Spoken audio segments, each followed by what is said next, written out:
All right, lads. I'll give you Blackbeard's honest opinion.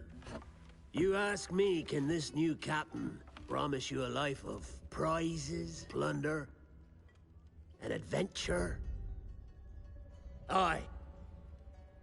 For amongst all the gentlemen of fortune sailing these West Indies, he ranks amongst the most clever. There was a time when I thought myself the deadliest scourge of these seas. But this man is a fearsome dog that feeds off trouble and turmoil. I seen him clear the deck of a Spanish galleon like it were nothing.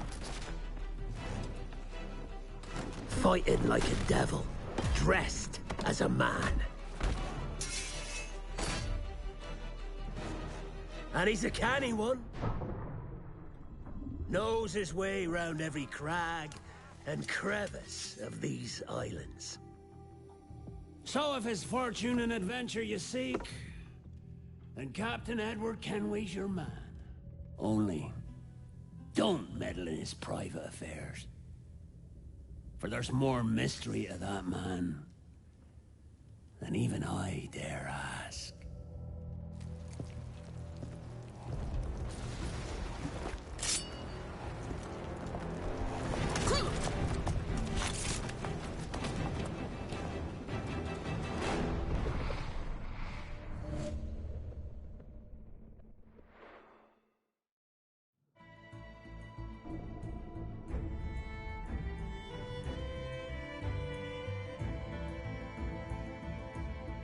Hello and welcome to another stream of Assassin's Creed Black Flag to continue the pirate-focused playthrough, Phase 3 of celebrating the game's 10th anniversary.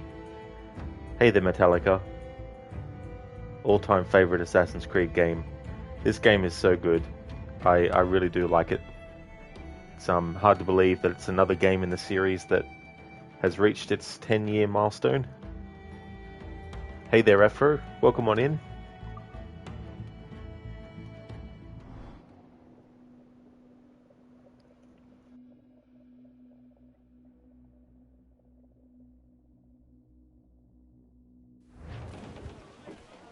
All sail!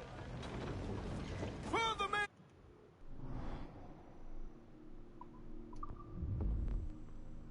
Alrighty then, so we have just a few buried chests left. They're in locations that we haven't reached in the story yet. So we need to jump back into the story. But aside from that, all the other things that I wanted to do, to do with the playthrough, the majority of them have been done yesterday, in yesterday's stream. So we're going to get back into the story.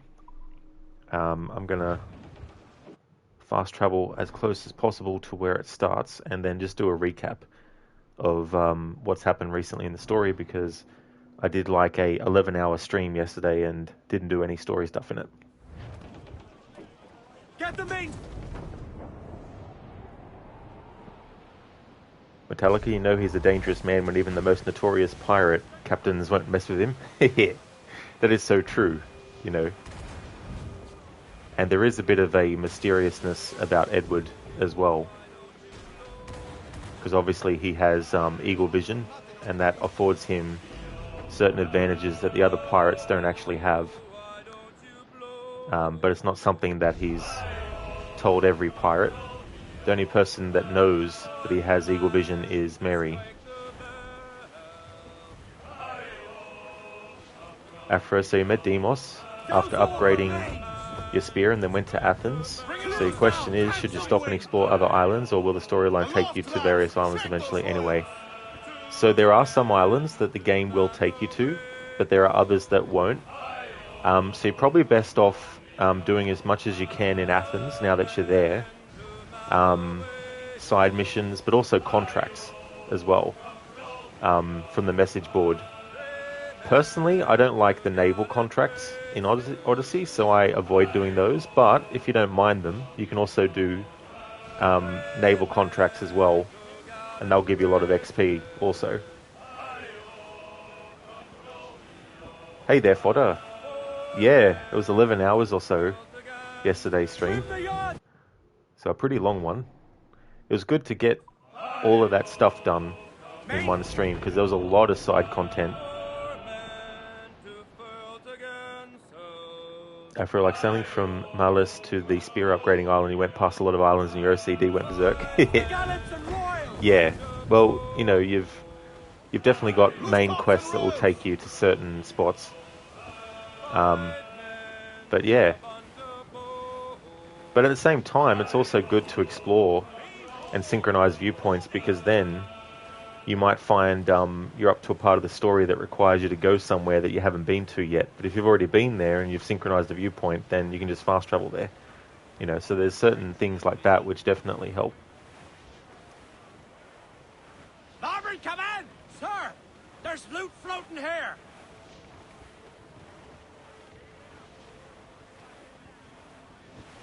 Metallica, the game that got you hooked on naval combat is Black Flag, and you have found out no other game comes close to naval combat. Yeah, like, I find the naval stuff in Odyssey is okay, but I do prefer it in Black Flag.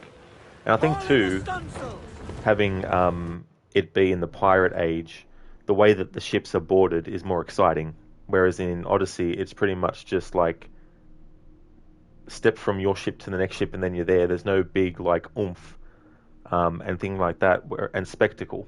Whereas I really like Black Flag's boarding process because it's a whole big spectacle thing. You know, it's like cannon fires going off and people are yelling and clash of swords and, you know, all that kind of stuff, and swinging across. You know, there's just all these things that are very exciting about it. Alright, so here's the last sequence recap. Sequence 7, the British invasion, in which the Templar and now Governor Woodes Rogers arrived in Nassau with the Commodore Peter Chamberlain with the aim of scrubbing the city of its piratical influence, and in response it was thence that Benjamin Hornigold did take the pardon graciously and fell under the sway of the charismatic Rogers. And by contrast, here did Edward Kenway, Charles Vane, and Calico Jack Rackham resolve to take flight, leaving denizens like the Irish Anne Bonny to live once more under the British yoke. And it was here that the Commodore Chamberlain, no friend of the Templar Rogers, did concoct an order to sink all pirate ships in Nassau's harbour, yet was prevented by our hero's blade from issuing such order, whereupon the remaining pirates did ignite a fireship which, when sent at the British blockade, exploded with so great a fury as to allow our hero an escape. And the last thing that we did memory-wise was the fireship. Edward and Charles Vane put their plan in motion, destroy the British blockade, and escape Nassau. After the problem is at certain locations, Cassandra comments about the place, so if you went to those certain places early, she'll say something which has no meaning to you at that point. That's true, that's the other thing as well. You know, she will have dialogue about that. There is some dialogue too that will actually repeat, but I don't know if that's every single place that you go to outside of the story reason for going there. But you could literally go to Sparta, you know, and go to the location where she was thrown off. But it's like they spent more time on the little details in Black Flag than they did other games they made. Yeah, you know, and little details can go a long way, even if it's not all noticed. Because there's certain things that if they're not there, it creates a gap that you can notice. But these little tiny things, you know, can go a long way with certain stuff. Alright, so next memory. Here we go.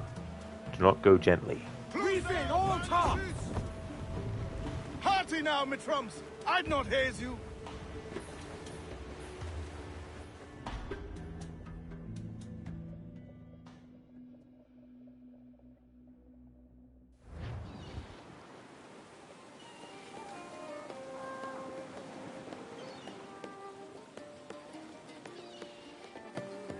A great disappointment you are, Thatch. His mind's made up to stay, he says. It's a sodding. And hang all of you lot that follow this sorry bastard into obscurity.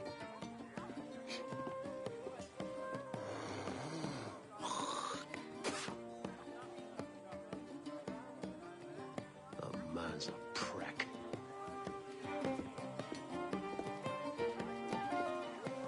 I know you're come to call me home, Kenway. And your faith in me is kind. But with With Nassau done in, I feel I'm finished. I'm not of the same mind, mate.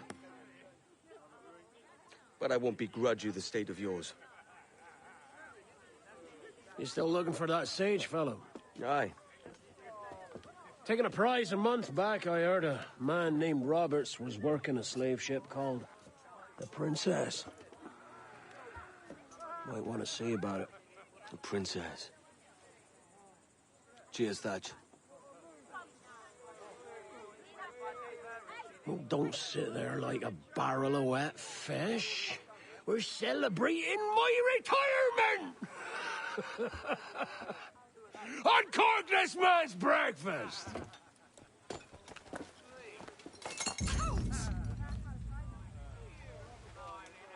Save us a few bottles, eh?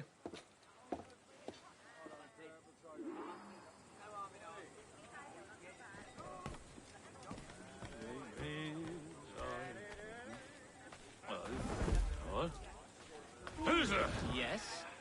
You want something? Oh. Hang on, game. Don't fucking do that to me.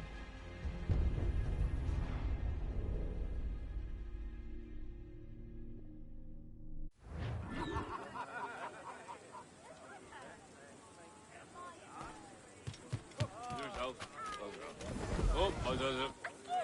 Such misconduct will land you a hefting bribe. Leave off, wretch! I'm not some cove ripe for picking.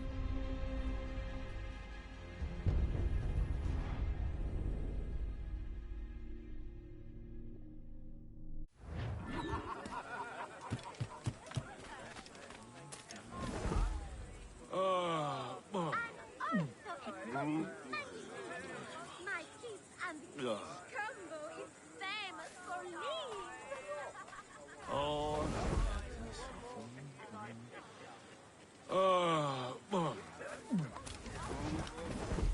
What's your friend? Metallica, the one thing I hate is how Captain Kenway's kid turned out to be such a horrible person, but his grandson turns out more like the captain himself. That's true, you know.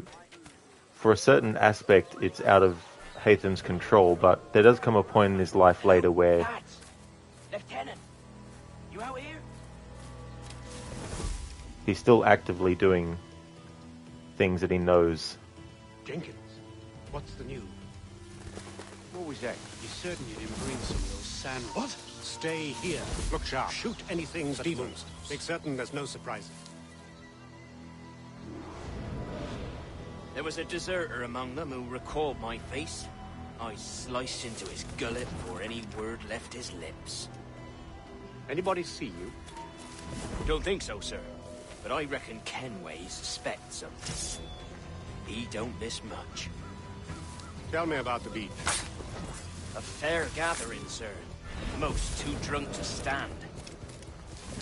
That will suit our purpose.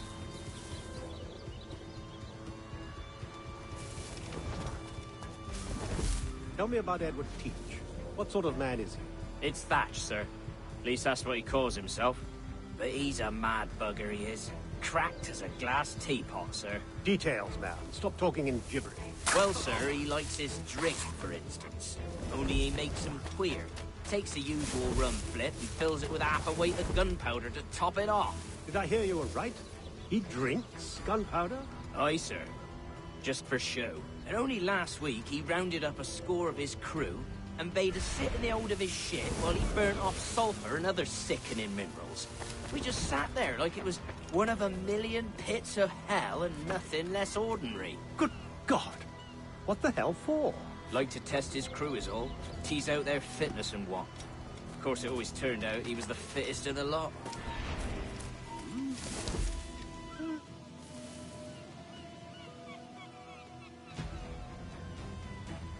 Like to test his crew is all. Tease out their fitness and what. Of course, it always turned out he was the fittest of the lot. Thought for a moment I'd die there. Bloody savages. Have no fear, soldier. This will be the end of them. Come on. It's time. Quickly, send the signal. And remember always this day.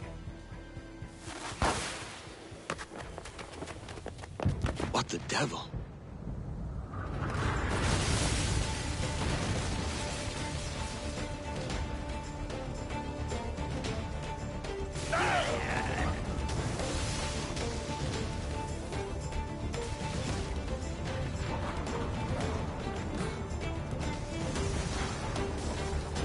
Where the hell is Kenway? Not today, lads!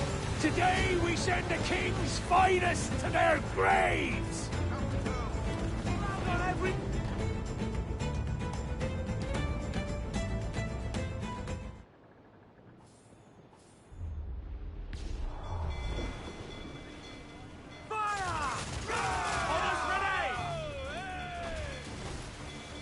On your mark, fire! Fire! Awaiting order, sir! Who explodes, take the shot, sir! Reel him in, me friend!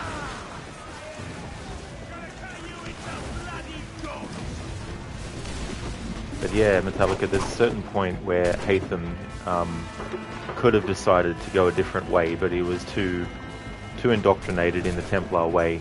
Doesn't matter who was close to him or who he held in, importance that died on him. He still stuck with the Templars, even though they were the one causing that kind of thing. It's like if someone was part of a cult and the cult kept on doing things to the person's family, but the family doesn't really matter in the grand scheme of things compared to the cult, because the cultist puts the cult above their family. So it's like, well, the cult might have killed my family, but the cult's more important, so I'll still support them. It was that kind of thing with Hatham and the Templars. Afro accidentally went to the Hot Gates and she said something about Leonidas and you were like, oops, and then the story took you there anyway later. That's true, yeah, that definitely will happen with that game. Thank you for leaving the lurk, Harbinger.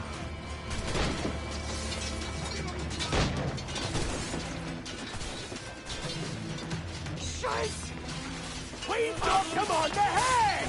Except 3 or 4! Let's jump aboard and cut them to pieces!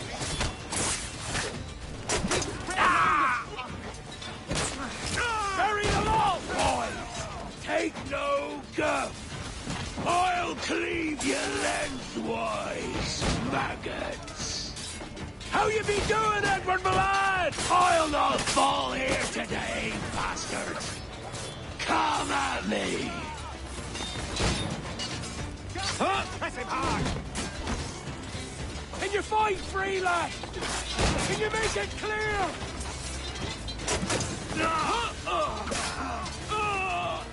Here's the path to perdition!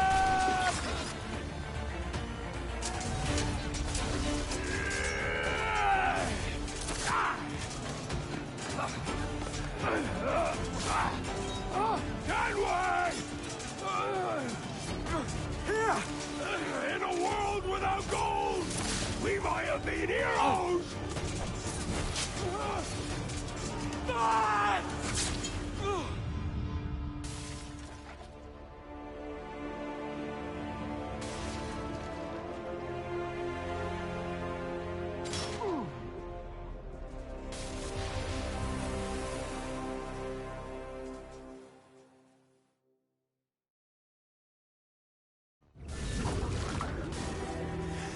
Devil curse me. Where's the Jackdaw?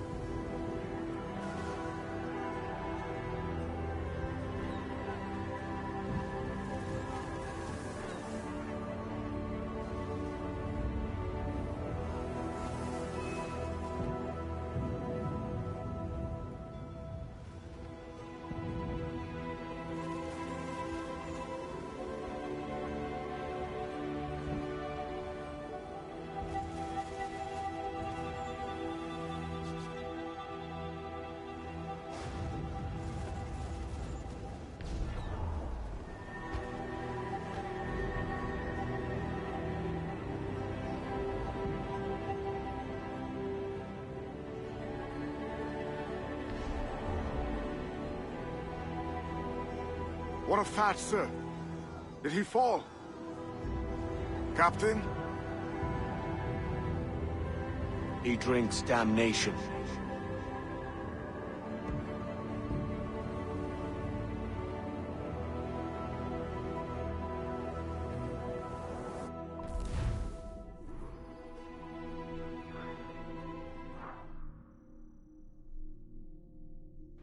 I always forget that the command for that is drinks, not damnation. Mainly because the strongest word that he says there is damnation, not drinks. So my mind goes exclamation damnation, because the damnation has more emphasis in the sentence that he's saying and has more importance given what happened. But it's drinks.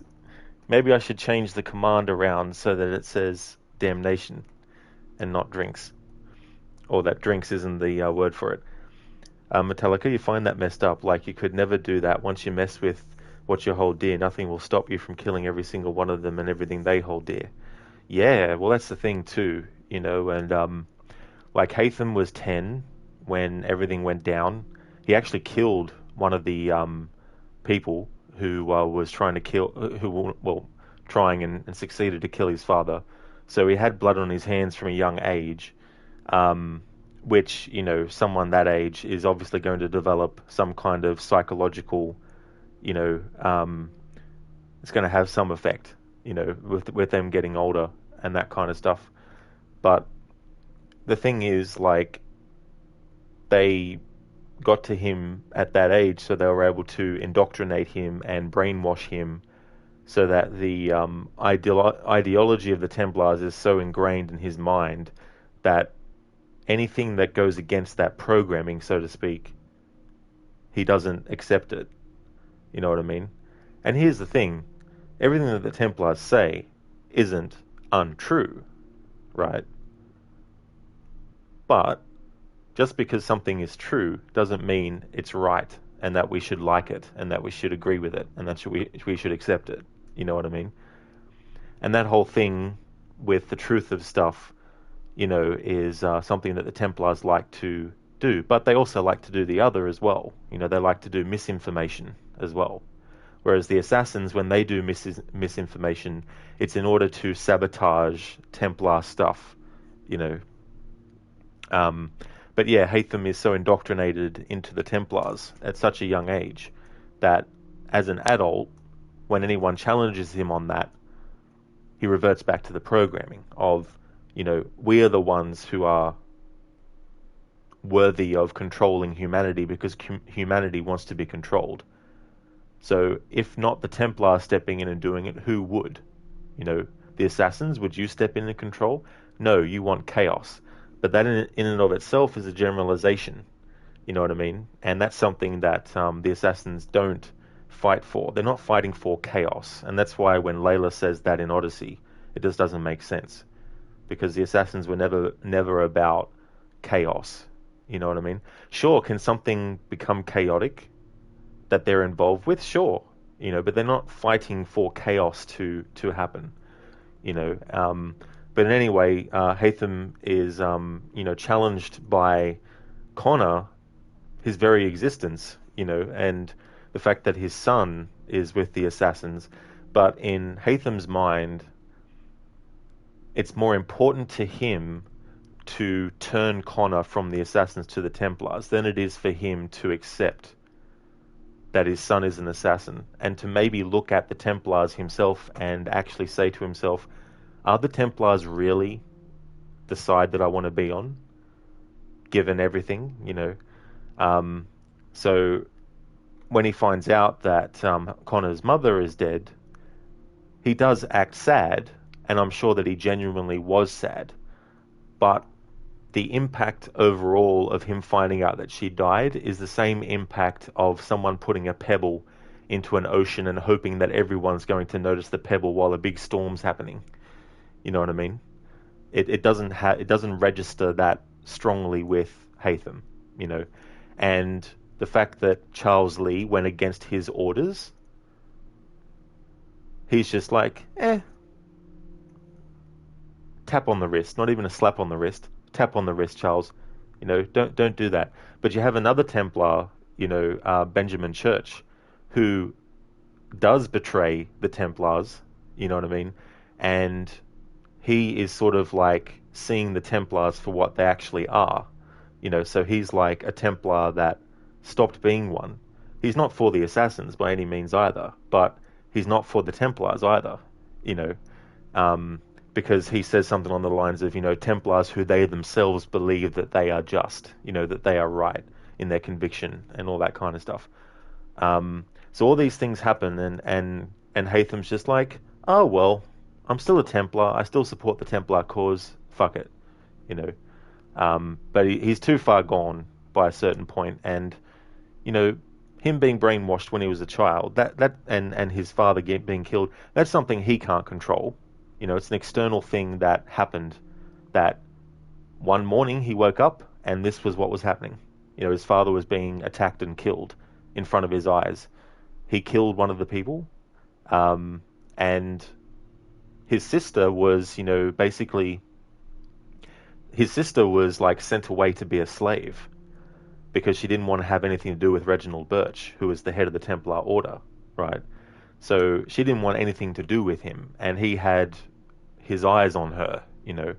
And so when she refused his advances or refused his, you know, his feelings towards her, he was like, fine, send you away, you'll be a slave. What did he tell Haytham, though? Oh, your sister's missing.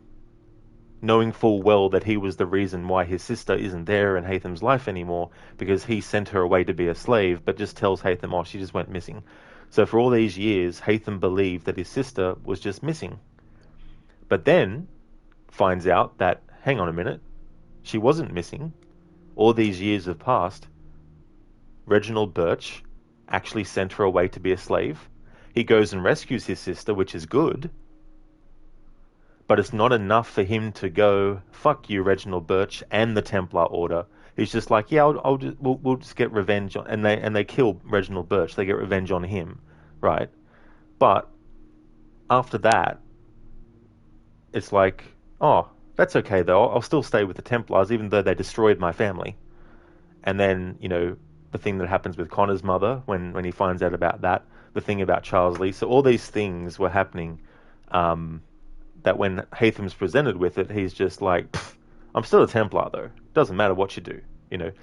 Like, you could literally kill someone in front of him that is a member of his family, and if Charles Lee ordered it, he'd be like, well, I hate that you ordered my family member to be killed, but it's okay. We're all Templars, right? I love the Templar, you know what I mean?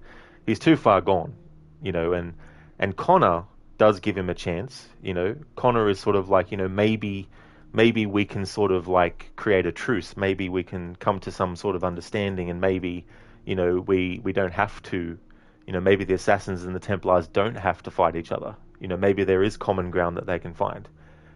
But even giving his father a chance, he just knows ultimately that there's no way to convince his father, and his father knows there's no way to convince Connor, and so they're at an impasse. And so basically, when Haytham is determined to kill Connor kills him instead, you know, obviously. And so that happens. And the thing that's tragic about Connor is that, you know, he had to kill his family. And, you know, after his mother died, Haytham was all that he had left family-wise, you know, and you could argue that his friend, Kanondokon, was, you know, family as well, because they were so, you know, best friends, and he lost him as well, you know. And so there's just so much stuff that's going on, you know, and that's why I think that for Assassin's Creed Rogue, it should have been a story where we played as Haytham, because it was already there. Like, all the story with him and what happened to him was there in the novel Forsaken. So it's not like they didn't have any source material to adapt into the game with Haytham. They did, but they just chose not to. But I think he would have been a better character because we had already had a taste of what it was like to play as him in Assassin's Creed 3. So to have a game where we play as him for the whole time, the whole game, that would have been a good thing, because then it would have added more layers to Assassin's Creed 3, so that people could play the game with Haytham first, and then when it gets to the point of the story where it's Assassin's Creed 3, could jump over to Assassin's Creed 3 and, you know, continue the story from there. But yeah, there's just so much stuff with the Kenway family that is very tragic, how things all went for them. Indeed, Metallica, rest in peace, Captain Blackbeard. I really like how they handled his character in this game. I think they did a good job with him, and they have him as a character that, yeah, he's a pirate and all that, but he's not a pirate without intelligence. But he does let his passions override him, though, at several points. But that's just something that helps make him, so human as a character. And it's the first loss that Edward has where he's like, fuck, I've lost someone who was important to me. And Blackbeard in some ways was a bit of a mentor to Edward, and someone that he, was friends with. And so he's lost not only a mentor, but also a great friend that he had. So that's the first thing that starts to really have Edward stop and pivot and realize that he's made all these mistakes. But of course, there's more to come. So it's not just Blackbeard's death that puts him on that path, but it's definitely one of the first big stepping stones for him. In a way, it's also symbolic of him starting to mature a bit as well as the story goes on. Metallica, do you think that in the real world there is something sort of like the Assassins and the Templars, that the bad guys want to control the world and the good guys try to sabotage the bad and keep the world safe, but sort of behind the scenes from the whole world? Well, the actual assassins that are in the Assassin's Creed game series, they actually were based on a real group of assassins. And they existed from, I can't remember what year, but they were definitely around when Altair was around in Assassin's Creed 1. So that was actually based on a real thing. And of course the Templars were based on a real thing too. And the Templar Order stopped in the 1300s, and that's something that Unity covers. But of course, in the world of Assassin's Creed, the Templars went underground. But to the general public, the Templars were disbanded in the 1300s in France, and we see that in Unity. But as for those groups existing beyond, I mean, things can change. One group could be known as something in one time period, and then they might change their ideals and, become something else in a different name and all that kind of stuff. So, I wouldn't be surprised if there is, some groups that you could consider to be comparable to the Assassins and the Templars nowadays. Hey there, Maverick. How's things going?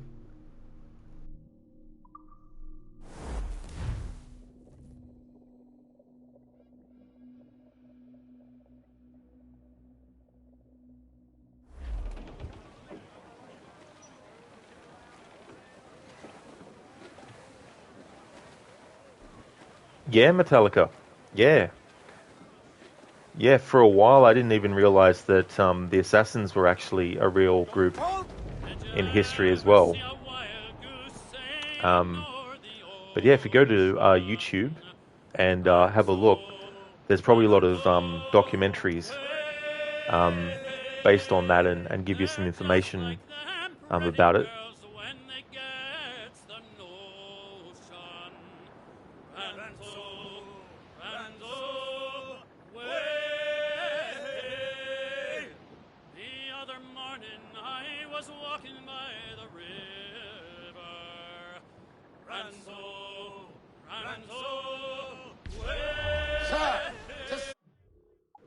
Alright, so the next memory is over this way.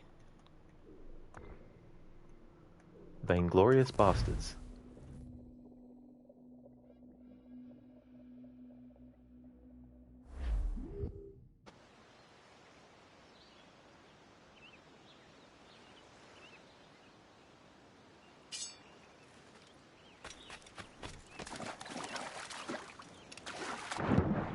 Metallica, the Sea Shanties in Black Flag is so much more better than any other Sea Shanties in AC games. Yeah, I really like them a lot. And they just help add to the feel of the time period as well.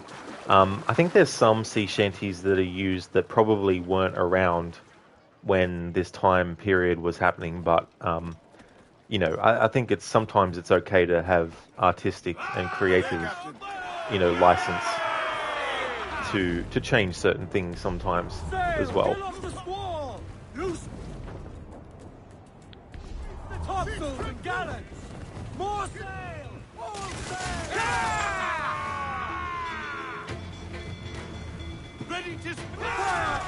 I'm going to hit them! Fire! Hold her in! We're ready, Just wanted sir! to get that ship out of the way.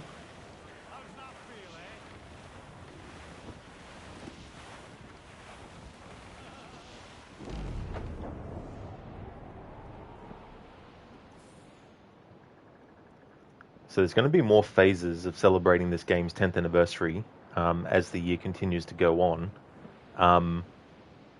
And I'm going to try and cover as much content in the game as possible across those other phases as well. So there will be a phase where I will include doing the assassination contracts. But there's also a phase where I really want to do like a deep dive into a lot of stuff about this game as well.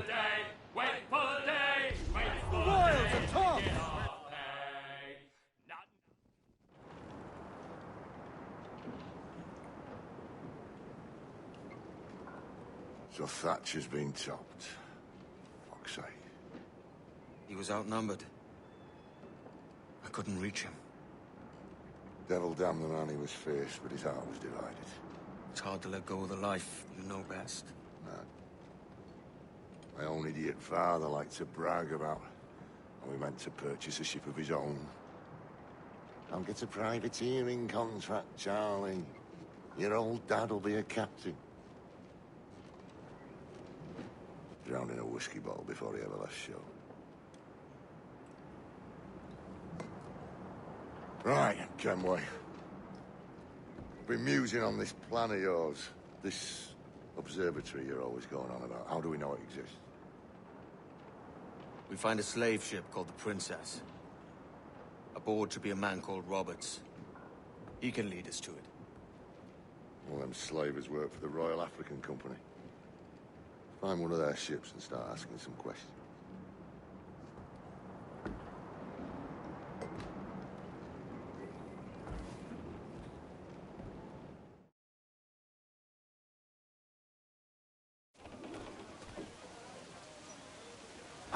What's our course, Captain? We're looking for slave ships.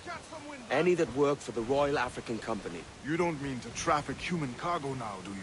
No, Jesus, Addy. You know me better than that. We're only after information. Looking to find where the Princess docks in her spare time. The Princess. A slave ship. Right. Blackbeard told me there's a good chance we'd find the Sage aboard her.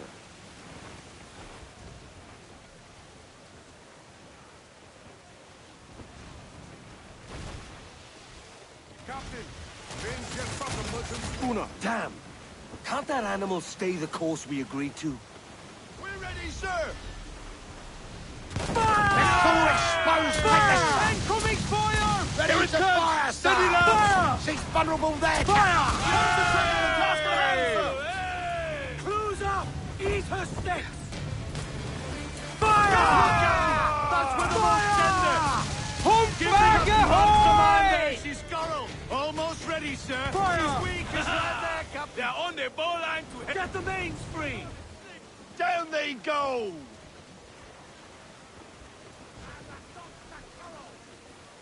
Not far now, Captain. Larboard, Captain! Survivor cast adrift here, Captain!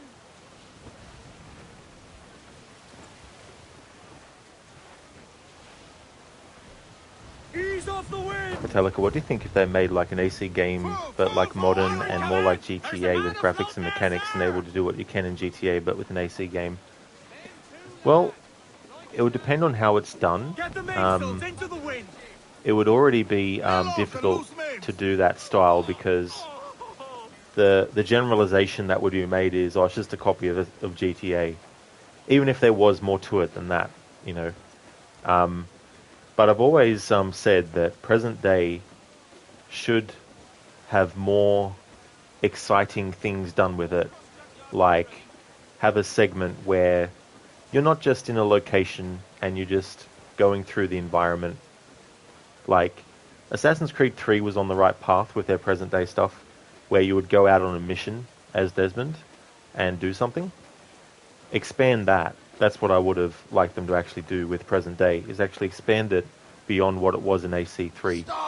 And actually have missions that we go on, like real proper missions that you have to infiltrate, you have to sneak around, you have to disable security, you have to get through, different security measures, all these sorts of things. That might give a bit more excitement to those who don't necessarily like present day. Because if all present day sections are just basically standing around, hearing characters talk, and then you jump back in the Animus, that's not sustainable for everyone. Like, I don't mind, getting out of the Animus and talking to the other characters and then going back in. But not everyone likes that. And then you've got the immersion breaking that people complain about, where it's like, great, so you're pulling me out of the time period back to present day. I just want to stay in the past as well. So yeah, I think it'd be quite tricky. And some would argue that Watch Dogs is already an Assassin's Creed style. She spooks, Captain! The slaver ship is running! Damn fool! I'll get us in close. Modern day kind of thing. Fire! They're in the road! Trim the yards off the wind! Unfurl mains, let's move! Fire! Take some damage here! Captain Bin! He's unloading everything he has! He'll sink it if he's not careful. Get closer. Awaiting your mark, Captain! Fire! Fire! Captain, fire! Dead of quarters! Fire! Making our way, sir! Fire! Give the orders, sir! Yay! Fire! Oh yeah, Metallica. Yeah, that's fair. With Assassin's Creed 3 present day, it was very black with the colour and detail.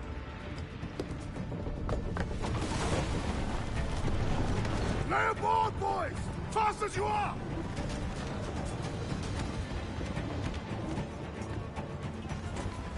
All clear! Pull away! Chase those bastards down, Kenway. I'll murder the men who sculled my ship. Keep calm, mate. Remember what we're after. Free time is right. We can use our force to our advantage. We're ready, sir! Hold tight, Henniker! Hey, spoon down the house! We're going over. Find the captain. Come at me, Roysters. You scurvy maggot brains. Guns and steel aren't louder than sticks and spittle vein. I've more than enough of all that. Just find the captain.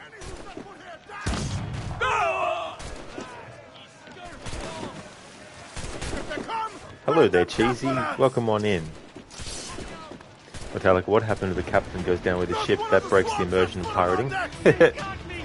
Yeah, I guess Vane is fueled more by wanting to get revenge on those who scuttled his ship. That's a good point, though.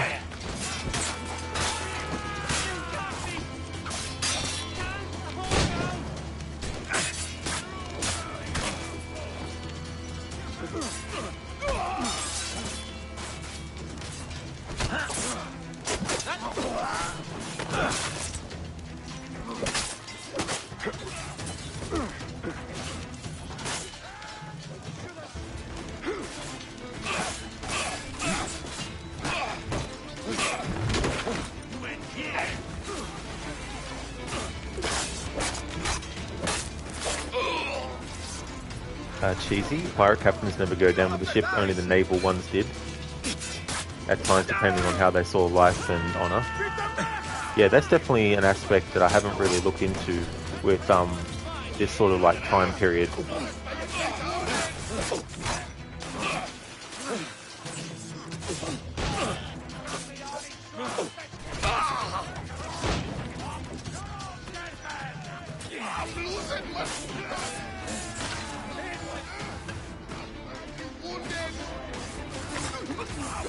Listo para abrir fuego.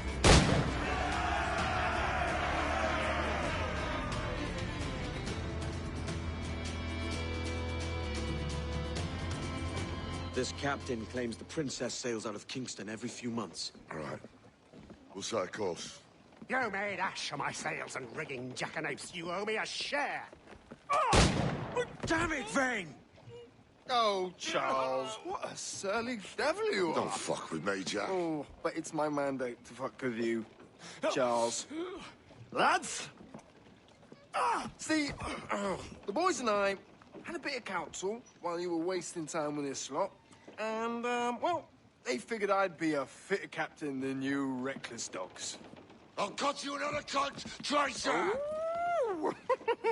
This one I figure I might sell for a tenner down in Kingston, but with you two grog blossoms, I can't take any chances. You regret this day, Rackham. I regret most of them already. Tie them up! Cast them off.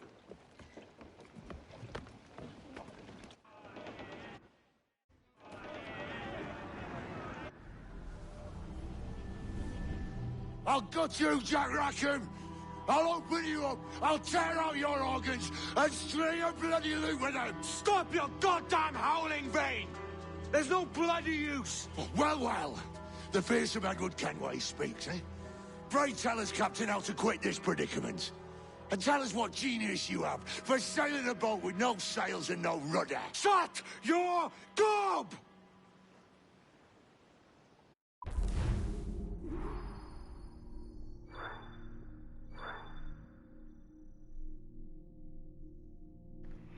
I love that little detail of the mast just falling down.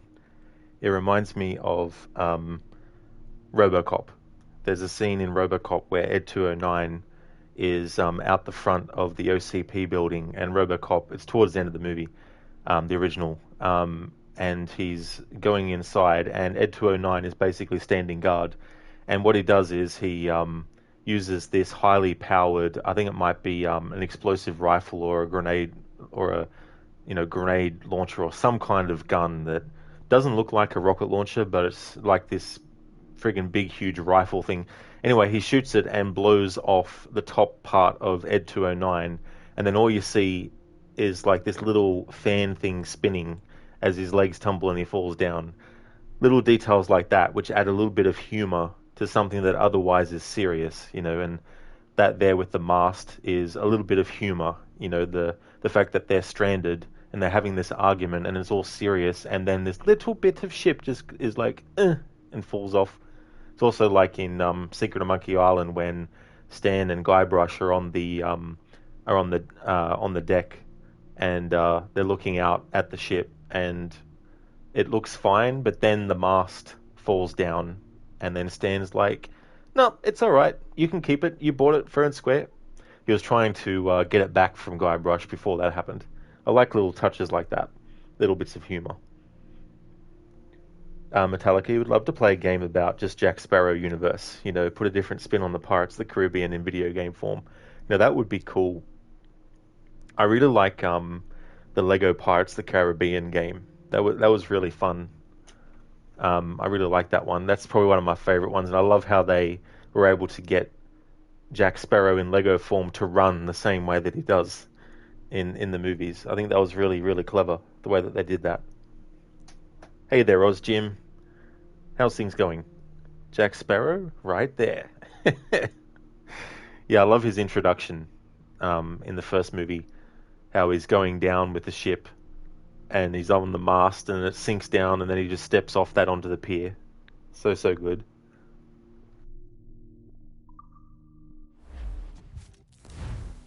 So this unlocks one of the islands that we need to get things from that we couldn't access until this point in the story.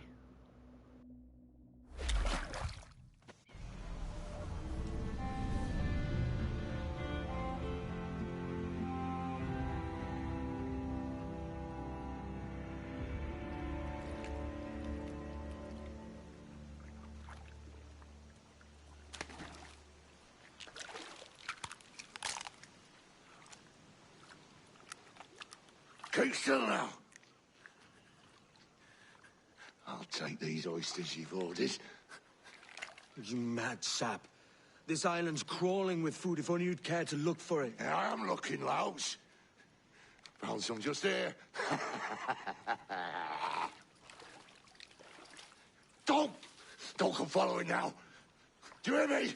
Don't come looking for me.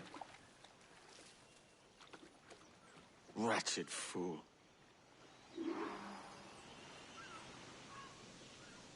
I just love how batshit insane Vane actually goes here, and just the look on his face and, you know, all that kind of stuff. And there's a bit of humor too in how he responds, you know, about how Edward is like, you know, there's lots of places, you know, well, essentially he says, you know, can't you get some of your own oysters, you know? You know, this island is crawling with, you know, food. It's like, I just found some just here. You know, there's just a funny logic to that, because he's right. You know, he technically he did look for food. You know, Edward's obviously meaning in terms of like, you know, look for something to kill and then eat. But, you know, Vane's right too in saying, you know, I have found something, you know, right here. You know, you may have been the one that hunted for it and got it where it is, but I'm just going to take that.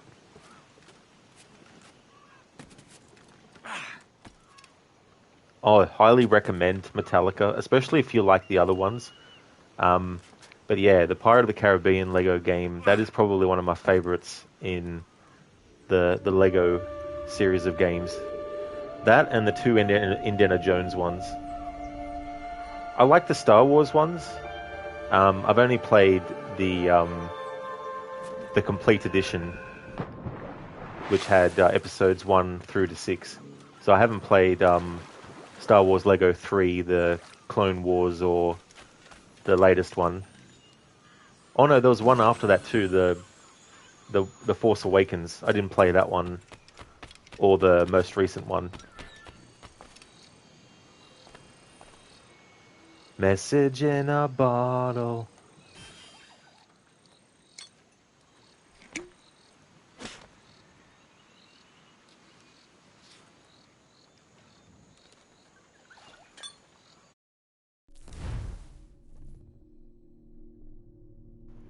Okay, so I think I have all of these things.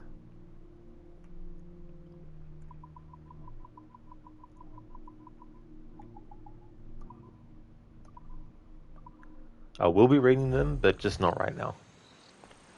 I want to keep the flow of the story going. Alright, so we've gotten one of the secrets that's here.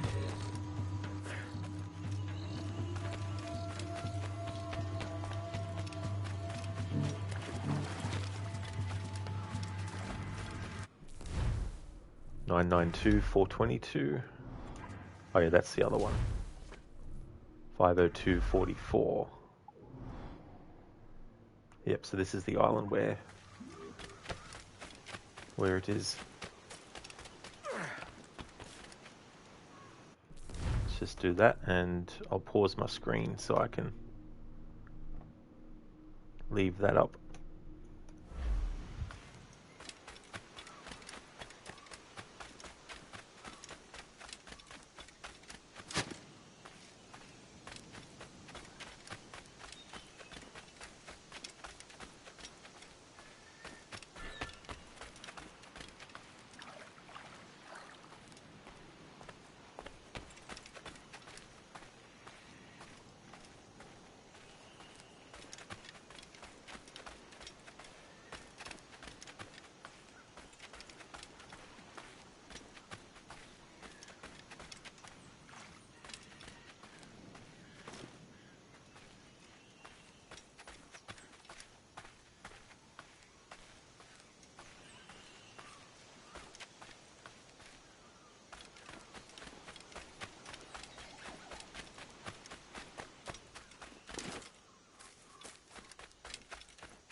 Aha, here it is.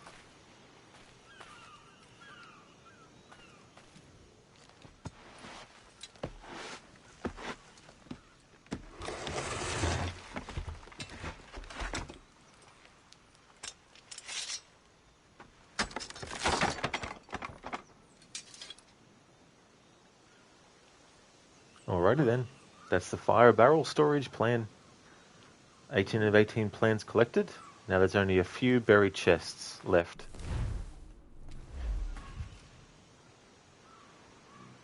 Metallica, you're so hyped for the brand new Indiana Jones movie coming out. It's like all the movie series you grew up watching are all being tied up at the end now. Like Rambo has ended, and now Indiana Jones is going to be ended, and your Star Wars with the characters you grew up with has ended. Only the new characters now, and Fast and Furious is damn near ended. Yeah, that's the thing too, and a lot of these franchises have been going for a very long time now as well. There's also supposed to be an Indiana Jones game being developed by Bethesda. Todd Howard is working on it. So the chances of seeing it are definitely before Elder Scrolls 6 will come out. I think Starfield and the Indiana Jones game that they're working on will come out well before Elder Scrolls 6 does. In fact, I'm pretty sure GTA 6 will come out before Elder Scrolls 6 will come out. Final Fantasy 50 will probably come out before before it comes out. Oh, Jim, apparently Johnny Depp is going back to Jack Sparrow. That would be interesting. But I haven't seen the last one that they did. I've seen the first 4, but I haven't seen the last one. But I remember in the 4th one there was some loose ends that needed tying up. So I wonder if they tied any of those up in Dead Men Tell No Tales. I think that's the name of the latest one. Hello there, Carbon. Welcome on in. I hope you're going well. Metallica, yeah, Johnny Depp did say now that he and his ex have split up and divorced, he's going back to what made him happy, and that includes Jack Sparrow. Yeah, I mean, it'd be interesting to see what they do with the character if he does do another one. But if he decides not to, it's not like he doesn't have a legacy character to leave behind, you know. Like, obviously, he was known for other stuff. It's just that fans who grew up watching Pirates of the Caribbean, you know, that's what they know him for the most. I mean, I watched him in movies like Nick of Time, you know, A Nightmare on Elm Street, you know, all these other movies that came out way before Pirates of the Caribbean did. And, you know, Sleepy Hollow, movies like that. I thought that was quite good, that Sleepy Hollow movie. In fact, I probably think that's one of Tim Burton's best movies, actually. And especially his best movie based on something that already exists as well. Is a health to the king and a lasting peace, to faction and to welting streets. Come, let us drink it while we have breath, for there's no drinking after death. And he that will his health deny, down among the dead men, down among the dead men, down, down, down, down, down among the dead men, let him lie. You're doing great, Carbon. Great ghost sword extraction. So that's what you were referring to, Jim, as well. No sword. I gotcha. Yeah, that's funny when that still happens. It's also like with outfits that you wear that don't have a hood. In cutscenes where Edward is supposed to be wearing a hood, and he puts the hood back on, he still does the hand movements. You're doing good. You're finishing cleaning. What about you? Oh, that's great to hear, Carbon. Especially good that you're almost finished your cleaning as well. And I'm doing good. Things are going really good. Having a good weekend.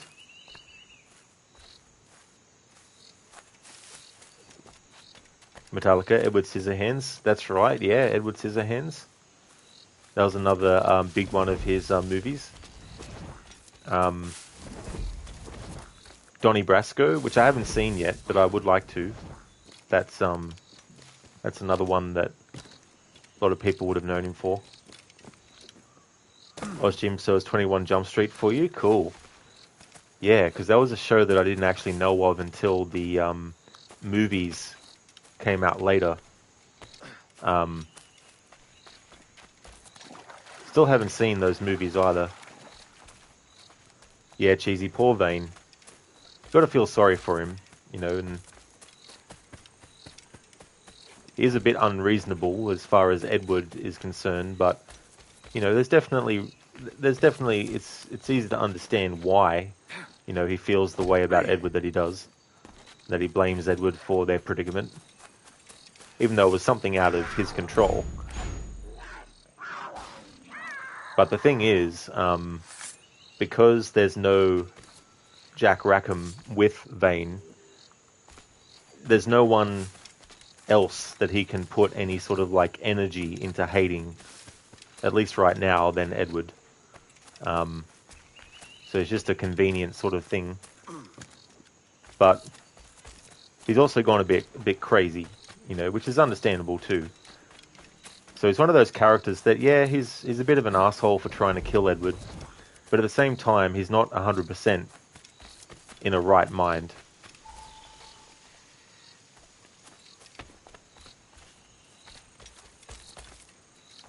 Metallic, you always thought if you had scissor hands it would suck when you have to wipe your butt or take a leak. Now that would definitely be something to have to consider.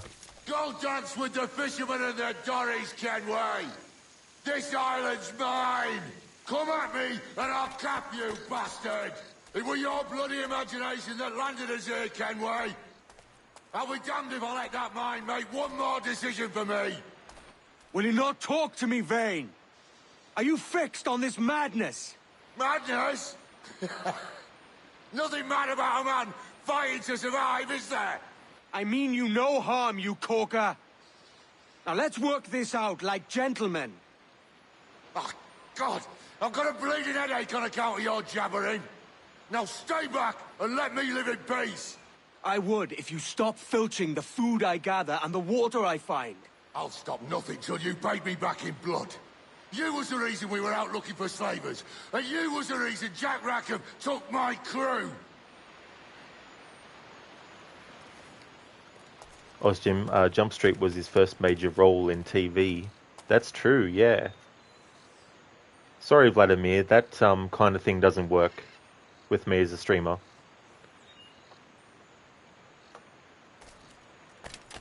There might be other streamers on Twitch that will be fine with someone just coming into their chat and advertising and wanting something. But you can go and find that yourself. I wish you all the best of luck.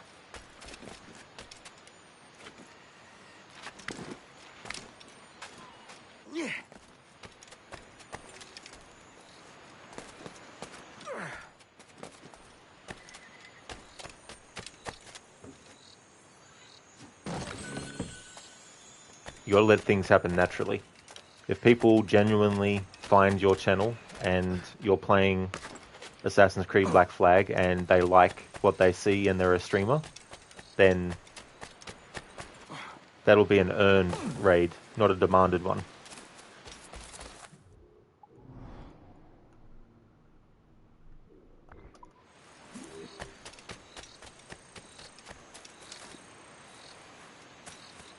And if you want to network as a streamer, the best thing to do is not do that kind of stuff. It might take longer, because as I said, there's probably some people who would be more than happy to raid your channel with you coming into theirs, advertising your own, but that's not what I'll be doing. Vane! Metallica, you always like thinking past what is just there in the decision you're given and thinking deep into what it would affect. Yeah, I mean, there's just so many things that you could figure out too and consider. You know, it's like, before making a decision, it's like, do I really, really need this right now, or am I just wanting to get it now to satisfy the craving for having it now?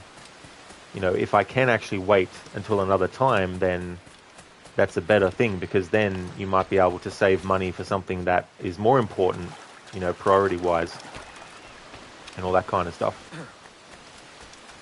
Face me, man!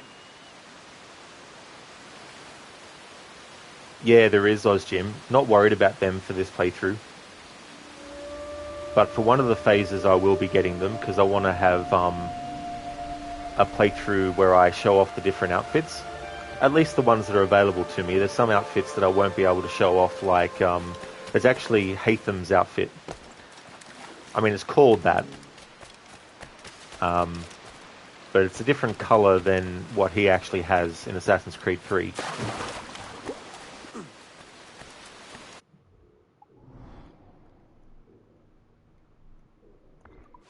Because I was sort of thinking, I was considering doing the Mayan Steelies for this playthrough, but then I thought, because I'm having Edward wear a very specific outfit for the whole playthrough, I should actually wait for another phase to get the Mayan outfit, because then I can actually, you know, show it off more.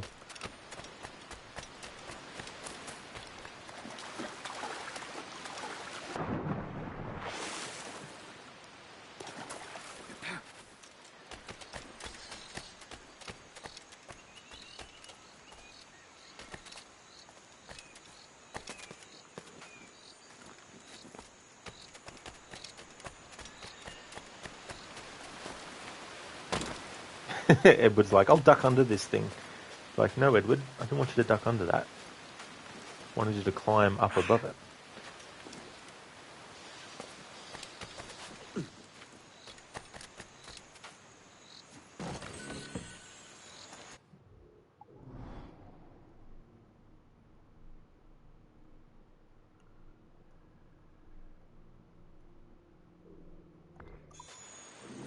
Alright, that viewpoint there will be the one where we fight Vane for the last part.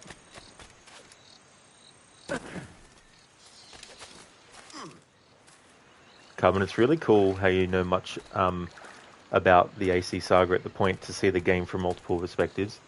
Yeah, I mean, that's the thing too, like, because I play them regularly, and often, you know, replaying the same game in a, you know, like, it was only really like a couple of months difference, I think, from when I did my annual playthrough of this to when I started doing playthroughs to celebrate its 10th anniversary, but that kind of thing can really help cement information.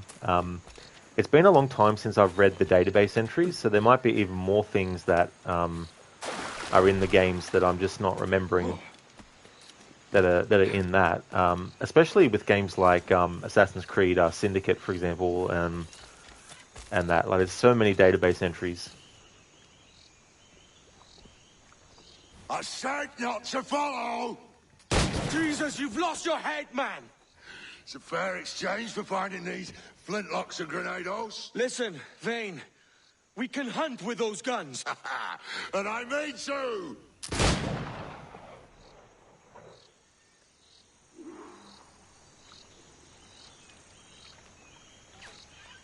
I'll blow you to hell!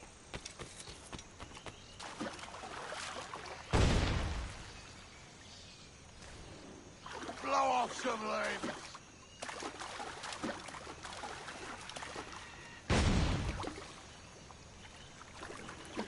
No escaping me!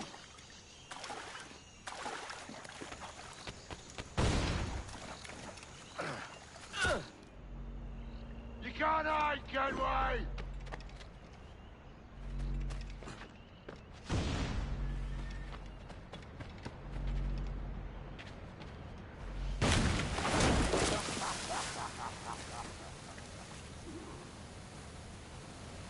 Metallica, what's your game schedule for other games you're playing? So, on Wednesday, I'm going to be finishing Prince of Persia Sands of Time, because I've been doing a 20th anniversary playthrough of that game, doing different things in each run. So the final run is basically trying to get all the dialogue as possible. So that's on Wednesday when I'll be finishing that. Thursday and Friday, I'll be doing more Tomb Raider. Depending on when I finish this playthrough of Black Flag, what next Saturday and Sunday will be determined on that. But I'm looking to finish the story today. Bloody fairy stories got us into this mess, Kenway. And I'll be damned if I let you drag me into another. You keep this up, and I'll have to kill you, Vane. Bloody try, by all means. But the next game I have lined up after this, when this playthrough's finished, is actually Assassin's Creed Odyssey. But I'm doing a very, very... It's more a playthrough not for the... what can I say? It's more a playthrough to do it because I need to get certain things from the game for a project I've been working on. So I need to get the dialogue audio of the story on its own, because I'm doing a project where I want to actually re-edit the story in certain ways. Like, there'll still be things that I'll have to keep as part of the story, but I want to have as much options in the editing with the dialogue audio as possible. So I've already got enough vision of the cutscenes and all that kind of stuff. So it'll just be a case of taking the audio of their dialogue and just syncing it up with the imagery. But I also want to get sound effects on their own too, without music and dialogue. So I'll be doing a very kind of like I'll still be doing the story and all that, because I need to. But yeah, it'll be a playthrough to get that kind of audio separately, so I can work with it.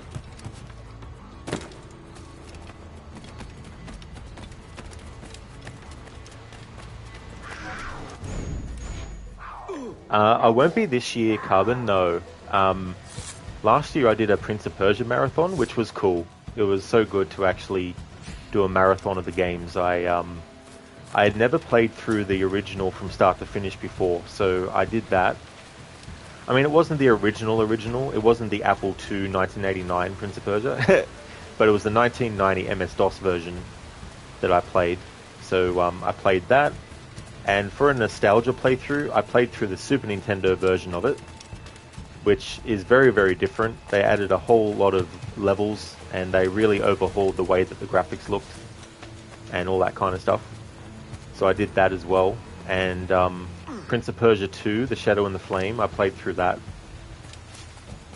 There was the Prince of Persia 3D on PC that came out in 1999. And I wanted to play that, but I couldn't get that version to work properly, so I had to go for the Dreamcast port that they did of it the following year. So I did that, and then went through the Sands of Time games, including Forgotten Sands. I did that as well, and then capped it off with the reboot, the 2008 one, because it was so different to the Sands of Time games that I did it as a final part of that marathon. So yeah, did a whole big Prince of Persia marathon last year. However, Warrior Within came out in 2004, so I'll definitely be doing something to celebrate its 20th next year.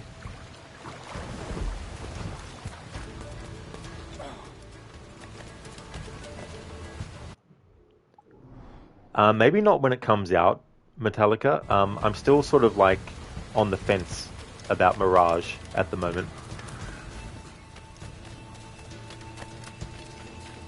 But I'd have to say that I am actually liking some of what I'm seeing. Now, if the parkour isn't really advanced, I'll be disappointed, but I won't be like, this sole thing is why I won't play the game. You know, if that doesn't live up to what I'm hoping, then that's okay, really. Because Assassin's Creed Origins doesn't have, you know, parkour that's really advanced. And I still like that game a lot. But if the story is absolutely crap and they ruin the story of Basim, even though they already know where he's supposed to end up, you know, as a character, because Valhalla comes, his appearance in Valhalla is set many years after Mirage, you know, so I'm just hoping that they don't mess things up with the story, with that. Yeah, Carbon, yeah, I've been working on that project on and off, like I haven't been working on it every day or something, but I did a test to see how it flowed, cutting out the imagery on screen when you make your choice of what dialogue you want to say, because I wanted to cut off the the text options as well.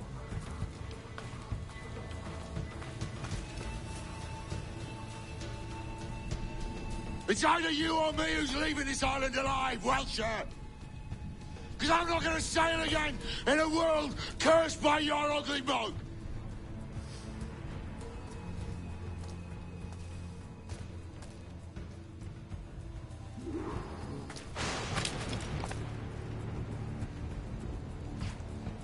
Not dead yet.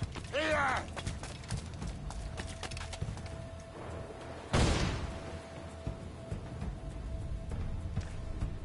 I'll flush you out.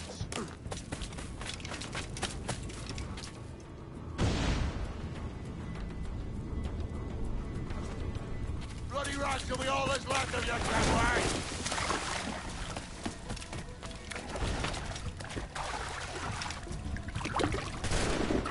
Blow off some limbs.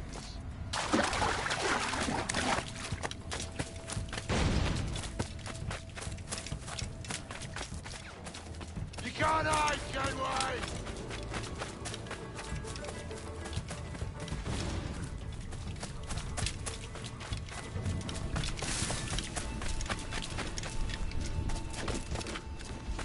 Alright, I'm going to have to fast travel back here after this point's done to get what I need to get.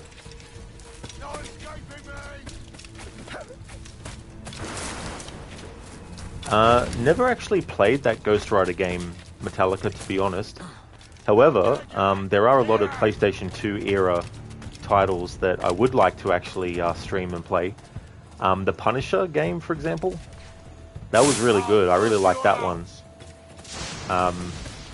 That was really, really cool. Especially the different ways you could torture the enemies to interrogate them. I thought that was quite cool.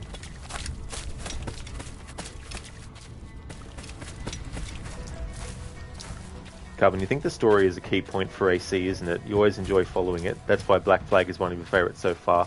Oh, exactly. You know, and there's some games that I feel the story is not done as well. But the events that happen in it, I still have to accept because they're actually canon, you know. And there is an argument for not having to actually accept anything just because it's canon, you know. I definitely don't feel people should restrict themselves like that. It's just that for me, with Assassin's Creed Rogue, for example, the events that happen, as much as I hate them, they are canon, you know, and I don't have to like them, and I'll still definitely criticize the game for it, but the fact is, they're not going to change that aspect, so you kind of just have to accept it as a fan. Well, you don't have to, but yeah, stories in games are because that's like, if a game is absolutely terrible, like The Witcher 1, for example. The Witcher 1's gameplay is absolutely atrocious, but excellent story, great character. You goddamn fucking knave, Vane! Nancy boy, you only done half a fucking job. Fucking hell. Is this my reward for believing the best about men? For thinking that a bilge rat like you could muster up some fucking sense once in a while? Maybe Horn of Gold was right. Maybe the world does need men of ambition to stop the likes of you from mucking it all up. Or maybe you just don't have the stones to live with no regrets. Don't save me a spot in hell, Shanka. I ain't coming soon.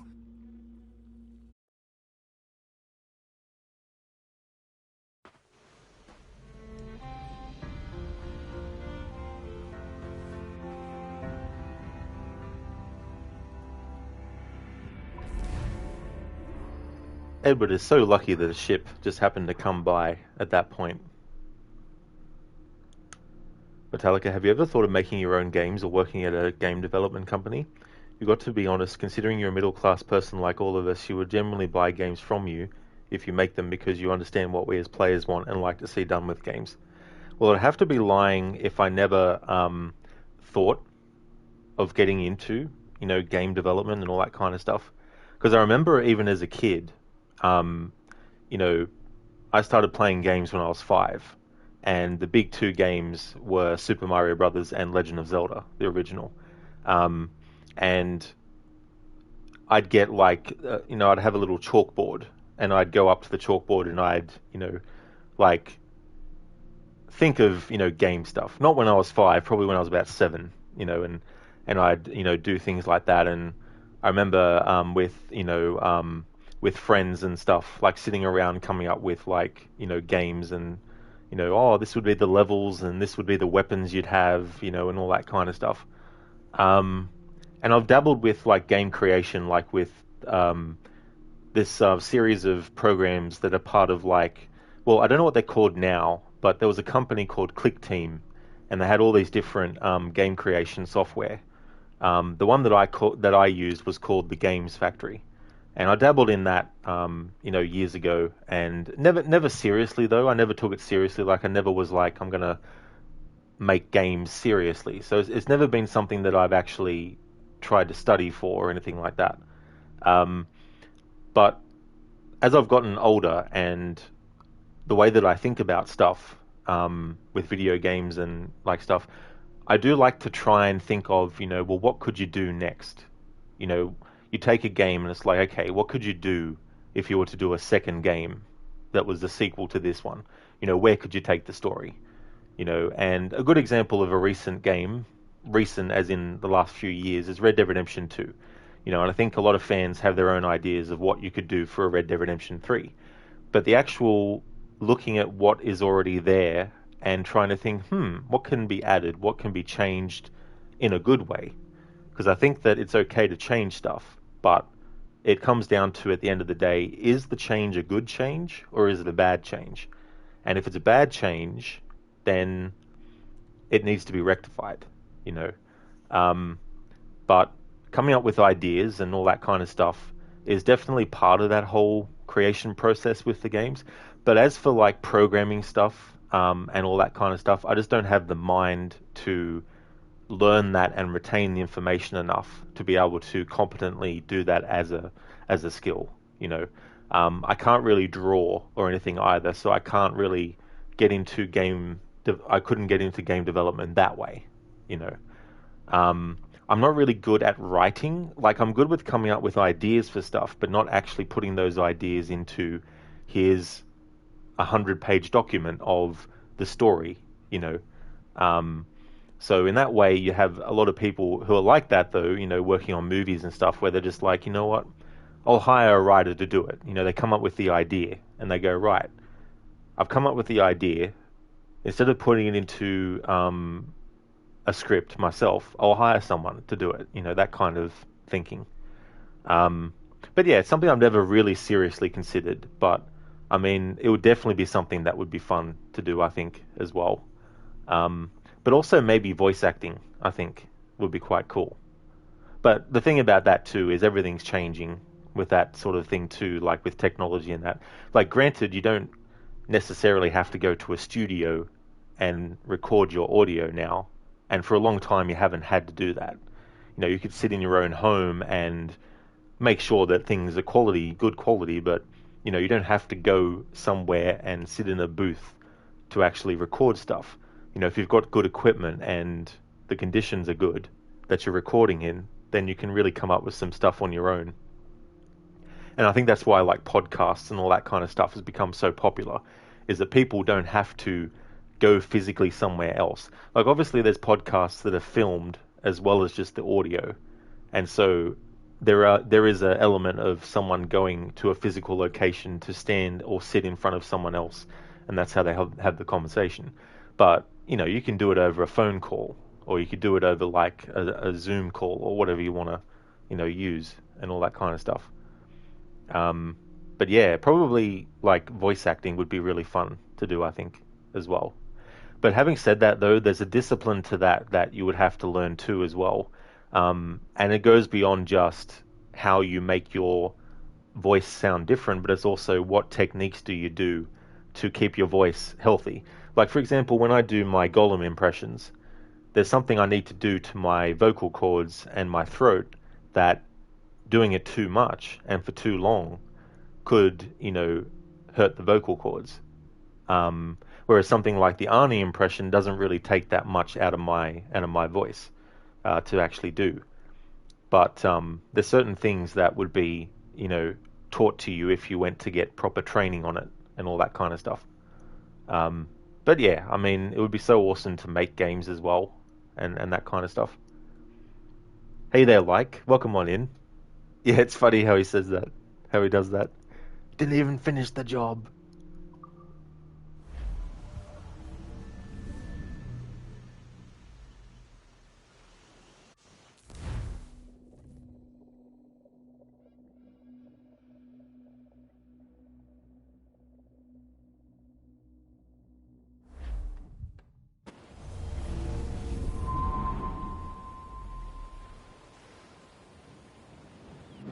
Stealing a fishing schooner single-handed.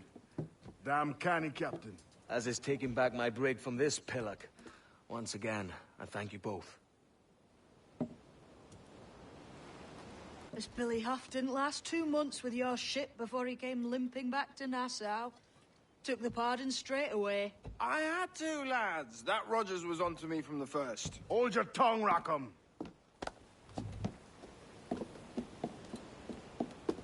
So what now? Still chasing your elusive fortune? Aye, and I'm close. I've heard the Sage is sailing out of Kingston on a ship called the Princess. Put your ambition to better use, Kenway. Find the Sage with us. I've no stomach for you and your mystics, Mary. I want a taste of the good life. An easy life. No one honest has an easy life, Edward. And it's aching for one that causes the most pain. All right, Rackham. Back to retirement. Mary just has so many great lines of dialogue. Like that whole bit there. No one honest has an easy life, and it's aching for one that causes the most pain. Just brilliant. Oh yeah, Metallica, that's absolutely no trouble at all, dude. Thank you so much for being here and for chatting. I do appreciate it. And I hope you have a great rest as well.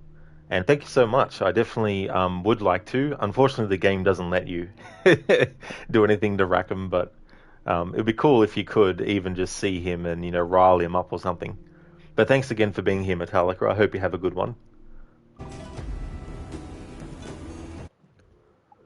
What I'm going to do is go back to where we were, just so I can get the rest of the treasure chests and all that kind of stuff.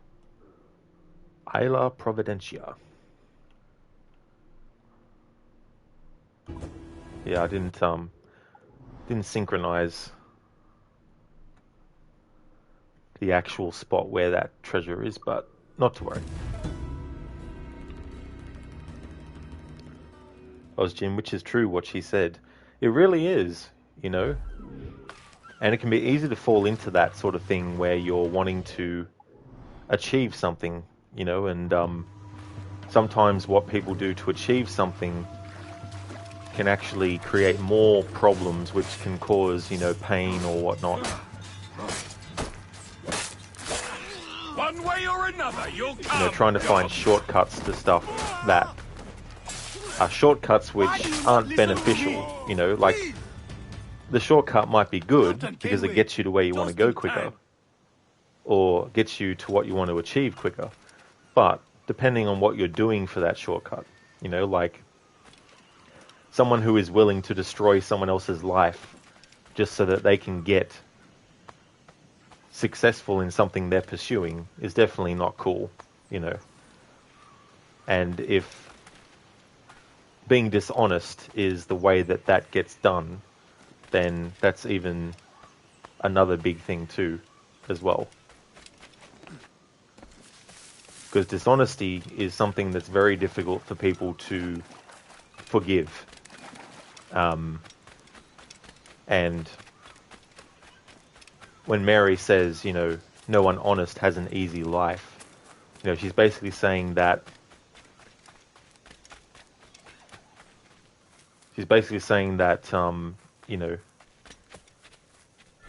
part of life is struggle. It'd be awesome if life was just, hey, here's this good thing. And let's just have that good thing happen every day for the rest of your life. But, you know, there's going to be something that comes along and, you know, causes an issue. But it's just part of life, how that stuff sort of happens. And does it mean it's fair all the time? No. There's definitely stuff that happens that's not fair. Things that we feel, you know, that shouldn't have happened. We're not losing that bastard.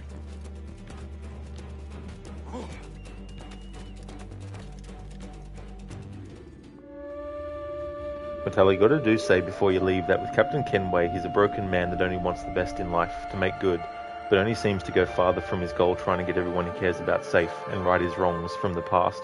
And sadly with that, it drives him more into being depressed and broken and trying to right his own wrongs, kill him. Yeah, and in dying it releases him from this vicious cycle and he finally finds peace. Yeah, well, see, that's the thing too with Edward and especially Caroline, you know, because from Caroline's side of things, you know, she loves Edward and she wants to be with him, but at the same time, Edward's desire to achieve riches,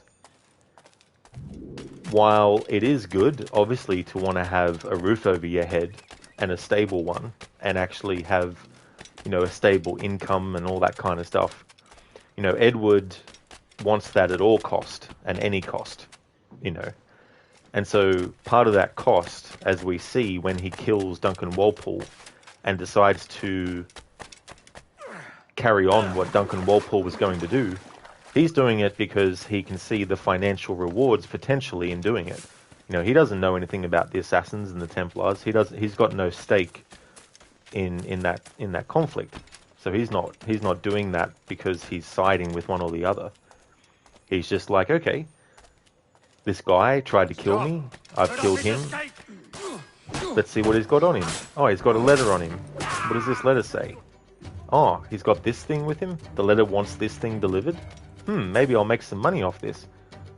Plus, he's shipwrecked and he doesn't have any decent clothes, and the outfit that Duncan was wearing, the assassin outfit, is an upgrade. So he's like, I'll just take his outfit too. But it also helps because he needs to convince the, you know, Templars that he's actually Duncan Walpole, you know. But he's got all these like dreams and stuff, which is okay to have and all that kind of stuff. But there's also some realism that has to be taken into account. And, you know, Caroline is basically showing Edward that realism, you know, and all that. But Edward's like, no, I don't want to do that. You know, I want to go and do what I need to get money. And if that means leaving you for a year or two to go and do it, then I want to do it, you know. And they have that whole conversation where, you know, Caroline is like, aren't you satisfied, you know, with me? But Edward is so blinded by his passion of getting rich that he doesn't hear Caroline say that. And so he just keeps on going about how he wants to have, you know, money and all that kind of stuff. So from Caroline's perspective, you know, Edward is kind of like prioritizing the potential riches over her, you know, and like, she's not stupid. Like, she realizes that the type of life that they're living isn't luxury and all that kind of stuff. But I think Caroline would have rathered if Edward stayed there and, you know, sacrificed the dream of being rich and that to live their life together, you know, and who knows what would have happened if that was the case. But Caroline, you know, gave Edward room and was like, you know, if you want to go away and do this, fine, but, you know, promise me that you'll be back, you know, after a certain amount of time, you know. And as Edward was there and, you know, being in the situations that he was day to day, obviously things kept on going and the time was longer, and, you know, he did try and stay in touch with Caroline and send her letters and all that kind of stuff.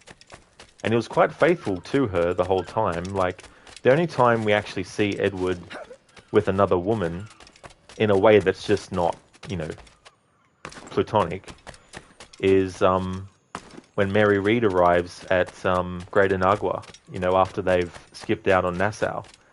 And, you know, she's like, is this what's left of the experiment in democracy, you know? And, you know, there's a woman that he was, you know, that he had obviously slept with as well.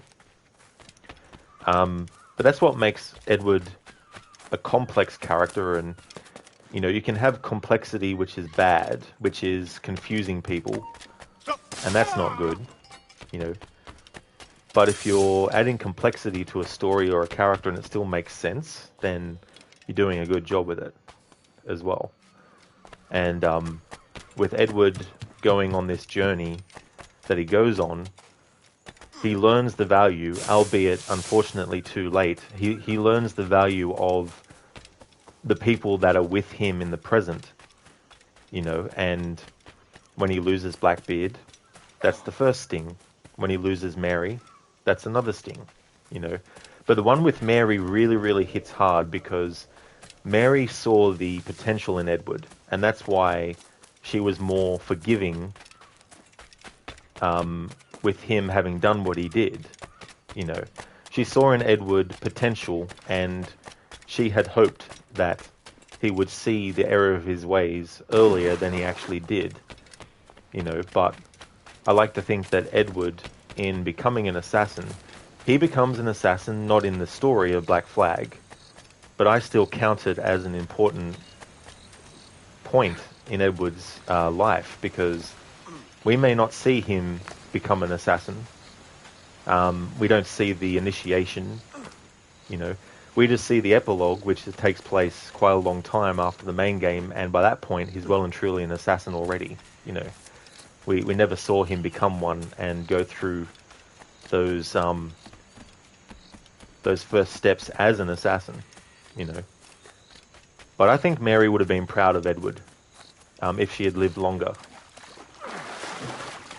But then again, would Edward have actually, you know, gotten to that point if she hadn't died? Not to say that she's an expendable character and that the only reason Edward succeeds is because she died, to imply that, you know, that's the only worth of a character, which is definitely not true. Because Mary as a character is just such an amazingly written and performed character as well.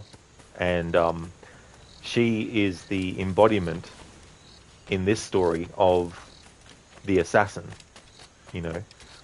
And it was just basically trying to tell a similar kind of story about the assassins as a group, except from a different perspective, from an outsider's perspective. And that's why I think it works really well. Now, I don't expect every single Assassin's Creed game to be about a character who isn't an assassin and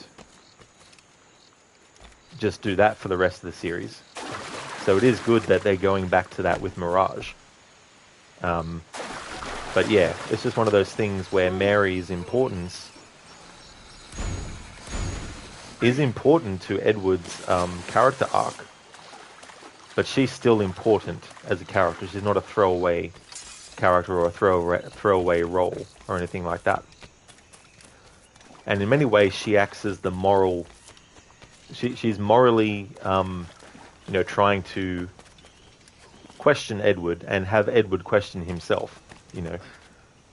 Have Edward be like, you know, am I really, you know, doing things that are hurting people that I care about? Or is it, nah, they're alright, you know. I can go off and try and do what I want to do to get where I want to get, but, you know, if they fall by the wayside, oh, well, it's nothing, no big deal. It's like, no. You know, these losses that Edward suffers, they really do start to change his outlook on things, and he wants to do better, and I think there's great hope in the character for that. And I think it's a good analogy of, you know, people in real life who are trying to do the right thing, and they have their convictions in the right direction, and, you know, if they make a mistake, they don't look at other people and blame them for it. You know, they look at themselves and they say, right, this thing happened. Is it because of something that I did? If so, then I have to rectify it, you know, and not blame anyone else for it. And some people are like, nah, it's not me that's wrong, it's everyone else. You know, they start to look for other things to blame, or, you know, other people, and they say, hey, you know, this wouldn't have happened if not for you. And it's like, well, there's a million things that happened before they even came into the picture that, you know, you got to consider too, as well. And that's a whole different thing, but I think that's something about the character of Edward that is really, really good. And I think that there's things about his character that, you know, we look at and we go, yeah, I could understand that way of thinking. Could understand, you know, his motivations. All right, so we've got all the chests and secrets here in Isla Providencia. That's cool.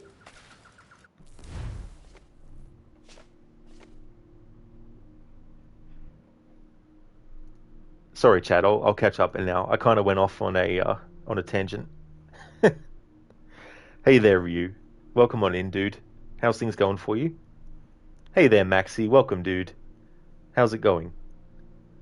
Metallica, glad to talk with you. You needed this conversation more than you know. You appreciate it. Have a great rest of your stream. That's no trouble at all, Metallica, you know. And that's the thing about certain things, is it can get you thinking. You know, like, yeah, we're dealing with fictional people, but within that framework of the fiction, there's also some things that we can also look at and compare in real life too, as well.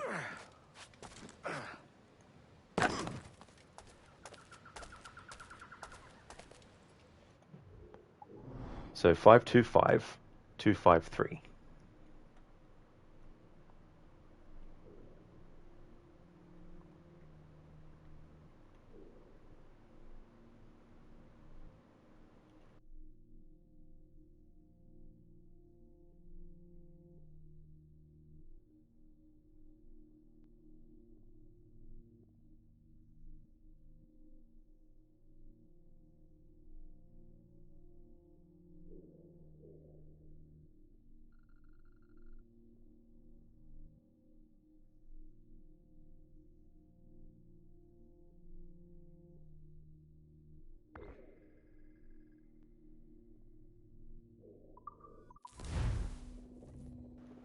Maxi, you're doing good, thanks, dude. You're just having a relaxing Sunday. How are you? That is so good, dude. I'm glad to hear that you're doing well, and that you're having a relaxing Sunday too, as well. It's always good to cap a weekend off like that. And I'm doing pretty good. I've been having a good weekend. Things have been going well. You going well, Ryu? Awesome, dude. Great to hear that you're doing well. Out. Let's go. Oh, GG's. That's cool. You finally got a PS5. Awesome. So what game are you playing to christen the PS5 with?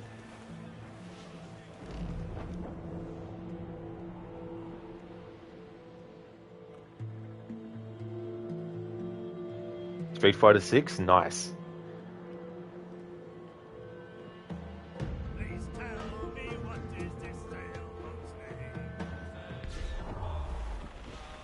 Oh, yep, so this is this area that we can't access yet. That's cool. Stands up with a will. Now let's get the final upgrade, actually, now that I think about... Remember that I've got the last plan that I needed.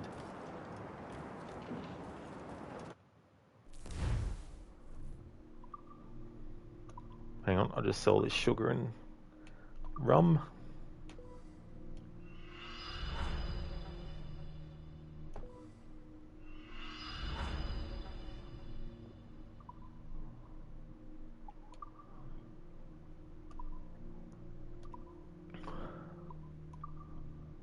Alright, so Jackdaw upgrades.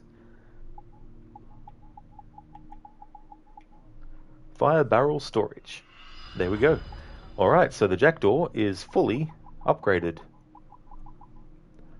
Hull armor, broadside cannons, chase cannons, ram strength, round shot strength, chain shot strength, mortar strength, swivel strength, heavy shot, fire barrel strength, diving bell acquired, heavy shot storage fully upgraded, mortar storage, fire barrel storage, cruise quarters, cargo storage, rowboat armor fully upgraded, harpoon strength fully upgraded, and harpoon storage fully upgraded. So that is the Jackdaw, even though these things could be considered separate from the Jackdaw. I also included them too. So all of this is done, so don't have to worry about doing any more upgrading.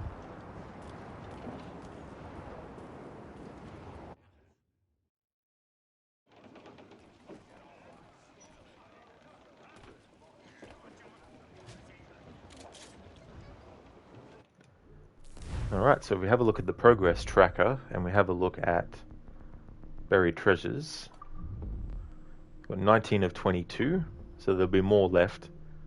So the next one that I wanted to go and do, we can't do yet. And there's another part that we can't do yet as well, because we haven't reached that point in the story. If I have a look at major locations, I think is what I want.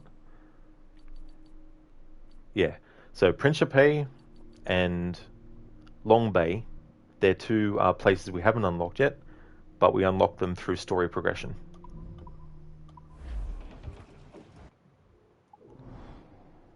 Speaking of the story, let's jump back into it.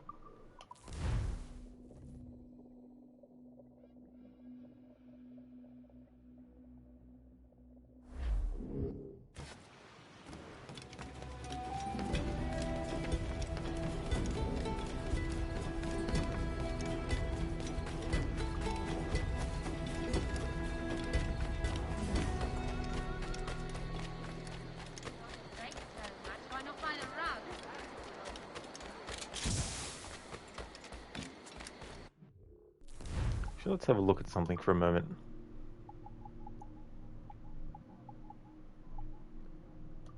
I've got heaps of money. This is one of the things that I like doing in this game too. Like, if you don't want to have to go around and hunt for animal skins, and you just want to upgrade and craft stuff, you don't care about the actual going and hunting, you literally can buy every single type of animal skin, even whale and all that kind of stuff. So, just for the sake of it, let's craft some stuff for things. Alright, so health upgrade 2. 2 deer hide and 2 great white shark bone.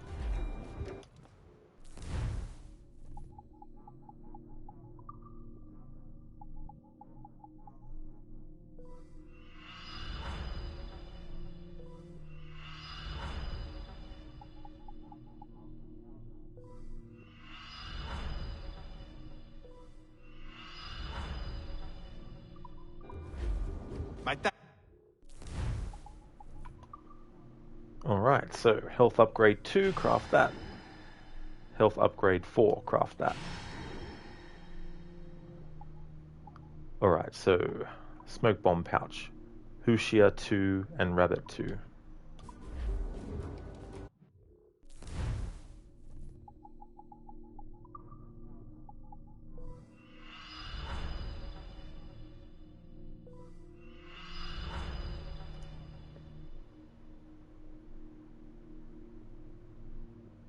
Hey there, Liberal. Welcome on in.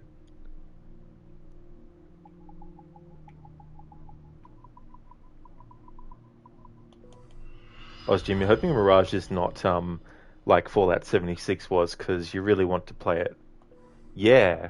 Well, that's the other thing. I mean, they've had so long now to work on it. You would hope that it would be a game that, well, let's face it, it's Ubisoft, so it will have bugs. No doubt, but hopefully they won't have any bugs that are game-breaking. They're more just funny things. Smoke bomb pouch upgraded as well. Sleep dart. Let's craft that while we're here.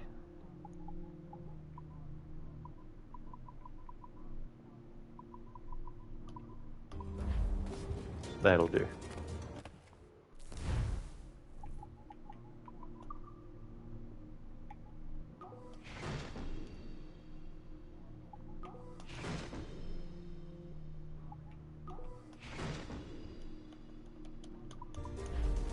Bene, grazie amico.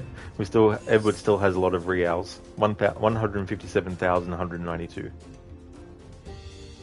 You honestly, you never know until you play the game.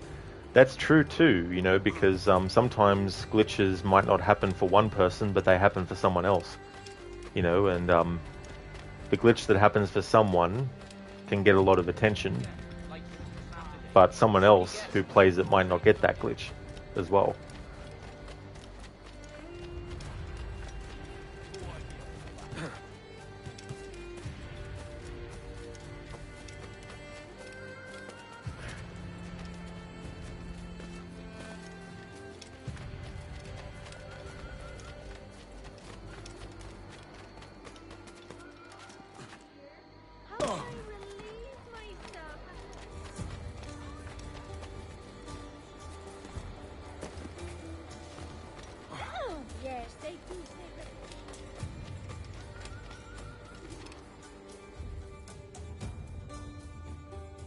What news are they?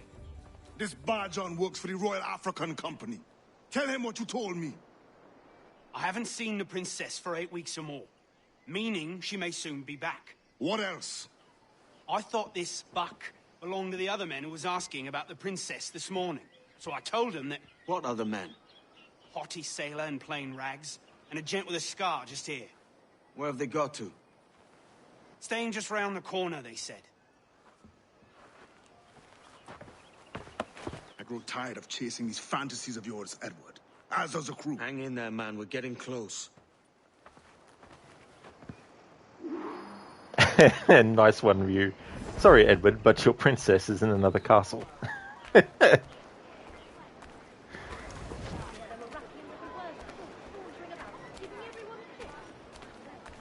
really feel that Assassin's Creed Black Flag could be done as a stage production. And when people think of stage productions and all that kind of stuff, they think, well, how are you going to do battles and ship battles on stage? It's like, well, you know, you can use lighting and sound in ways that conveys to the audience, you know, what's actually happening around the characters, you know. So all you need is a really good design set with a ship and, you know, lights and sound to simulate being on ships. You can have, you know, background actors doing fights, you know, sword fights, and, you know, there's so many things you can do. But I've always felt that this game, the story, if you broke down the story into acts of a play, you could actually do a really cool stage production of Black Flag. And especially those moments where it flashes back to Edward and Caroline, because those moments in and of themselves, they have a feel to them that would be very fitting for a stage production. Because when you think about shows and movies, obviously they have more that they need to do to convince the viewer that they're actually in the world of the movie or show. On stage, you're limited by a certain number of things, but I do feel that they could really do a good story of Black Flag as a stage production and still have the exciting moments. It's just done in a different way, because obviously you can't have a character run a certain distance that would be in real life on a stage, you know what I mean? But there are ways that you could sort of, like, you know, simulate that kind of stuff as well. But you'd need a pretty big stage as well to do it, so it wouldn't be something that I think a small-scale production could do. But certainly productions the size of, you know, actual stage productions that are massive, you know, things like that could be done with it. So I think the story is compelling enough, and the story is even compelling enough to be a radio, like an audio book as well. You know, it doesn't need to be strictly adapted into a movie or show. Could also be adapted into like an audio presentation. Have you alerted the men? We're short on time. Aye. There'll be 2 soldiers waiting for us at the crossroads. Very good. If you don't mind me asking, sir, what's the meaning behind these blood samples we're taking? Torres tells me that blood is required for the observatory to properly function. How do you mean, sir? If one wishes to use the observatory to, say, spy on King George, then one would require a drop of the king's blood to do so.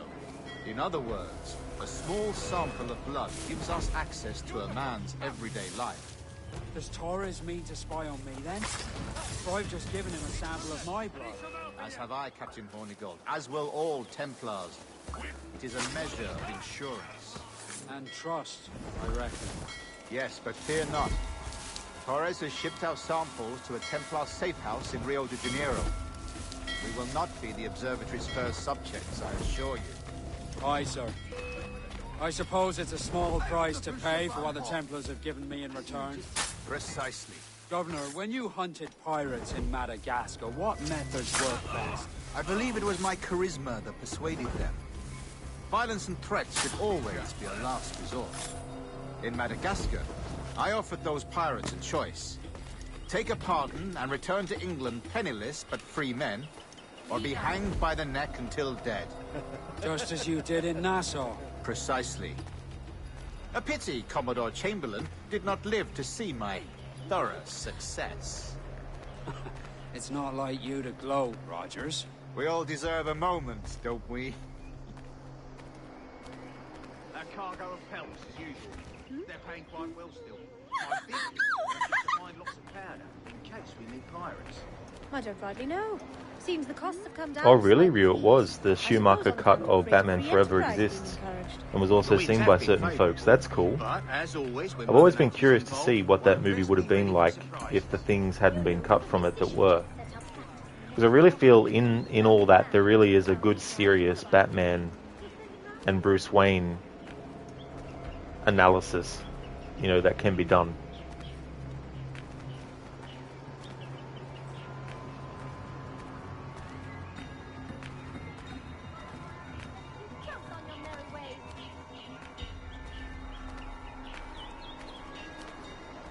God forbid any form of sense should creep into either of your heads.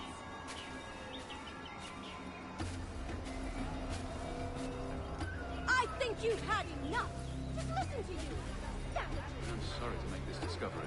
He was a good Christian. Oh, yes.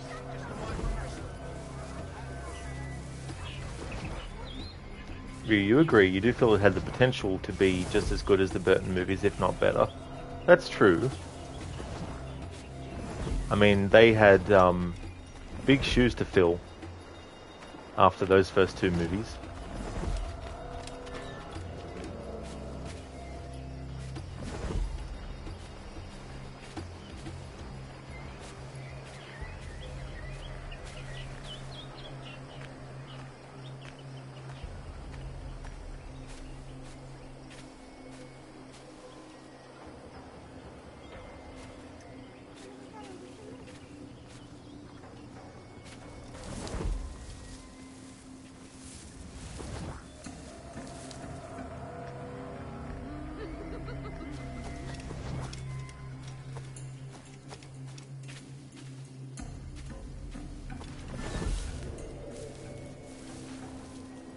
Yeah, undoubtedly Ryu, for sure.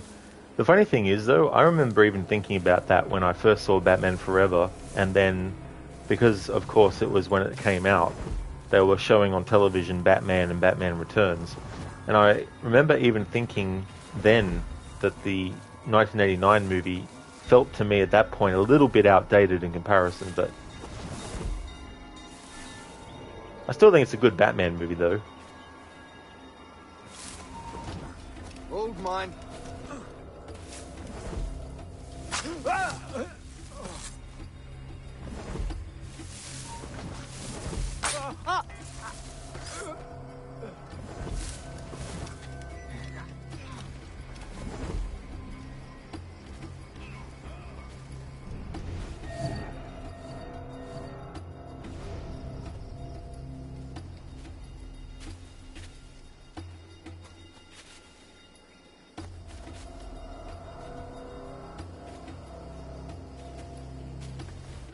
What the hell has happened with these enemies? Drink and gamble all you want, but don't forget Freaking to... glitched. I've got a clear shot, man. Clear shot. I've got to get to rights. Don't lose sight of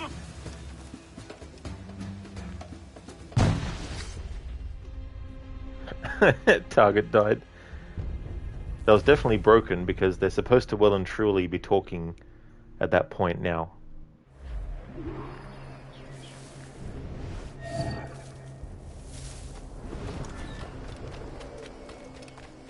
Indeed, cheesy. Rip. Target died.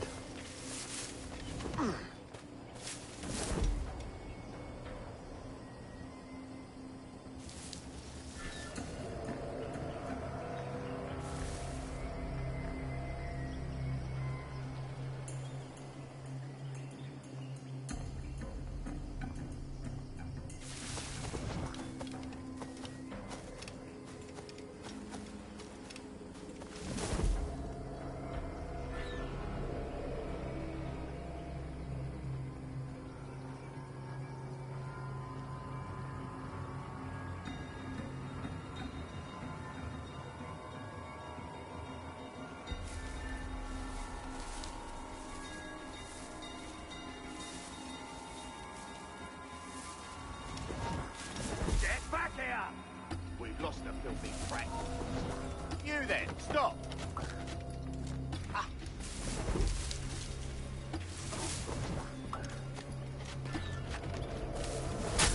Grandmaster, welcome. Buenas noches. What have you done? The princess was taken by pirates 6 weeks ago, and so far as we know, the Sage Roberts was still aboard. Very good. It is something, no? And what measures are we taking to recover the princess from these pirates? Captain Hornigold has dispatched some of his best men to ensure the Sage's capture. What of the Sage's present location? Do we know? Africa, Your Excellency. Africa? By God. The winds do not favor that. I concur, Grandmaster. I should have sailed there myself. One of my slave galleys would be more than capable of making a swift journey. Slave galley? Captain, I asked you to divest yourself of that Sikh institution. I failed to see the difference between enslaving some men and all men. Our aim is to steer the entire course of civilization, is it not? A body enslaved inspires the mind to revolt. But enslave a man's mind, and his body will follow on. Naturally. Efficiently. A fair point, Grandmaster.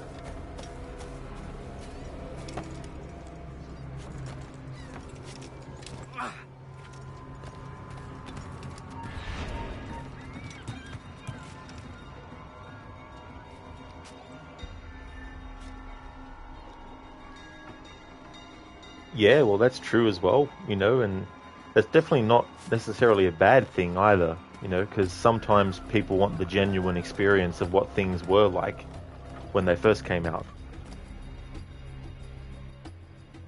Remind me, where in Africa are we looking? Principe, sir, a small island. We've sent 2 of our best men, Burgess and Cochrane. Privateers with fast ships and firm hearts. Edward Kenway! Imagine my surprise at seeing your Jackdaw anchored there. Have you heard all you came to hear? Will you now rescue the Sage from our clutching hands? A pox on you, traitor! You sold us downriver.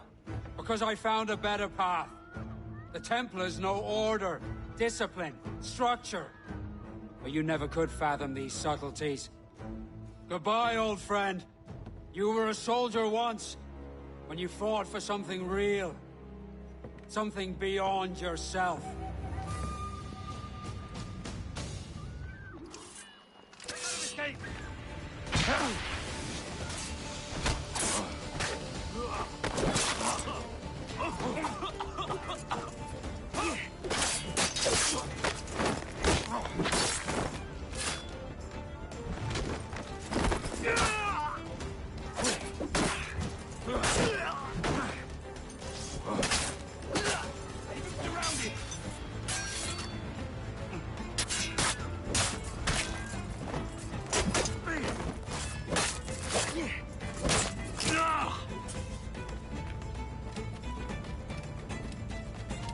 You're not losing us! Faster!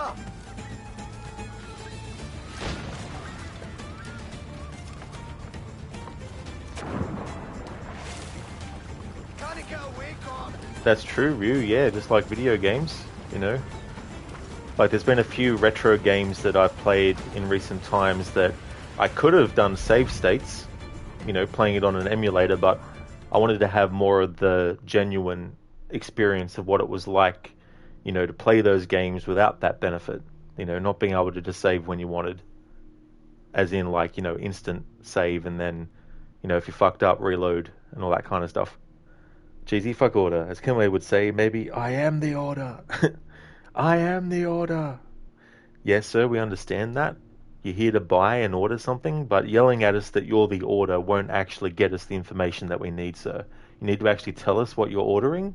I know that we're a burger shop, but we actually have more than just burgers that we sell. We also sell drinks. We also sell chips. We also sell this other stuff.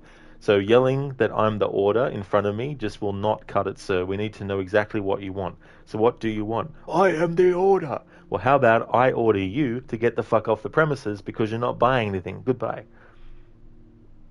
Ryu, Super Mario World is still your favorite Mario game, although you would argue that game is still timeless to this day. Yeah, it definitely has that quality. When I played through it recently, it was definitely a very smooth experience. Like, it reminds me of how, like, usually when someone says that game looks great, we think, in terms of video games especially, oh, graphically you mean. Okay, so you think it looks great graphically, pardon me, but you look at a game like Super Mario World and then you compare it to something like Red Dead Redemption 2's graphics. Now, obviously, there's a big fucking difference in graphical capabilities. There's, you know, literal decades of gradual change in the games industry and how games are being made and all the graphics, you know. But you can still say that Super Mario World has great graphics because the graphics themselves are still very good for that time and for that console and for that, you know, that experience as well.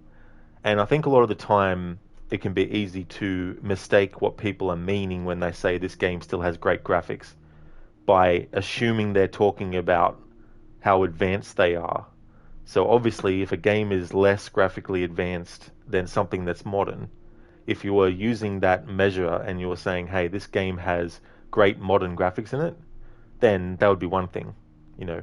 But if someone was saying these graphics are great, they're better than anything that's come out, then it'd be a bit like, are you sure about that? But I think aesthetic is a big thing too. You can still have graphics that aren't as advanced anymore, but they're still aesthetically pleasing to the eye, and they still look really good for what they are, you know. And I think there's a lot of Super Nintendo games, and I mean, all games have that, you know, except maybe for some really, really early stuff, you know. But there's a lot of games that people still play today, and it still looks good. The graphics still hold up in the respect of the graphics are good for what they had back at the time. And if you compare some games' graphics back then to those games, you can definitely tell that in their own time, they had better graphics than another one did as well. Geez, you have $3. Well, Edward has 150 something reals. I don't know how many dollars that would be if you were to convert it. Mortal Kombat is a huge example of the old incarnation still being the best despite their age, both the game and the movie. Yeah, I mean, you can definitely argue for that. I mean, I can definitely see why people would argue the opposite as well. But then again, it all comes down to our subjective perception of things and taste for stuff. How can I help you today?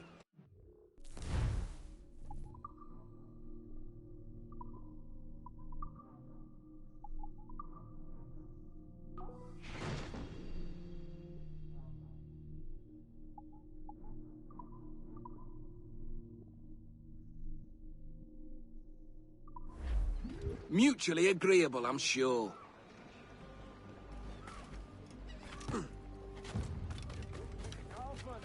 Hey, friend. Want to go low profile? So that would be $3,318.68. Holy shit. That's still a decent amount. Not, you know, like, not retire for the rest of your life with, but it's better than $100.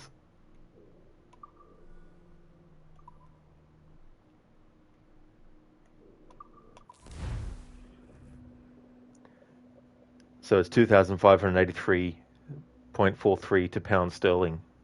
That's still a pretty good amount as well. Then you get some examples that set the standard for the genres and are still seen as the greatest. That's true. They sort of set a bar. And that bar doesn't necessarily have to be technical bars. You know, it can be the impact that it had for people, or the genre itself, or the franchise itself after that point. Jim, Street Fighter is another one. That's true. Street Fighter is also another one too.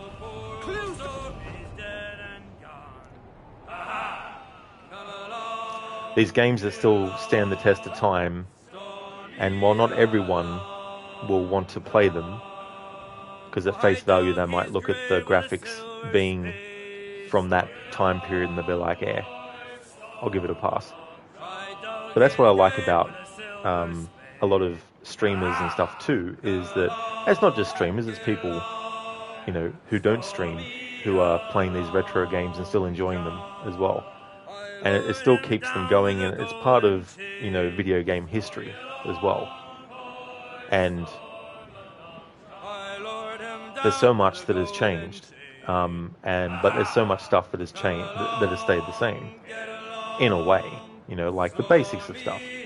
Like, if you look at the very first Mario game and the jumping mechanics in it, what are you dealing with? Okay, you're dealing with having to press a button at a certain time to jump over something, like a gap or an enemy. There's plenty of games decades later that still have that thing where it's like, there's a gap you need to jump. You need to time it right with your button press of the jump to make the jump. You know, there's just basics of stuff that are still in games as well. It's just that there's a lot of surface level stuff that changes. You know, like the graphics, for example. That obviously is different, and that kind of stuff.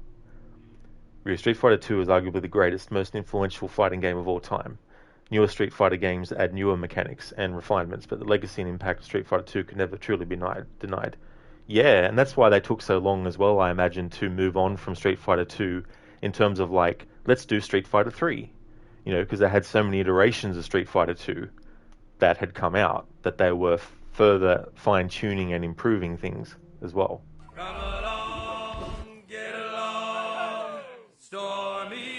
What's our course, Captain? Principe, Quartermaster. We're sailing for the coast of Africa.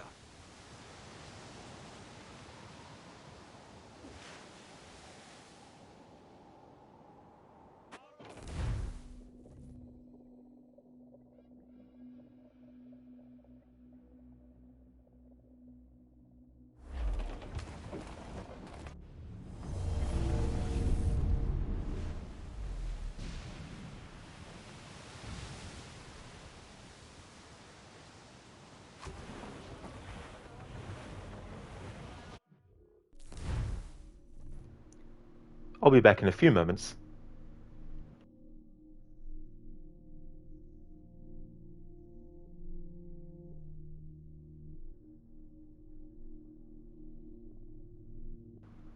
Thank you so much for the follow, Hell Randall.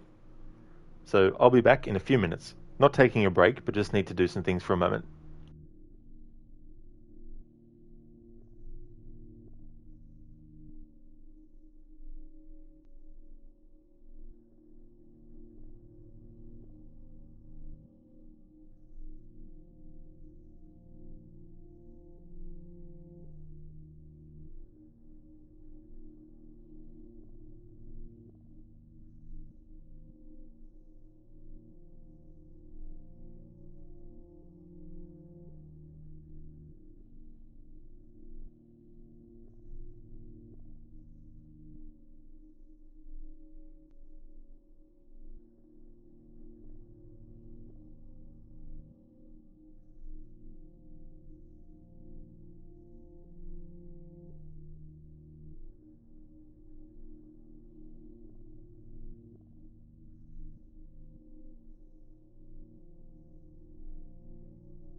Alrighty then, I am back. I guess that did turn into a little bit of a break. Took a bit longer than I expected.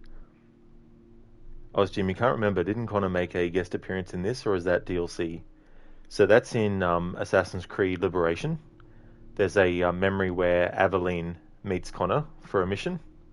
But there is DLC for this game where Aveline appears in it.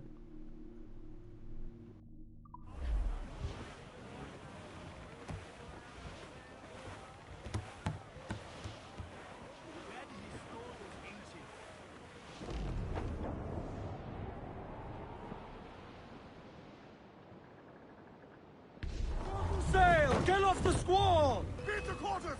They're not alone, sir! Don't know what happened there. Trouble cap! The won't place shot there! Loose and trim too! Incoming fire! Making all it! Fire! Ready to fire, sir! Down they go! Cannon ready! Douse the gallants and royal! She's vulnerable there, Captain! Awaiting orders, Captain! Clue up! Clue up! Fire! Take the shot, sir! They are firing, sir! We've been touched! Fire! Make him back up! Gun to head out some sail! Ready to fire, sir! Topsails, gallants! Loose and trim! Fire! We'll be knocking them outside! Fire! Runs the man there, she's gone! To play! Refit, all top! We're ready, sir! Yeah. It's cool too in Liberation because once you do that memory where Aveline meets Connor, you can actually replay it but as Connor. I thought that was quite cool.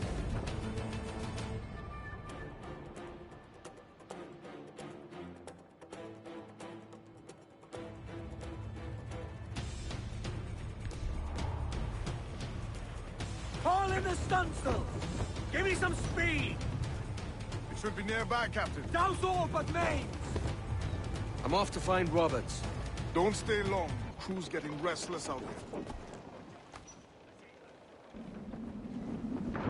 Captain, fancy to swim. Alright, so this is another location that we can now access.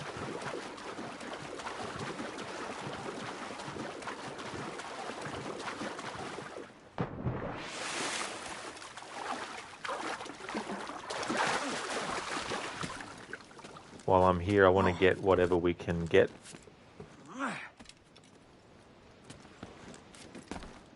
That's part of what I'm doing. Chests, secrets, that kind of stuff.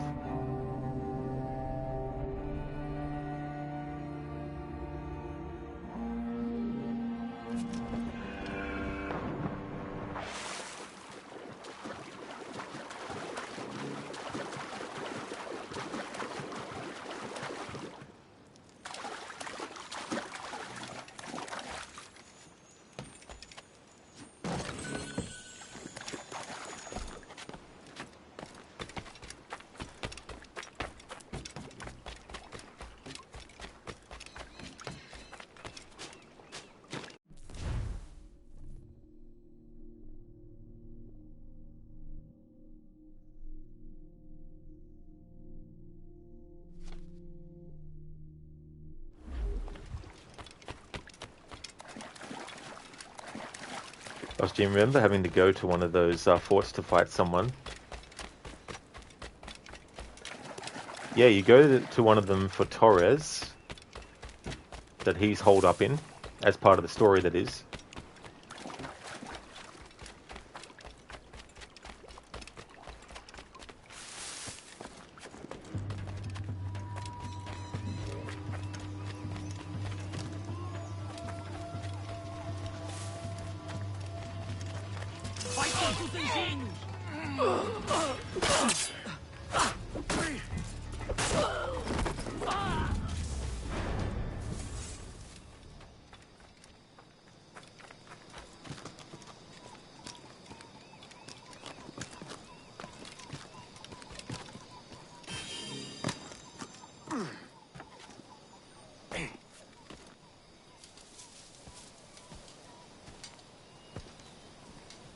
Captain Kenway.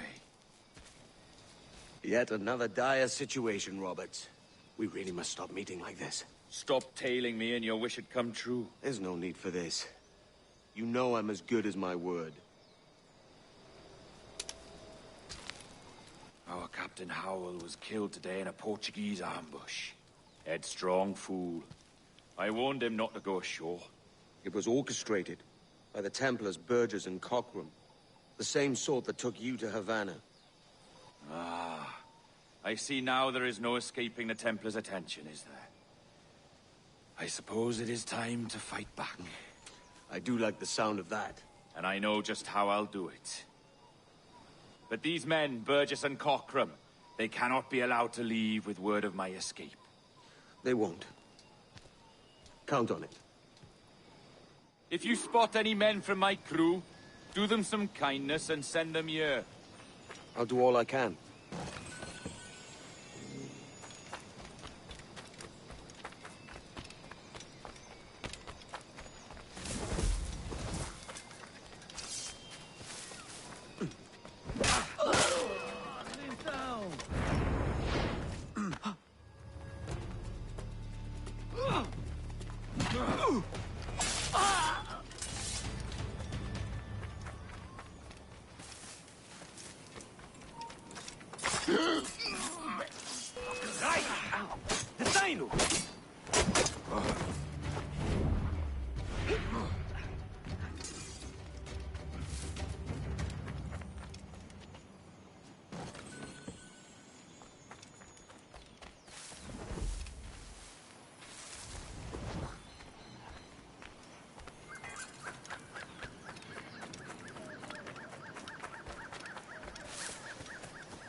Alright, so I think near here is where the pirate treasure map.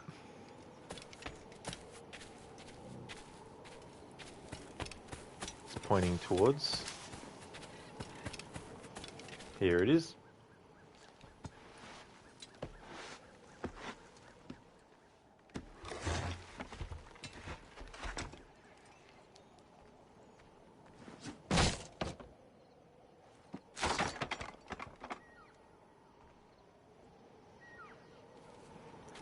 Alright, so 2 more buried chests left to find.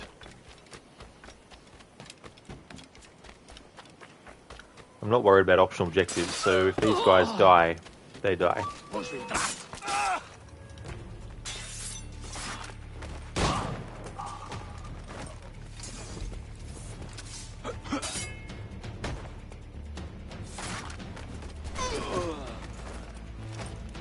Tu não podes despistar-nos, seu monte de esterco rançoso! Cá está ele! Apanha-o!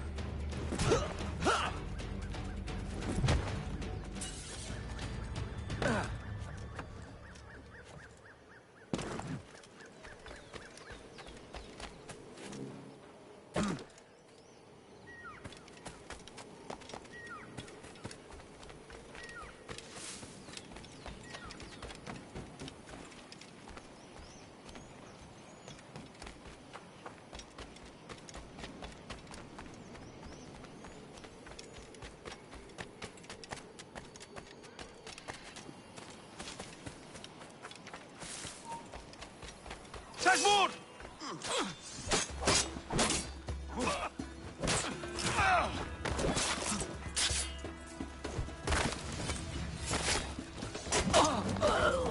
Tu não podes despistar-nos, seu monte de esterco rançoso!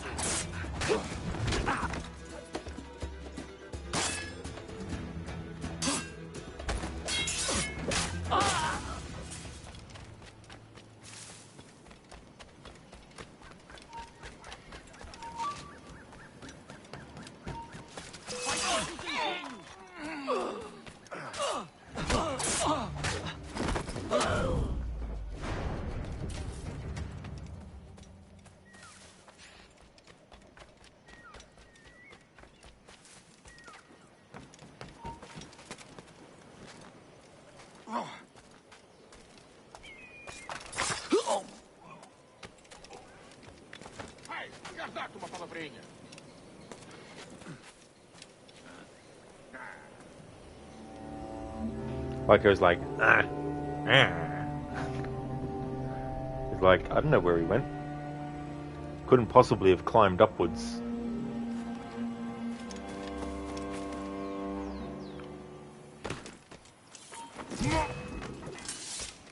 Mwop. Mwop.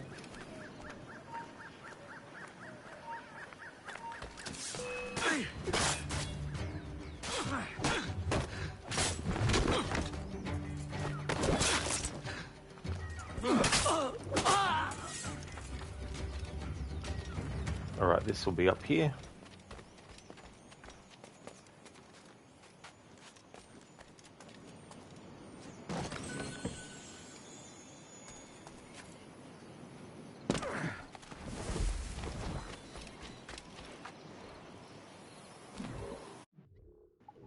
Alrighty then, one more treasure.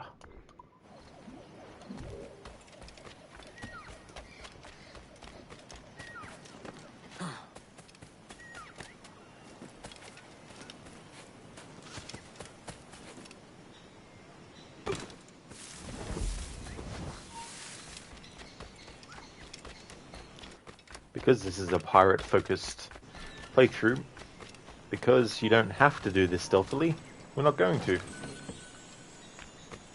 That's all the treasure chests here. Let's go and fight. We're not waiting on no one.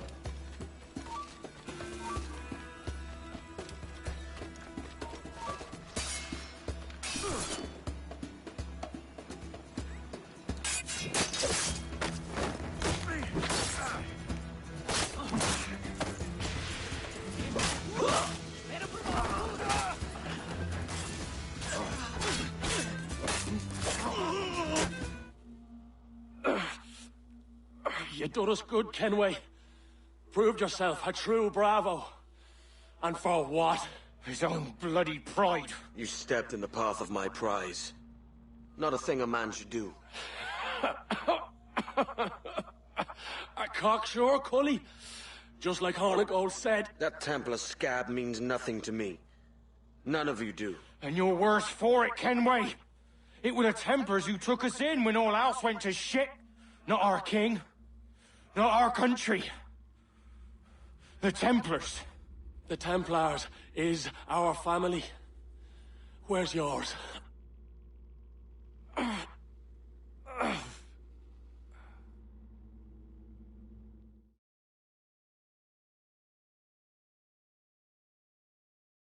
In honest service, there are thin commons, low wages and hard labour. Yet, as gentlemen of fortune, we enjoy plenty and satisfaction, pleasure and ease, liberty and power. So what man with a sensible mind would choose the former life, when the only hazard we pirates run is a sour look from those without strength or splendour? Ha! Now, I have been among you 6 weeks, and in that time, I have adopted your outlook as my own. And with so fierce a conviction that it may frighten you to see your passions reflected from me in so stark a light. But if it's a captain you see in me now, then, I'll be your bloody captain. Yeah! For I have dipped my hands in muddied waters, and, withdrawing them, find 'tis better to be a commander than a common man!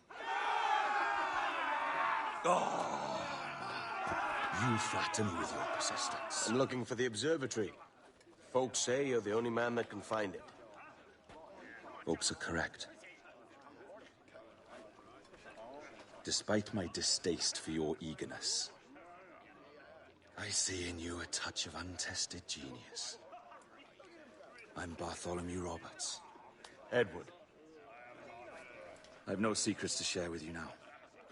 But if you'll lend me your aid, in 2 months' time west of the Leeward Islands, well, it's there you'll get some answers, I promise you. So in my unique playthrough, the last stream that I did for that, I was up to this part of the story, and when he says in 2 months' time, in my unique playthrough that I'm doing parallel, I have to wait 2 months of real time before I do the next part of the story. So the next part of the unique playthrough will be on the 16th of September, which will make it 2 months from the last stream that I did for that playthrough. And then, due to the nature of that playthrough, it's going to bleed over till next year, because when I resume the story on that playthrough at the next point, the next time that Edward gets told to meet someone in a certain amount of time, I'm pretty sure that it's 4 months of time that they say. So when I get to that point in the unique playthrough, I'll have to wait 4 months of real time before continuing the story. So that's my unique playthrough. So we're just now at the point where I finished my last stream that I did recently of that unique playthrough. But the next one for that playthrough will be on the 16th of September. There's a few interesting things that you see happen here with the assassination of Burgess and Cockram. So you have the assassination of Cockram and Burgess and Cockram, and they are equating a sense of family with the Templars. And one of them says, you know, it wasn't our country, it wasn't our king, it was the Templars who took us in. And the thing about that is, it's almost like, yes, they were looking for that kind of camaraderie or that kind of like care, but they never found it with all these others, but they found it with the Templars. Now, sure, that's an understandable thing for them to be like, hey, the Templars have offered what we've been looking for, but others haven't given us, so we're going to go with them. But it's almost like taking the best offer presented instead of deciding to, you know, go with something else. And so they decide to go with the Templars, of course, with that kind of thinking. So they're looking for a sense of belonging as well. Now, the ironic thing is that they could get that sense of belonging from the Assassins as well. It's just that they've come in contact with the Templars, and the Templars have given the strongest reason to them to date out of all the people and, you know, institutions and governments and all that kind of stuff. It's the Templars who have come to them and have given the strongest case for why they should join them, you know. But if you look at it from their perspective, that's great that they found someone like that. You know, they've found a sense of belonging. But like when someone finds a sense of belonging with a bad crowd, it can lead to, you know, bad things. So in the case of Cockram and Burgess, it's understandable that they would gravitate to the Templars. But because no other has come along and given them a better offer, they don't really have much choice except in their minds to join the Templars. They could have been like, you know what, it sounds good, but how about we just wait and see if we can find someone else? They were like, no, this is the best, so boom, I'll just accept them because they're showing acceptance of me, you know, and that kind of stuff. Yeah, cheesy. It's so funny. There's a couple of moments where Edward is like, Roberts! Carbon, 16th of September, the day before your birthday. Oh, what timing. That's cool. That's cool that your birthday's coming up pretty soon, really. I mean, you know, we're almost at August. It won't take long for that to go and September to come around. Oh, that's okay, Carbon. That's no trouble at all. Doesn't matter, dude, you know, like, I'll still be here streaming, so, you know, if there's other things you need to do, definitely don't feel like, you know, you shouldn't be doing them, or, you know, if it takes longer than usual, that's fine too, as well, or expected. Ozgym Templars use their dim wits against them. Yeah, I mean, you could definitely see it that way too, you know. Like, I would say that characters like Charles Vane is of stronger mind than those two are. Even someone like Jack Rackham, even though he's not always all there, you know. But the thing is, even Hornigold has that kind of intelligence with him. But see, he's looking for something else, you know, and that's why he sides with the Templars. And in a similar way to Burgess and Cockram, the Templars are offering him the best method of achieving what he wants, which is order and discipline, you know. because he was for Nassau, along with Edward and Blackbeard. He truly wanted to see Nassau be a great place for pirates. However, he had limits, and that limit was when things were starting to go really sour, where people were sick, there was illness on the island and all that kind of stuff. Whereas Edward and Blackbeard were still seeing the shining spots of that whole thing, so they were more willing to stick with it for longer. Ultimately, they have to abandon it too, as well. But when Hornigold abandons Nassau, he is doing that because he realizes that Nassau is done for, that they had an opportunity, like even he said, we had a rare opportunity to take something base, and make it, great, but in 2 years we just pissed it all away, that kind of stuff. So it's understandable why he would. But the Templars, they're interested in getting all sorts onto that kind of stuff, So they're already doing that kind of thing. But it's just one of those things too, where like it's understandable that certain characters would want something that they could do. And with Hornigold, he wants things to be better. And so he just is like, oh yeah, the Templars are offering something better. So that's really cool to do, and all that kind of stuff.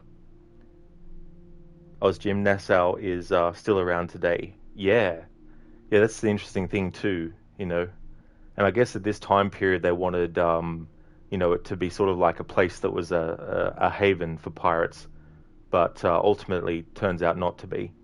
And then they have to sort of like leave.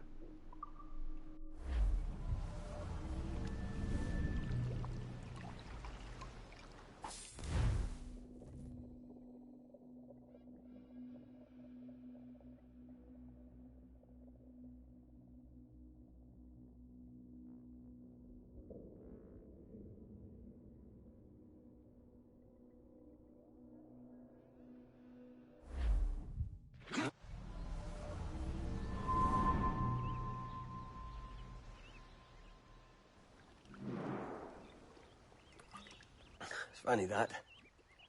With scurvy, the fix is more pleasant than the cause. When you catch a dose from a horn, must treat it with quicksilver. You're fonder of getting the disease than you are of curing it. Something biting at you. All men desire to live by a code or a creed, yes? Yet when pressed, most defer to their instincts rather than the laws that bind them. But what is the appeal of a creed if it does not yoke all men to like behavior? Might make a man feel like he belongs to something. What's your answer? That all men are sheep. That an old wolf like me deserves every ounce of blood he draws.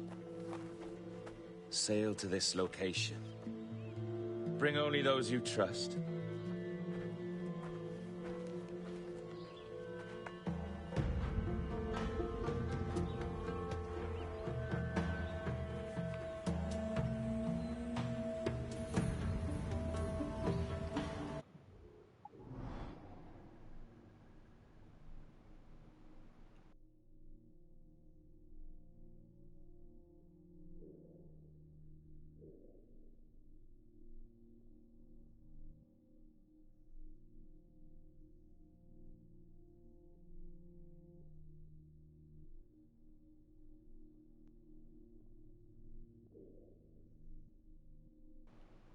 Alright, so on Principe we got all the treasure chests and got the treasure that was buried as well.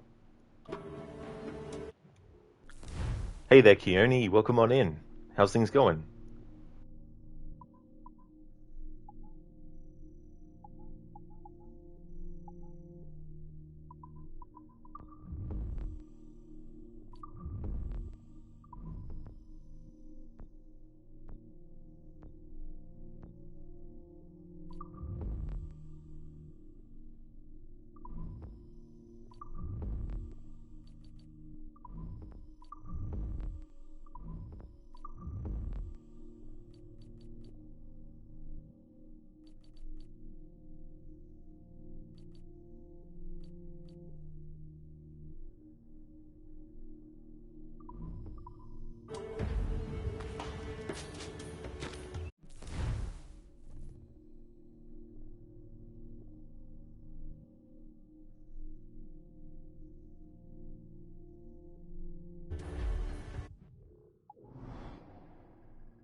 Okay, so there'll be buried treasure that is there. Charlotte. Near that location.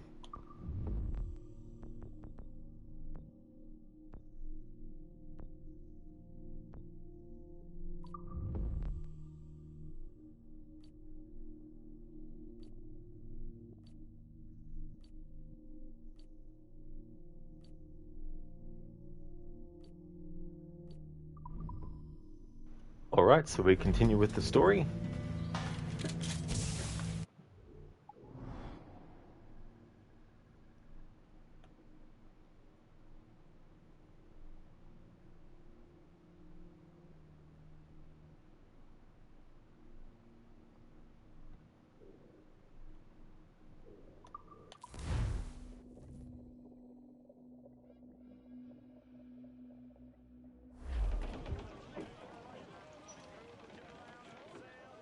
Mains out! Let... Who's up? Eat her sticks!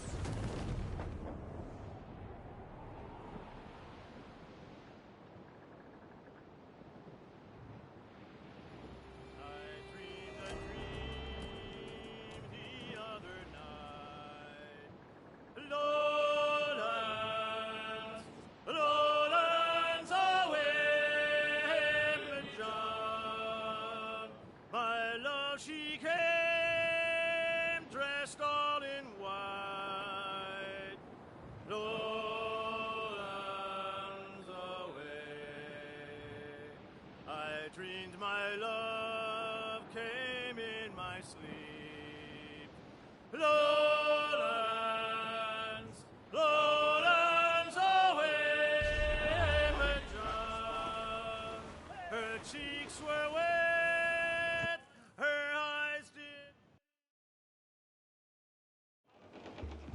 Ah, Captain Kenway.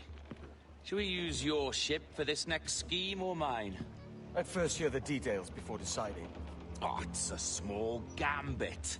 This fount of information has just told me that a nearby galleon contains the treasure I seek. For his sake, I hope he's right. You've thought this plan through? Indeed. Using this man, we'll acquire a Portuguese flag, which will get us as close to our target as possible. It's a very simple idea, if you follow my orders to the letter. The Jackdaw, then. Excellent.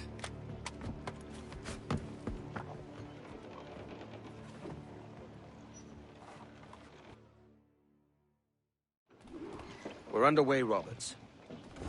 So what's your plan? The flagship of this fleet is transporting a valuable treasure in a large chest. Crystal phials filled with blood. You may remember. We're chasing drams of blood. Is that all? I asked you to follow my instructions to the letter, Captain, but I did not give you leave to question why. I want those blood phials intact, and if that does not happen, we part as enemies. Do you understand? I'll try to, aye. Douse them all. Now there's a hard to pronounce name of a town he's going to say soon. I'm like, how do you pronounce that? Mains.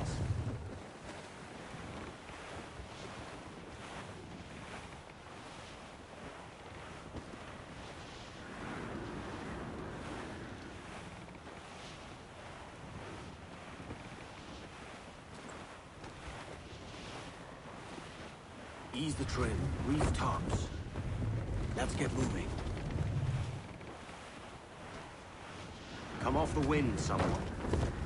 Loose the mains. There's the thing for us, Captain. You see that ship here? We'll need its flag for this ruse to work.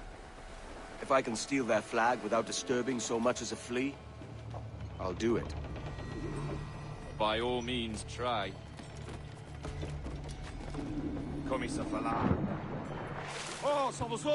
Stan, you're watching a documentary about Cleopatra, but it doesn't have Ira Apollodorus in it. What the fuck, man?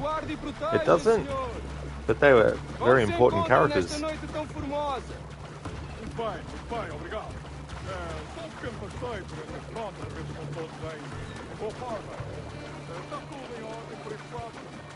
Sim, senhor! Tudo em ordem, senhor! Estamos apenas à espera que o nosso navio almirante seja reabastecido antes de zarpar. Ah! E julgo que um dos nossos navios mercantes da nossa frota necessita de um novo mastro. Há homens em terra neste momento em busca de uma árvore que sirva de tal propósito. Vêm mercadores de voz? Não. Quantos clubes serão? Compõem a maior parte da nossa frota, senhor.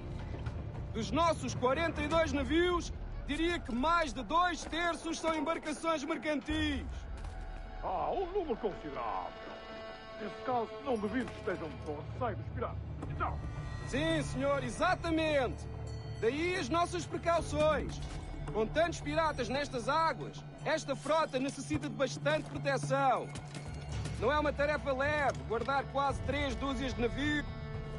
You'll write them you'll write them an email, Stan, and tell them to get their facts straight. Yeah. It's like, come on, what are you doing? I still love how they don't see a big giant flag being thrown down. Like no one sees it. Entregue os meus cumprimentos ao seu capitão. Certo, senhor. Ele de momento está a dormir. Vai lamentar não ter tido a oportunidade para falar consigo. É uma pena. Até à próxima. E que Deus nos abençoe.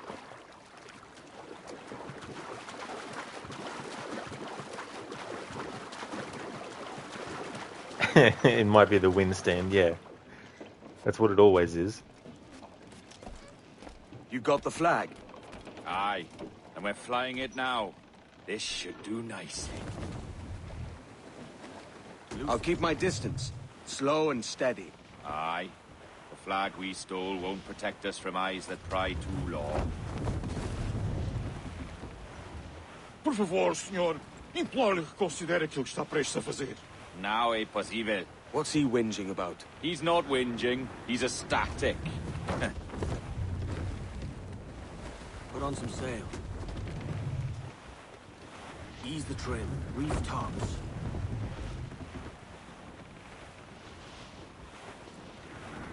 Come off the wind somewhat. Let's get moving. Clue up, shorten sail. Up ahead! They are unloading something from that ship. Could that be our prize? Perhaps you should go ashore, Captain Kenway. Find that chest, and if it contains the prize, it's here. We'll tell this lot we're a ship rife with plague. They'll not come near them.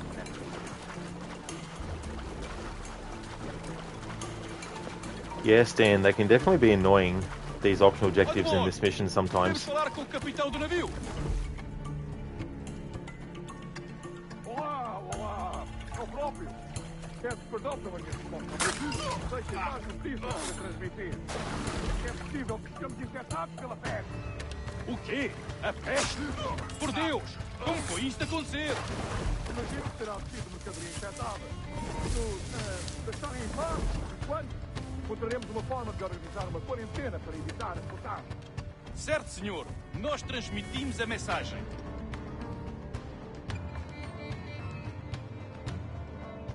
A peste? O capitão daquele brigo diz que estão afetados pela peste.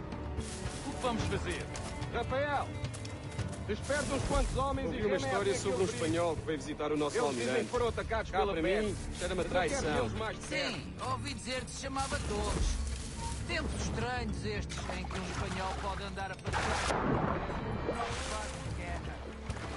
Keone, what do you think about the UFO news lately? Haven't really looked into it, to be honest. Like, wasn't there some declassified documents released or something?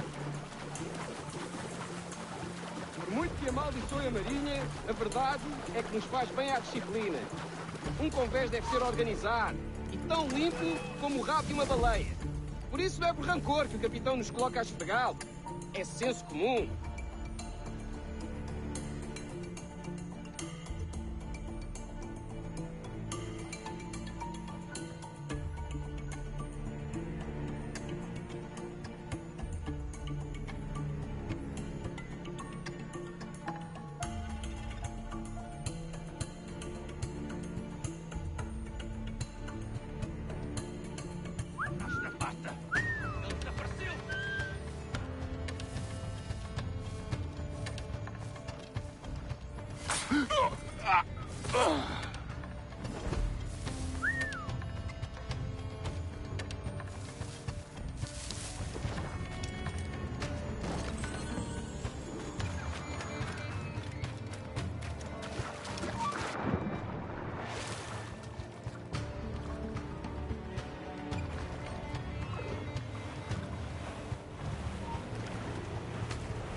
The chest they hauled ashore was full of empty vials. Where's our Portuguese captain? He had outlived his usefulness. Where is he? Sleeping soundly at the bottom of the sea. How many men must we kill for a simple prize? As many as drift into our path. Put on some sail. Look on that, Captain. Men who ran the same gauntlet and lost their way. We're made of sterner stuff, are they? How often have those been a sailor's last words, I wonder? Like how Bartholomew Roberts uses that against Edward later, that comment, or that idea of, you know, we're made of sterner stuff. Loose the stunsails. Almost in a mocking way.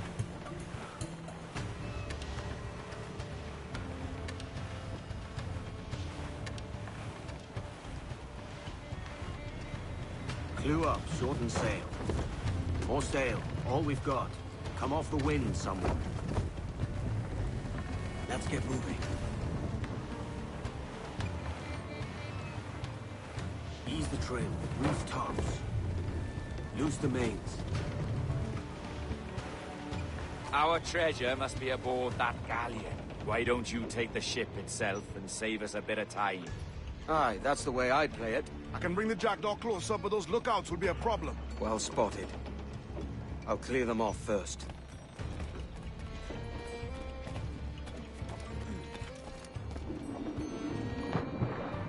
I assume everyone seems to betray Edward. Yeah, I mean, Bartholomew Roberts betrays him because he indulges Edward by letting him see where the observatory is. But after his usefulness is gone, that's when he just throws Edward under the bus.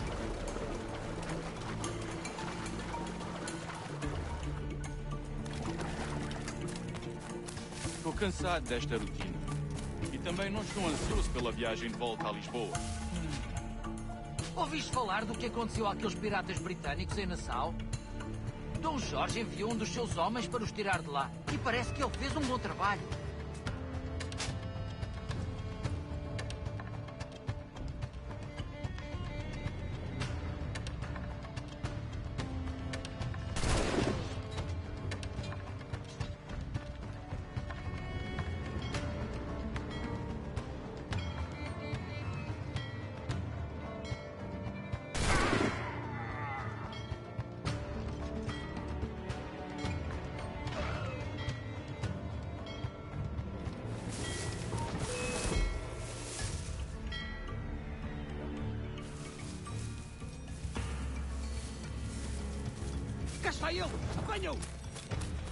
Alright, so not worried about optional objectives for this playthrough, so let's just do this the pirate way and just run in there and cut everyone to shreds.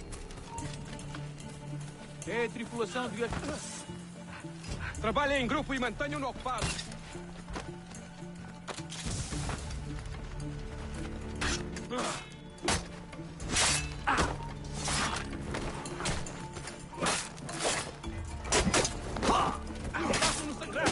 Não vai cantar!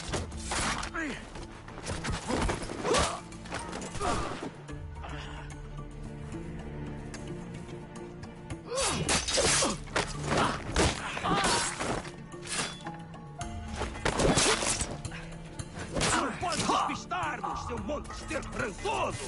Ali! Cá está ele! Apanha-o!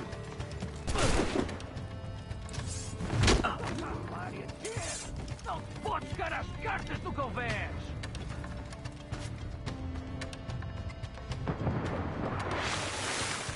You gotta love it when things like that just do not go to plan. Stan, these soldiers are just bullies. Yeah, they're just waiting around, waiting for people to annoy.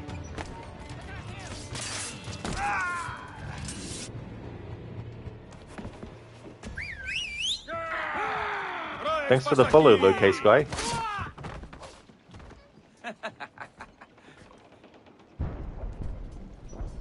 We've been spotted. Took them long enough. To quarters all, man the cannons! Every last hand! On your command, Captain! Let's hear the roar of this beast! Get the mainsails into the wind! We get unlimited mortar for this part. Fire! Fight for what is owed, you lads! Ready to fire, Captain! Fire! Coming fire! I've hit a sap! That one did some damage! Fire! Reloading! Fire! Fire like the hot winds of hell blowing in your face!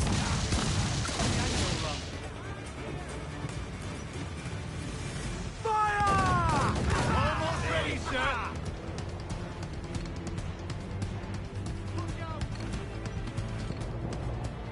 Fire!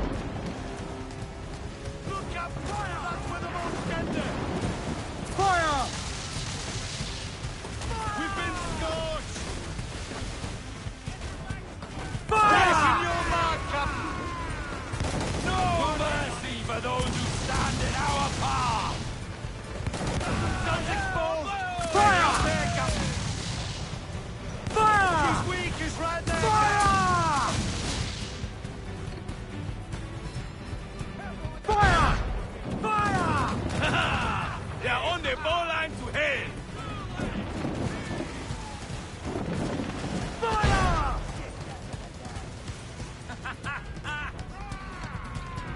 Watch your elbow, Jack! Fire! Look at the whole place They're shot on the down! bowline to hell! We're ready, sir! Mr. Clenibus, thank you so much for the raid. Thank you very much.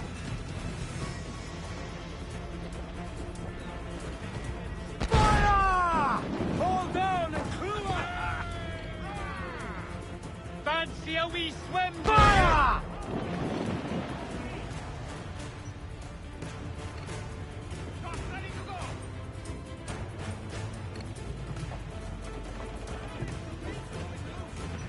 Stan, you really wanted to use this ship more? Oh yeah, it would have been cool. Use mainsail! Even if there was a way to mod the game so you could use this ship on the PC version.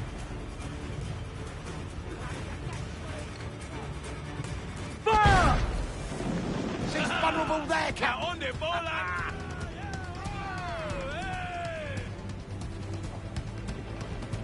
Reef the topsails and gallants!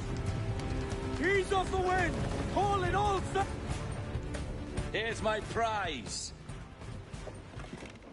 Ah, the Templars have been busy, I see. Lawrence Prince's blood. Useless now. Woods Rogers, Ben Hornigold, even Torres himself. Small quantities kept for a special purpose. You must take me to the observatory, Roberts. I need to know what it is. To what end, eh? Will you sell it from under my nose? Or work with me and use it to bolster our gain? Whatever improves my lot in life. How ridiculous. A merry life and a short one, that's my motto. It's all the optimism I can muster. All right, Captain Kenway. You've earned a look.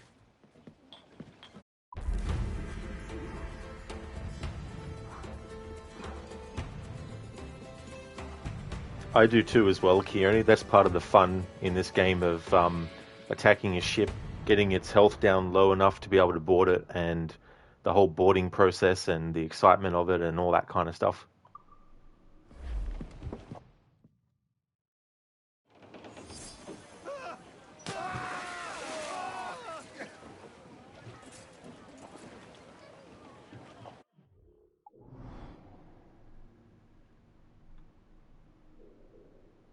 Alright, next memory. Murder and Mayhem. So I'll definitely be finishing the game story today. All the other stuff that I wanted to do as part of this playthrough, the majority of that has been done yesterday.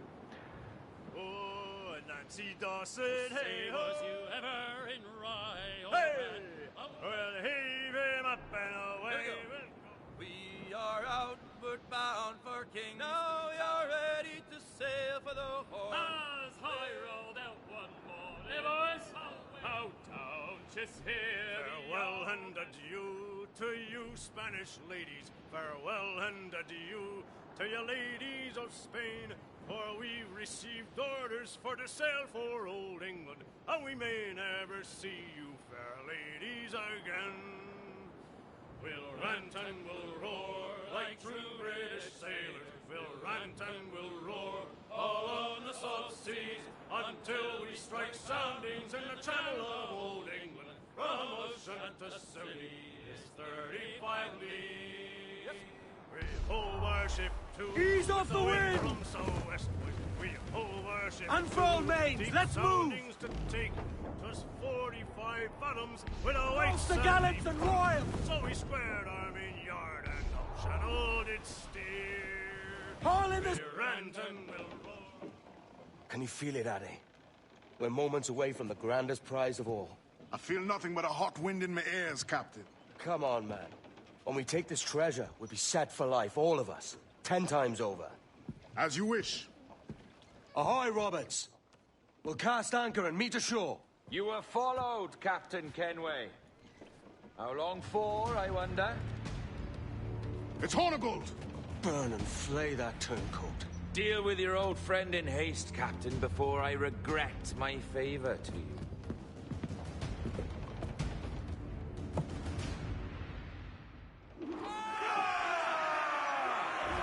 Captain, think carefully about what you mean to do here. What are you grousing about, Ade? It's Ben Hornigold, come to kill us out there. Aye, and the traitor needs to die. But what then? Can you say with certainty that you deserve the observatory more than he and his Templars? No, I can't, and I don't care to try. But if you've a better idea, by all means, tell me. Forget working with Roberts. Tell the assassins. Bring them here and let them protect this place. Aye, I'll bring them here. If they're willing to pay me a good sum for it.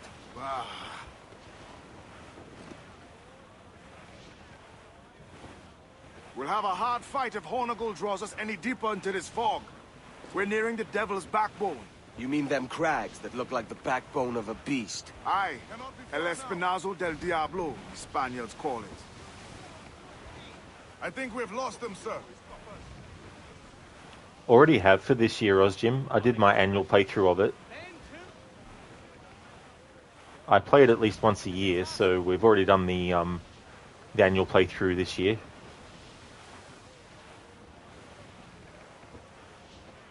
With trouble blowing in. Douse the roar. Commander, she's got us.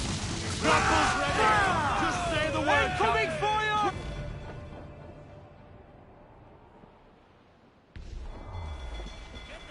Fire! Reloading! Enemy fire! Fire!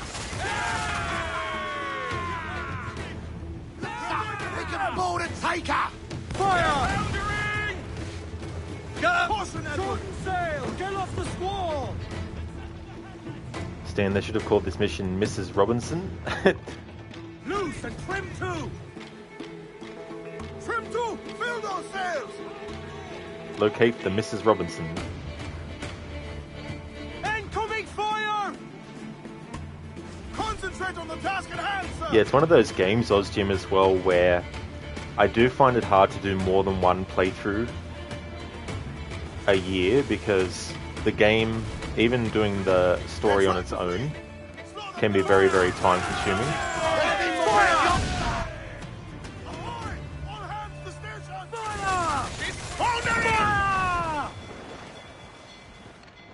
Ready to fire, Cap! Douse all but mains! I've already got the ship fully upgraded, so I don't need to worry about boarding ships for their materials. Shall we board it, Captain? Fire! That's with them all gender!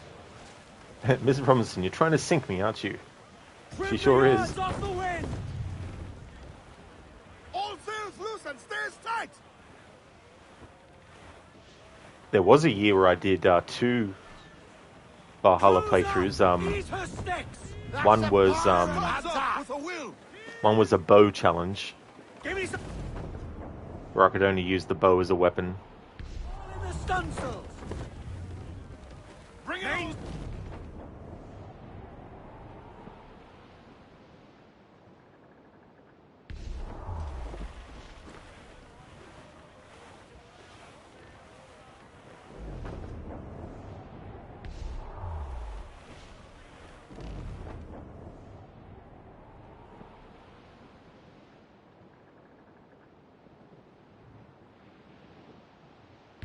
All but mains! Get the mains free! Fire! Almost ready, sir. Give the order, sir. She's foundering! Ready to fire, sir.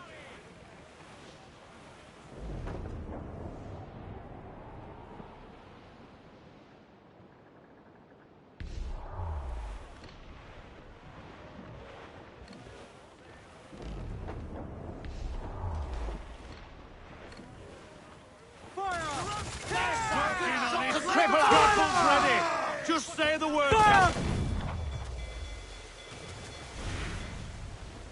Fire! Ready to board on your mark, sir. Reef in all tops. Reef the topsails and gallants. Let up.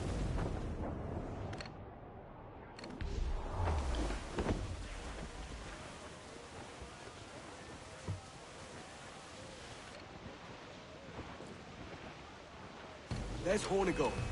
Getting close. Fire! Reloading. Give the order, sir. Fire!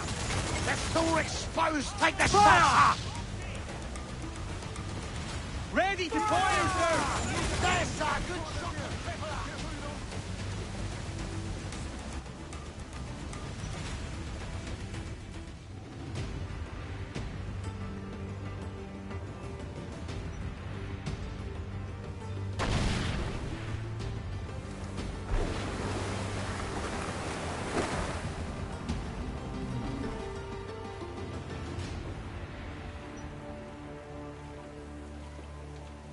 I will be coming back.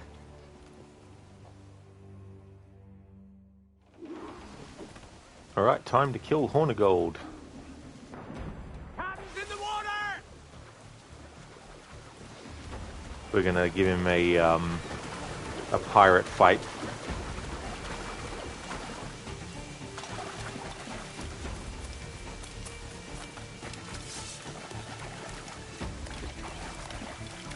Costume, about time. Oh. Absolutely, Hornigold is going to get what he has coming to him. You. One of my favourite Edward lines is Got a good line on him. after you kill him. Got a shot. Can't break out of that to do the human shield, unfortunately.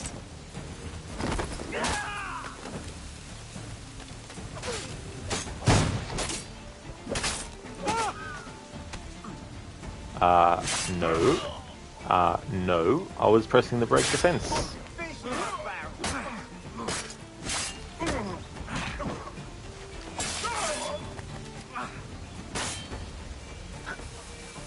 Here, have a smoke bomb and enjoy the explosive.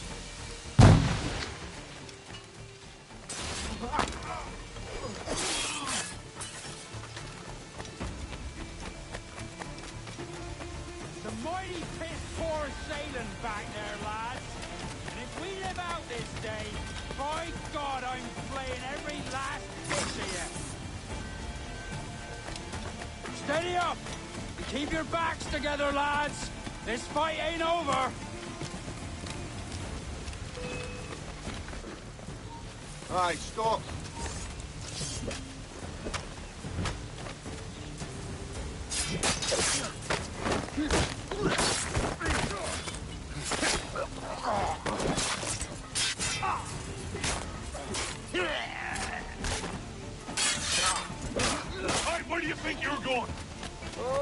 I've got a lovely clear shot. I know this bastard, and I've seen what he can do. He'll be after me, sure as I'm standing here.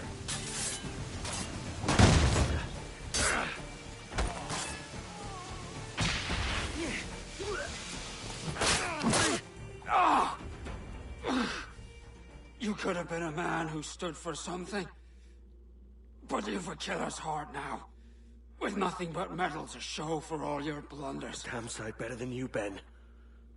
The heart of a traitor who thinks himself better than his mates. Aye, and proven true. What have you done since Nassau fell, huh? Nothing but murder and mayhem. You threw in with the very kind we once hated! No! These Templars are different. I wish you could see that.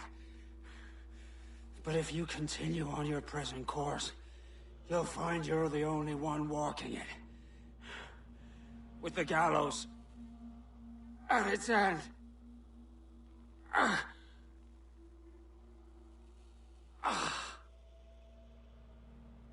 It may be. But now the world has one less snake in it. And that's enough for me. Just the power and emotion behind Matt Ryan's performance there, saying that dialogue, that line, was just so awesome.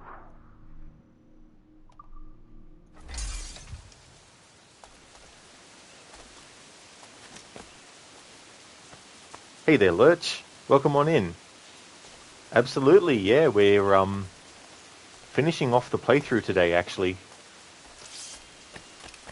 This is phase 3 of celebrating the game's 10th anniversary, and I wanted to do something that focused on getting all the treasure chests and all that kind of stuff.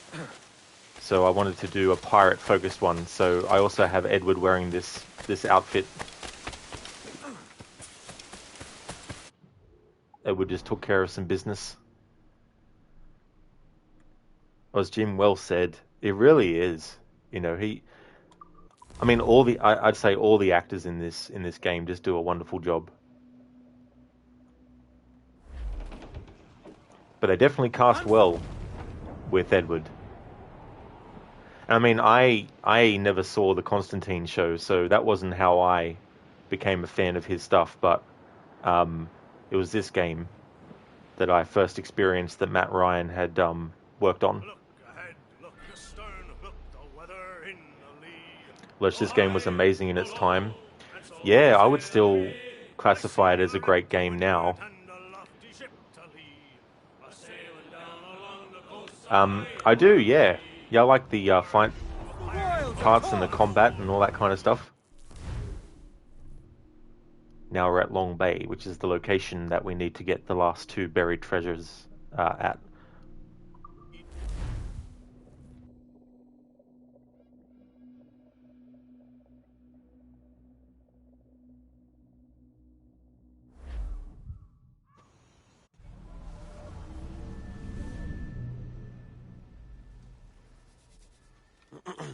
Is that pirate hunter dead? Aye, by my own hand. Why is it you alone can find what so many want? I was born with memories of this place. Memories of another time entirely, I think. Like another life I've already led. Curse you for a lurch, man, and speak some sense. Not today. After you, Captain. The path ahead is dangerous.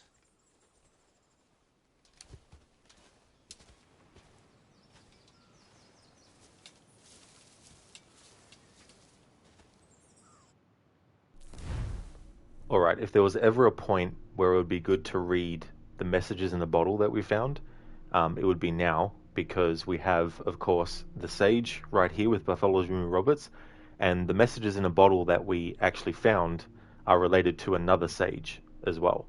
It gives you a little bit of a backstory with Laureano Torres as well, the Templar. Lurch, you used to like the boat fight. You would just send your pirates getting goodies when you played it. The thing you found annoying on here was the music notes. Oh yeah, sometimes it's annoying trying to catch those because of how they float and the pathing and all that kind of stuff.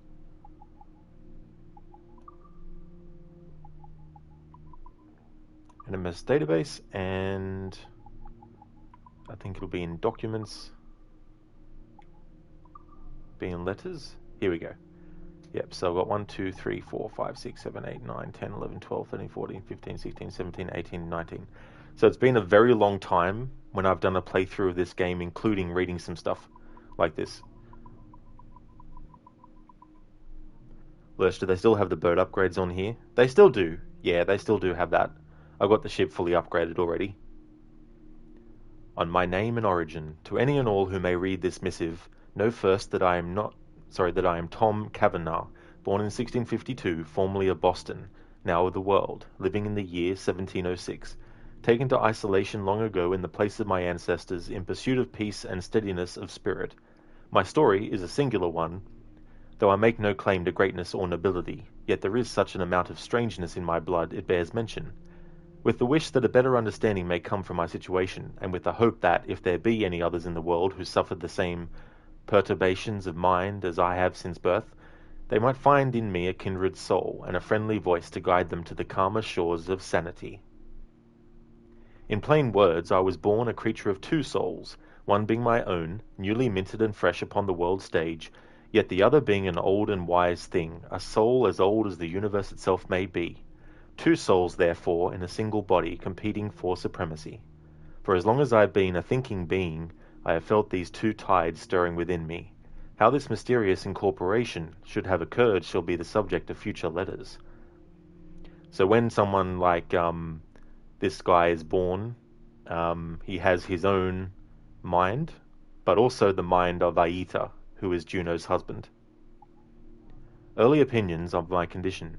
From birth I was known to my parents and neighbours as a boy of strange habits and impulses. My eyes, being of unequal colour and dimension, always invited odd comment and query, being so easy to discern.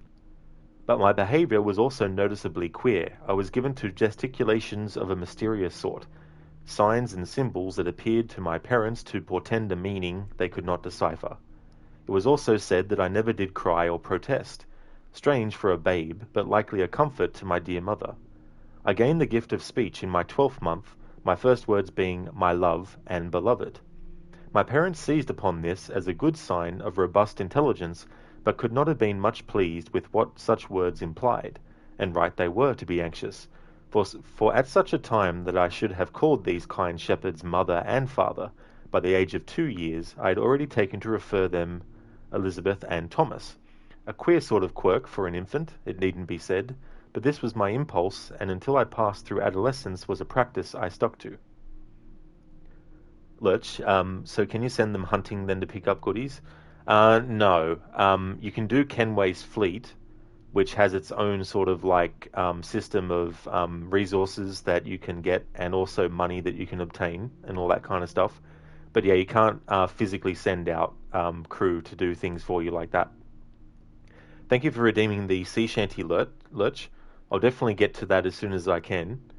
There's quite a few pages of this that I want to read, so I'll just keep on reading these. But as soon as I can actually do that with the Sea Shanty, I'll get to that. On the place of my birth. Of the city I called home for nigh 2 decades, I have nothing but fond memories. Boston was a place of great beauty and peace. My father was a cobbler by trade, and my mother kept a modest house as she raised me as best she could. And together we lived along the southern shores near the wharfs that saw the tall ships in their comings and goings, shuttling all manner of good to and from this young colony. I remember being always fascinated by those ships, and the promise of adventure they presaged, and it was not for want of distraction or imagination that I spent many a morning sitting upon the docks to watch them enter the harbour from locations afar, or as a dream. I wondered then what lay beyond that thin line of azure, and in wondering set the course of my desire. I wished to travel, to discover. So it was that I knew from those early days I would not live out my life in Boston, but would range far and wide in search of the source of the strange secrets within me. Of that more shall be writ at another time, but let it be known that I was content for a time, and that I loved my parents very much. So when he says in the previous one to that he called, that his first words were my love and my beloved, he's referring to Juno, and that's the part of Aita that came through at such a young age to mention those things, because that's what he calls Juno, his beloved. My first reverie. I recall with clarity the day of my first reverie. Heretofore I had only the sense of my bicameral mind, but on this day I was offered a glimpse as if through a window into that second buried soul, into the second life within me. I was 4 years of age, and it was a fresh autumn day. I was out with my parents upon an excursion, strolling about the place called Beacon Hill. We, having only concluded our picnicking, now ranged about the peak to take view of the city below. It was then a coolness fell upon me. The world seemed to darken and glow all at once. I fell back, landing, it seemed, into a pair of coddling arms. A voice said to me, "Go, beloved, go to your rest." As eerie as this was, a deep love suffused me. The voice went on, "Your sacrifice will not have been in vain, and though you must pass from this life, I shall see you renewed, reborn to remain at my side forever." So this is, of course, Juno. Never before, and rarely since, had I felt such a depth of adoration. Then the skies cleared and the world lighted, and I woke supine with my parents looming over me, calling my name. My deepening predicament. It is with great sadness I should now relate the genesis of my feeling of great isolation from my parents, even at so young an age, and my powerful sense that I was too much different from them, meaning that though they had borne me and raised me, I seemed not of their issue, nor of their kind. And the reverie described previously cast this feeling in a firmer mould. I seemed not to be of this world at all. Indeed, there were days when I felt not remotely human at all, but of an other kind of creature entire. Between the time of my 4th year and my 14th, I was given to such a profusion of reveries and ideas and dreams that I should sound mad to describe them, yet by outward appearance I was as normal as any lad, and further, was never particularly troubled by what crossed my mind.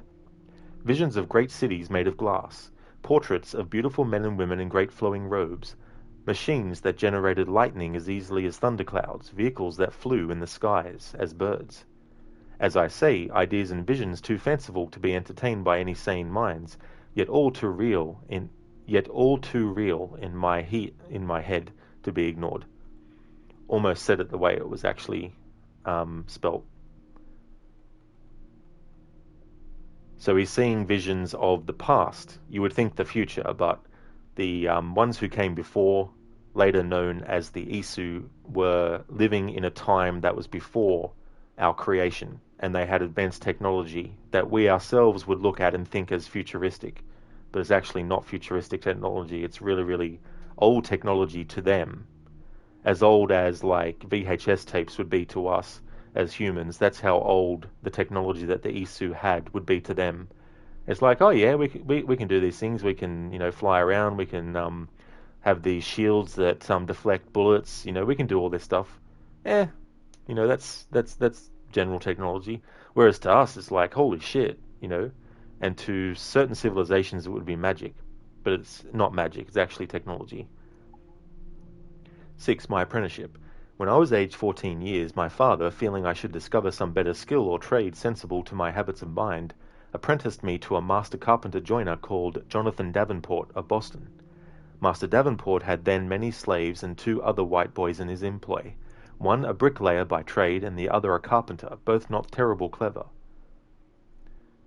clever, but seeing in me a certain spark of intelligence and wit, Master Davenport was all too keen to place me as a joiner, and I was happy to oblige, the position earning me some £2 a year and great satisfaction of spirit. A joiner's work requires a nice and steady hand, and a great taste in ornament, both qualities Master Davenport told me I had in large measure, and so it was with great pride that, prior to the customary 7 years, I took leave of my master after only 5, and set out on my own at 19 years of age to seek my success, now a man and master in my own right. My master was not sad to see me go, but bade me good fortune, for he knew in his heart that I was the greatest talent he had yet apprenticed. For there is something of a natural genius in you, lad, a wisdom beyond your years. And so packing a kit of all my worldly possessions, I bid my mother and father much love and farewell, then took passage on a merchant brig bound for Jamaica in the West Indies, where need for carpenters of skill were greatly needed. 7. On leaving home. It pains me now to think on my feelings of my departure from Boston, and from my dear parents, who raised me so well, for in hindsight I think perhaps I should have been melancholy, or anxious at the least, yet leaving home at so spry an age ranks as one of the great joys of my life. Never before or since did I ever feel such an embrace of freedom.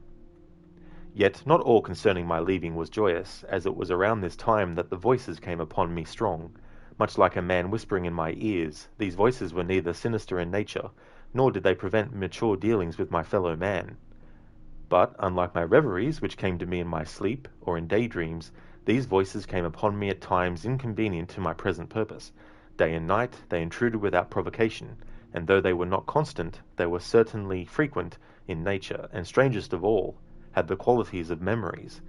There were times, too, that I seemed to hear my own voice among them.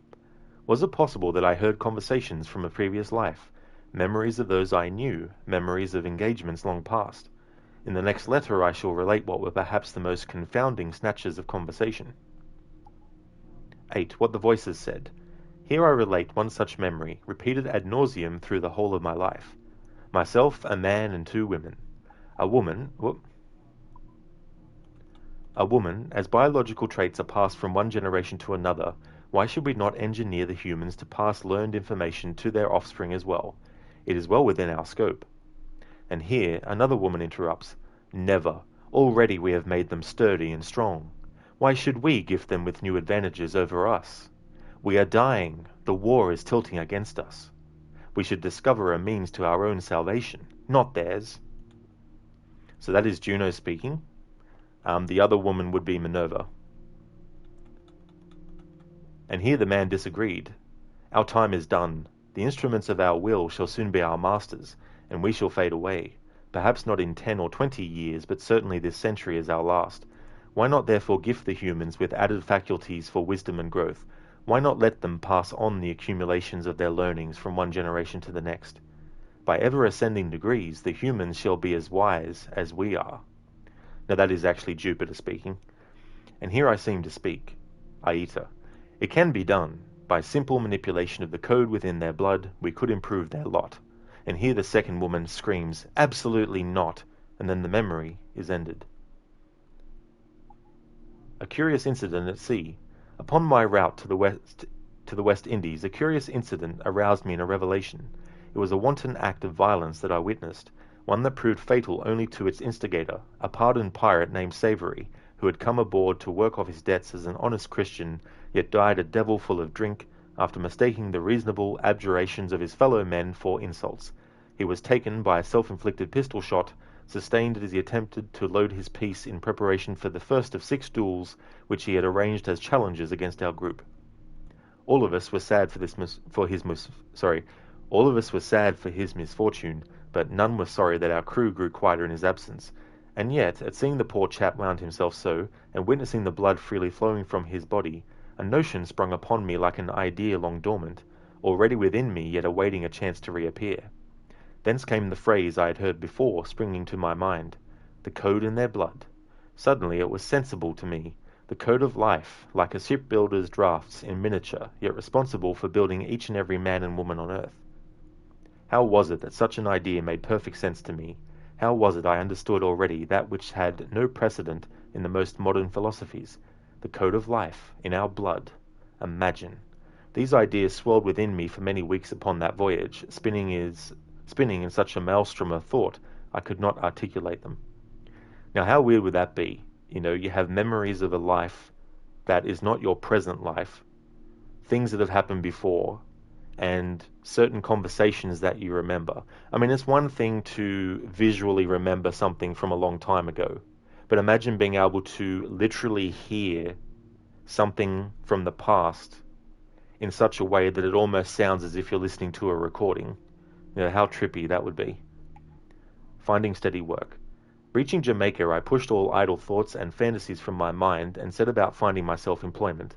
A letter of endorsement from my mentor, Mr. Davenport, hastened my success, and within a fortnight I was able to secure an interview with an agent working for the estimable Mr. Peter Beckford, a man known wide across the West Indies as a one of honour and good intelligence, as, I must say, was his agent, for the man hired me on the spot, and within a 2 days' time was I set to work upon the slaves' quarters, fitting them with sturdier doors and tighter roofs.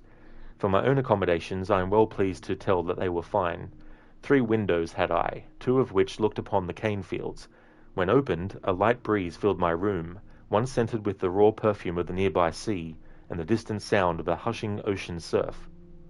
Often, too, the spiritual songs of the hard at work entered and gave me a deep calm. It was pleasant there, only this comfort could not mask the dread I felt at the thought of catching the yellow fever or another of the innumerable ailments that often struck those newly arrived to these parts. For my part, I saw well over 17 men and women perish from the disease within 6 months of my arrival. It seemed then that for every success I had, another 2 or 3 potential hazards lay in wait, and as time would tell, this proved most unfortunately true. Peter Beckford the elder. Of my employer I must say something, for it was owing to his connections that I came to find such troubled dealings. Peter Beckford was a man of great charisma and pride. In 1662 he had come to Jamaica and in just 10 years had fast procured himself a sizable portion of land, which he sowed with cane as early as he was able. Upon my coming into his orbit, he claimed all about him, one of the largest private holdings of land in all the world, rivaling only kings and emperors for his largesse. This same surplus applied to the number of slaves in his employ. Whereas he had arrived in Jamaica with a complement of 3, he now owned the better part of 300. A shrewd and relentless man of business, Mr. Beckford was known also to be subservient to a temper of cyclonic power. Wrath and fury and enmity were his primary means of settling arguments that could not be concluded in Mr. Beckford's immediate favour. He was, however, always kind to me and as gracious a man as one could hope an employer to be. But this I put down to my status in his eyes. He was a traditional man with a respect for rank and breeding. In earlier times he had been the governor de facto of the island, and though a statesman no longer upon my arrival, he still bore all the signs of a man who felt it his natural duty to lead. Further, his political connections he valued as deeply as his sugar and the money it brought him, and it was in this capacity, following the arrival of a Spanish soldier, that I met the man who would change my life for the worse, forever, a young man named Laureano Torres. And Laureano Torres, of course, is the Templar Grand Master. So this gives you a little bit of backstory as to his character before we meet him as Edward at the start of this game story.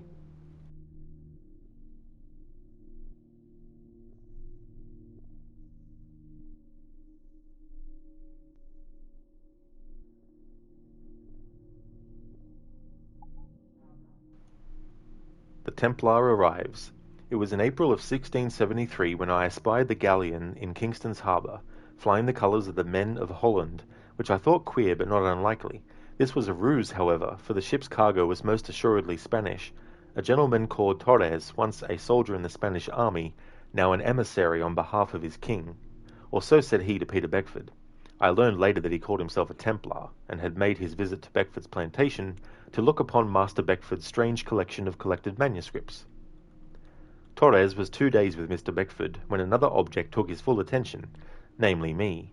The sight of my face stirred in him a strange sort of excitement, which I found altogether untoward at first, until he plied me with questions that shocked me to the core of my being. Said he to me one evening after supper, "Hear your voices, Mr. Kavanagh." "How is that?" I answered, feigning ignorance, though shaken in truth. "Voices, from the dark of your mind. Or memories, to be clearer, as if from another life entire." And here I was terrified.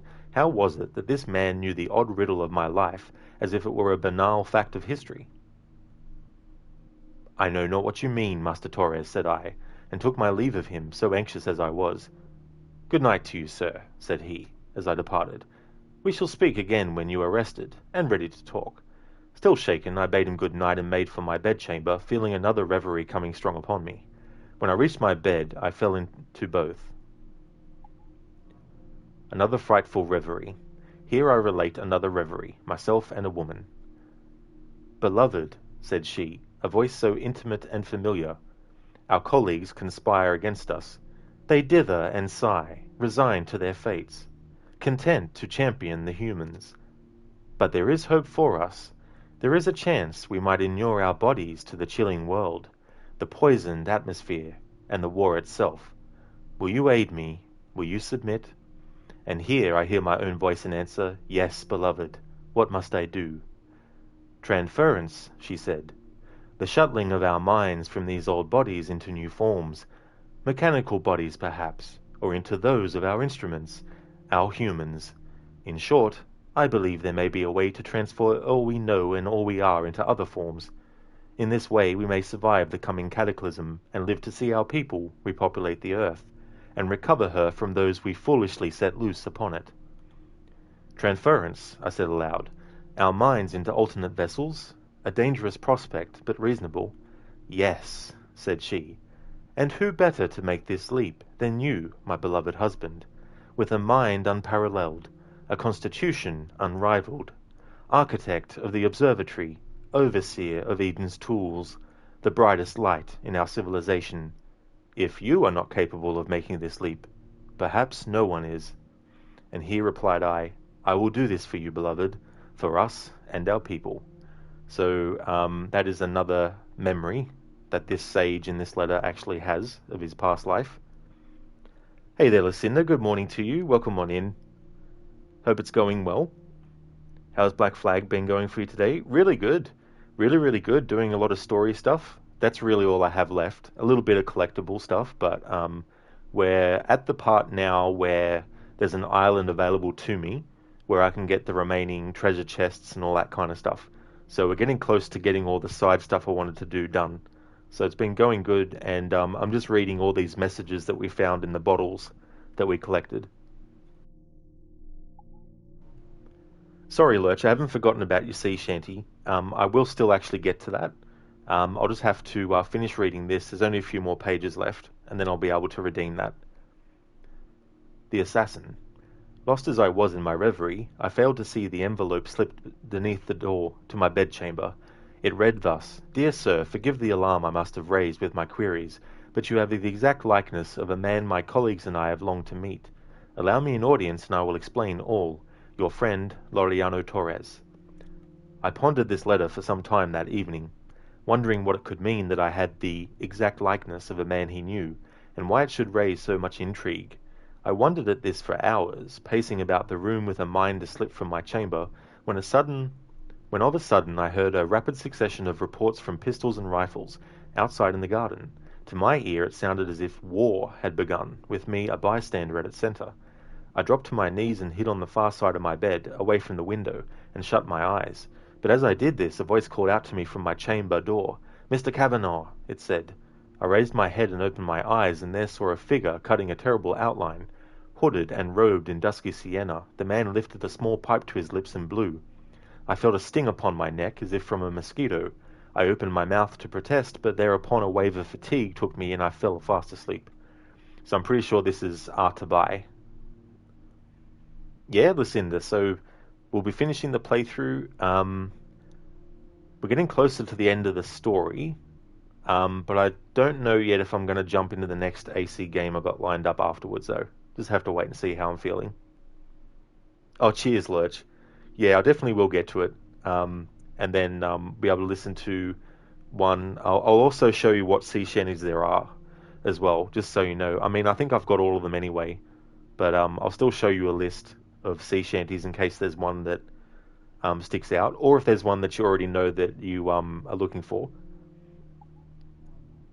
Rest and repaste. I awoke some days hence in a bustling native village in the presence of that same man, many leagues from where I had called my home.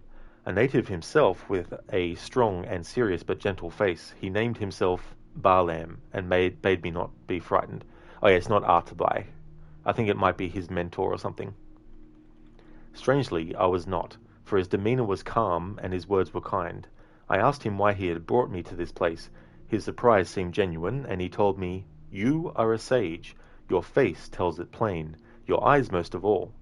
I did not know what to make of this suggestion. He went on, "You are but one of a long lineage of identical men, men born outside their original time. Your likeness and your soul are a pattern, repeated through the ages. Oftentimes a century or more passes without the appearance of a sage. Other times two are born in the same decade. We know not why." And dashed my brains, but all he spoke was known to me in some intrinsic way, and yet it frightened me all the same. How could it be that I was a man reborn? How could it be that I had already lived one life, and had plodded through a second, still pondering the first? I spent many a day with this man Barlam, and in that time he told me all he knew, then asked questions of his own he hoped I might answer. The observatory. For several days I stayed with my captor Barlam, asking him all manner of questions, and he asking the same of me. and all the while I wondered what fate he intended for me. At last, on the 7th day, I revealed what lay heavy on my heart. "What do you want of me, sir, that you keep me prisoner so?"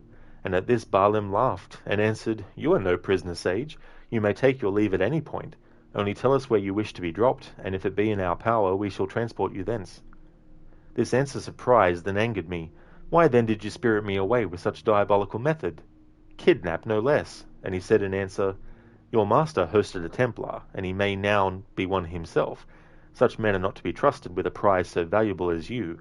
Steer clear of them, for they seek the knowledge that hides in your mind, your dreams, your memories, and the location of a place once dear to you, the observatory." This word rang in my ears, for I had heard it before. Another memory from a time long ago. "And what do you desire of me, sir?" I asked him. "Would you steal the secrets buried within me too?" Baalim smiled. "I would not shun them, but to share them is a point for you to decide. Your secrets are your own, and yours alone to lend. All right then, keep your secrets." 17. Taking my leave. After my difficult counsel with Baalim, I took a day to ruminate on what should be done. Notions strange and uncertain battled in my head for supremacy, and I was never on one idea long before its opposite seemed a better option. Yet at last made my decision. "Sir, you have been gracious with me," I told him, "and my trust in you is complete. Yet I cannot share my visions and memories without first understanding them myself. I must therefore take my leave and travel in secret to a place that has occupied my thoughts for many years." Baalim smiled and said, "I understand well, and I believe in your cause. To find the source of your reveries will do you a great good. Go, therefore, and answer these riddles. We will provide you with supplies to see you safely embarked." To which I replied, "Thank you, sir, and if what I find satisfies me, I will return hither and provide you with answers that may satisfy you as well." In the days following, Baalim was true to his word. With his young son Artabai in tow, he transported me first unto a fishing village near his own compound, and supplied me with maps and coin before issuing a warning. "The Templars are lately come to the West Indies, and this Torres is their Grand Master, and though few now in number, there must soon be others. Take heed of them, and trust not their entreaties, for what they cannot earn by conversation, they will take by force." There we go. So it's been years since I read this. So Artabai was actually Baalam's son, not his mentor. Although I guess maybe he could have also been his mentor too. My search. After leaving Baalim, I set out in a sloop of my own and travelled for nigh on 1 year about the West Indies, sailing with a small crew to all manner of jungles and players and... I wonder if that's supposed to be places. And beaches, looking for a sign or a landform that might spark in me a memory. Along my way I met many of fine peoples who did me great kindnesses, and offered work in exchange for more provisions. In this way I came to know the people of the New World and of the Old, and found in all of them the same hopes and desires. To travel is truly the finest education. Then, after my 13th month of roving, I found my object well inland on a known island. Here it was, the place Baalim had called the observatory. Oh, what memories the location aroused! Well, prior to clapping eyes upon its structure, I knew I had come to the correct spot. Leaving my men on shore, I passed alone through jungles and deep ravines, coming at last upon the spot, and there marvelled at its strange and foreboding presence. Without prompt, I knew what to do. I pressed my finger into what I knew to be a portal, and upon its opening, I passed inside. What I saw there, however, shall remain a mystery, for the world is not yet ready to hear my tales, which should sound like sorcery to all but my friend Baalim, and perhaps the Templars, who likely chase me still. So where we are now in the story is actually the location that this sage is talking about. So that's another reason why I wanted to wait till we actually got to this point in the story in this playthrough before actually reading all these letters. On being a sage, I remained alone at the observatory's location, plumbing all its secrets, all the while besieged by such an influx of reveries it would require a tome twice the size of a Bible to relate them all. Let it suffice to say that I came to understand the nature of the two souls within me, and I am now content. After near on a week there, I was visited by a group of natives from the island, people of the Tiano tribe, I believe. They spotted me first and might have killed me straight away had my utter surprise not widened my eyes to such a degree that their unusual qualities were seen by all. At seeing me thus, the natives stopped and dropped to their knees with slow gesticulations. I understood at once that these men were sworn to protect this place, and in my further conversations with them since, I have made out that it was a previous sage who had employed them so, or more precisely, I should say employed their ancestors thus, for nearly 150 years had passed since the last sage had come this way. I am told his grave lies nearby, but is unmarked and inaccessible. It has now been over 4 decades since my arrival at this sacred place, and only one question yet lingers in my mind. How many more of my sort have been here in total? Near 80 millennia have passed since our inception, and I am apt to believe the number quite high, but I cannot know for certain. But let that not trouble you, reader, for if you have followed my story entire, look you for my final missive in the place where I will soon surely lay, hidden near the observatory, where I have instructed the guardians of this place to bury me when my passage across this mortal coil is at its end. Therefore, fare thee well until then. Alright, so there might be one more page. It's been a long time since I collected all the messages in a bottle too, so I can't remember if there's another page or not. I think there probably is, given what the 19th page says. Hey there, Max. Good morning to you, dude. Welcome on in. Okay, Lurch. So I'm going to show the list of sea shanties that we have, and just let me know which one catches your eye. Obviously, it's hard to, tell what the song sounds like. But you've got Billy Riley, Bully in the Alley, Captain Kidd, Cheerly Man, Darby Ram, Drunken Sailor, Fish in the Sea, Good Morning Ladies All, Handy My Boys, Hawley Hawley Ho, Hi Ho Come Roll Me Over, Homeward Bound, Johnny Boker, Leave Her Johnny, Lowlands Away, Paddy Doyle's Boots, Padstow's Farewell, Randy Dandy-O, Roll and Go, Roll Boys Roll, Roller Bowler, Running Down to Cuba. Oh, so you want me to choose, Lech? Ah, awesome. No worries at all. I can definitely do that.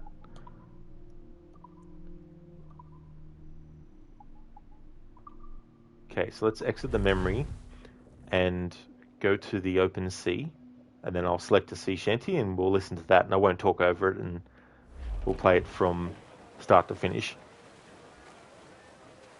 Shanty! A poor old man came riding past. Ah, mate, what's up anyway? She's the gal for running down to Cuba with a load of sugar. Way the boys to Cuba. Make her run you line to Pirate bounty hunters! Down to Cuba. Way the boys to Cuba. Running down to Cuba. Every last scrap of duck on the wind! Unfurl aloft! Man your sheets! She sleeps in the kitchen with her feet in the hall. Running down to Cuba. Way the boys to Cuba. Sir, to starboard! Seems we've got a survivor! The captain, he will trim the sails. Way the boys to Cuba. Winging the water over the rails. Running down to Cuba. Way the boys to Cuba. Running down to Cuba.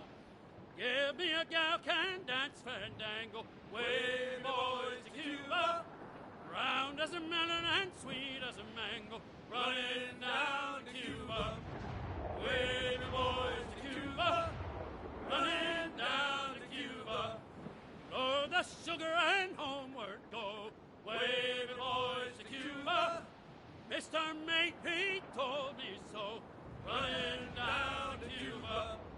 Way boys to Cuba. Running down to Cuba. Thank you so much, Lurch, for redeeming the sea shanty. Thanks for your patience too in waiting.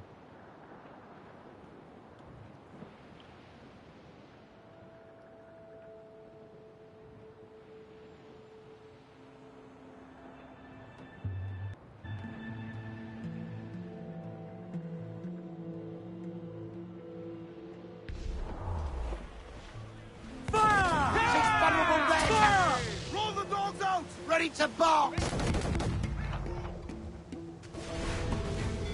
Fire! Just wanted to get that ship out of the way. I've already fully upgraded the Jackdaw, so I don't need to worry about any materials and stuff. Did all that in the previous stream. Yeah, got attacked. It didn't last long though. I love using the ram attack.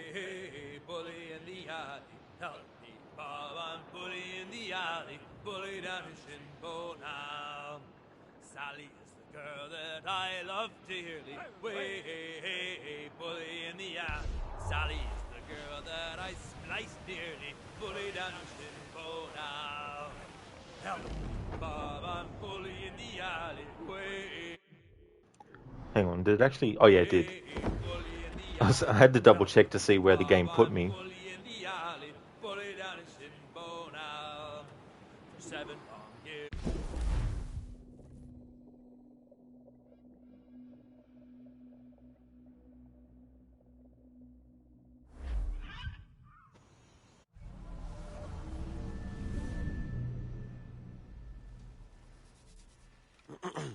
Is that pirate hunter dead? Aye, by my own hand.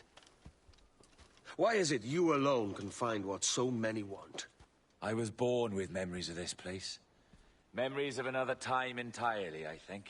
Like another life I've already led. Curse you for a lurch, man, and speak some sense. Not today. After you, Captain. The path ahead is dangerous.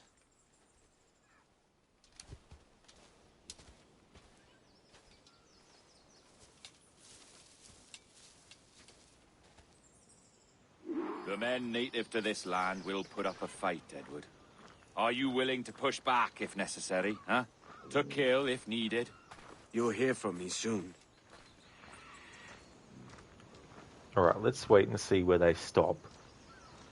Because if I can, I want to collect things as I go.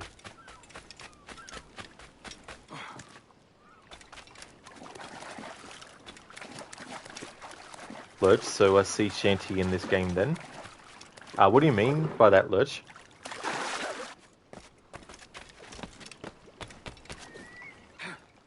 What would have been cool is if you could have a drop-down menu while you're on your ship to show you what sea shanties you have, and then you just select from a list which one you want to hear. If they ever well, I mean, I can't remember if the rumor was about a remaster or a remake. If it's a remaster, they can't really do that kind of stuff with it, but if it was a remake, maybe they could.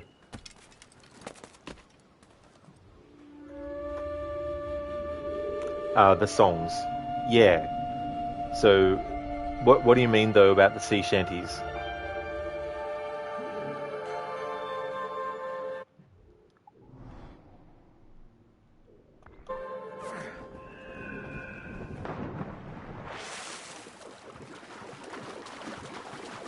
It's good that we don't have a message coming up saying, hey, you're getting too far from the target. Oh, the list. Yeah. Yeah, so the list is showing you the lyrics. But unfortunately, you can't play it from there. However, in Assassin's Creed Unity, the songs that you actually hear being sung in the game, you can actually look at them in a list, and it actually plays the song for you from that location.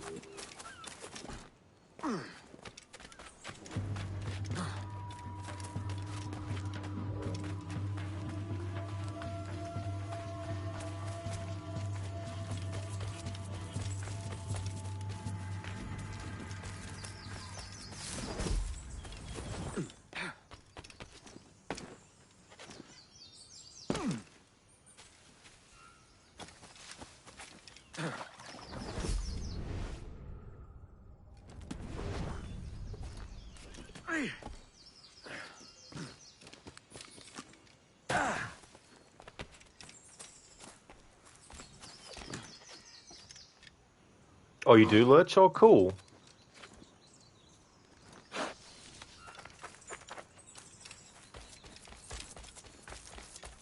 So they're sort of like classic ones that get sung?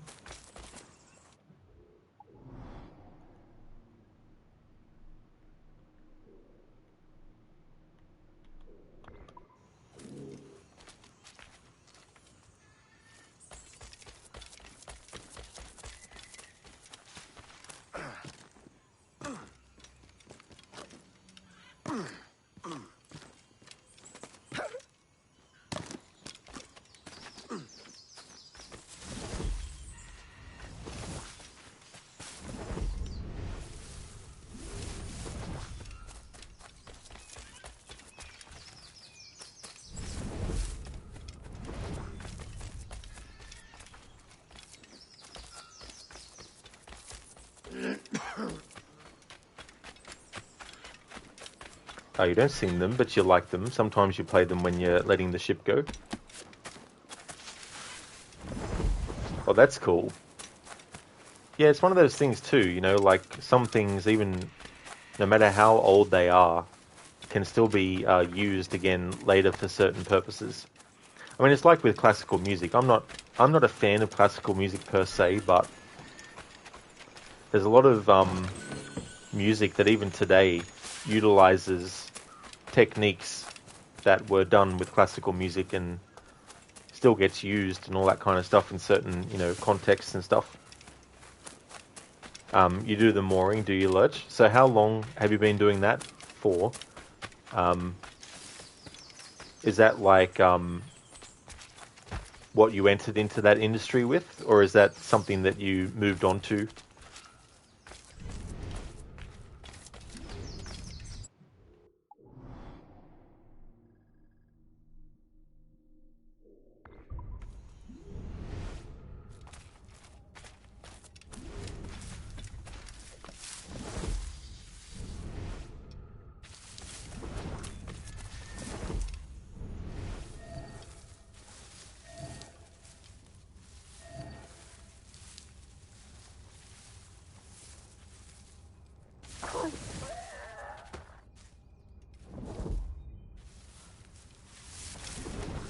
Not worried about the optional objectives in this playthrough, so just need to do what needs to be done to progress.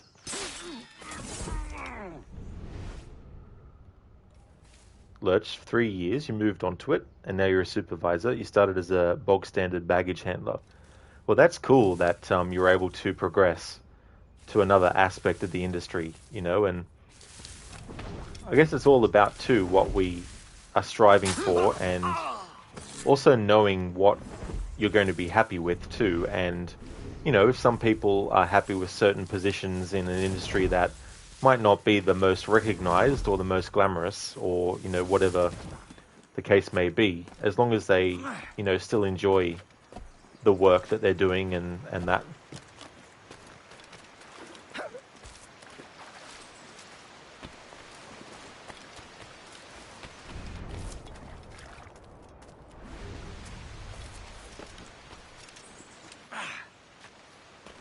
Lurch, you got your forklift license and a POE pig license. So what type of one is that one?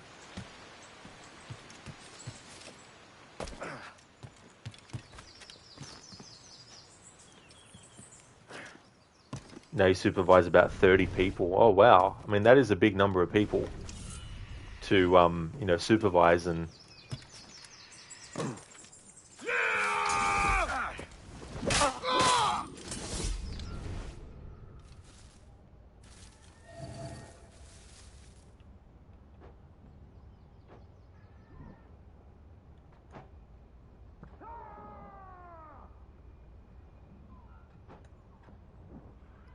Make them go berserk on each other. Oh, so it's the electric pallet truck. Oh, I got you now, Lurch, yeah.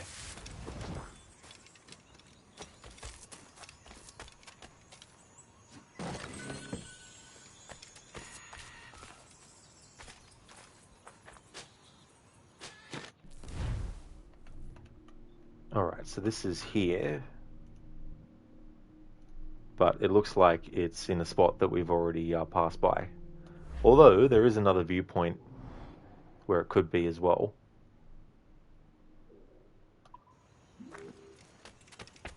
I might not be able to get everything I want to in this part of the game at this time, but as soon as we're able to come back here, I will get anything that I might miss.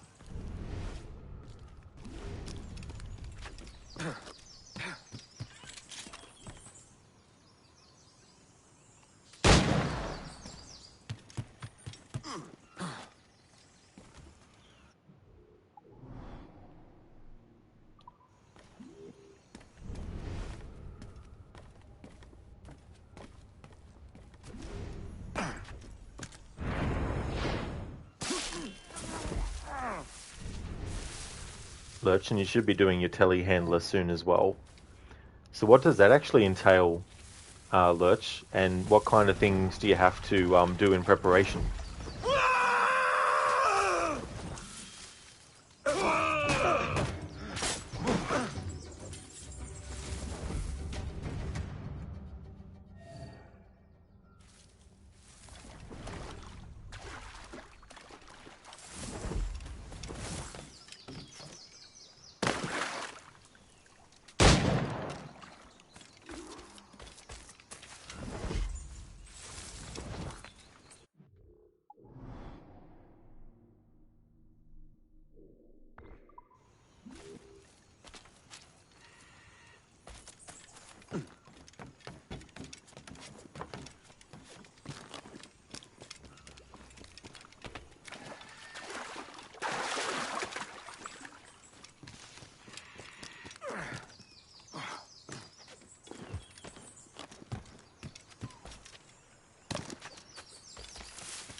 Alright, I don't think I'll be able to reach this viewpoint. Because it might start saying you're getting too far away from Bartholomew Roberts.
Aha, this will be where the buried treasure is. In this region. Here it is.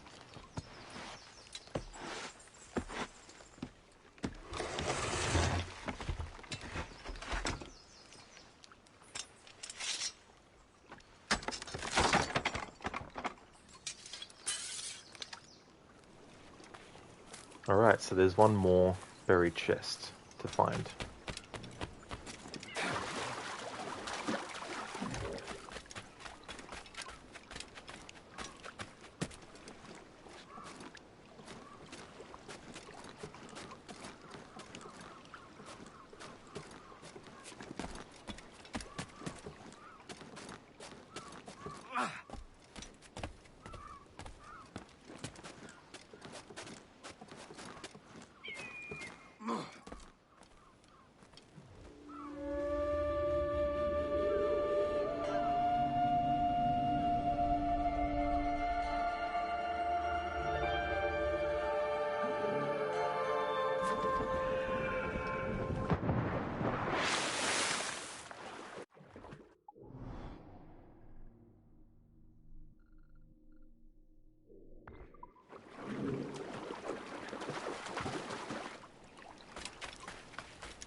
Alright, this will be the final message in a bottle to get.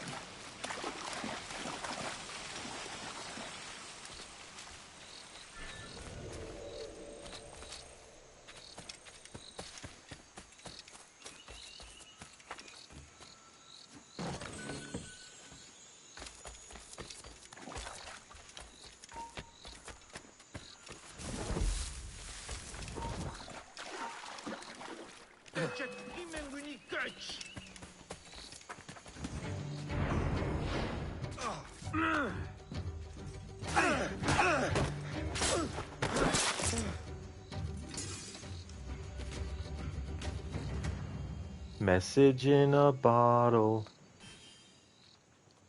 This will have the final letter to read.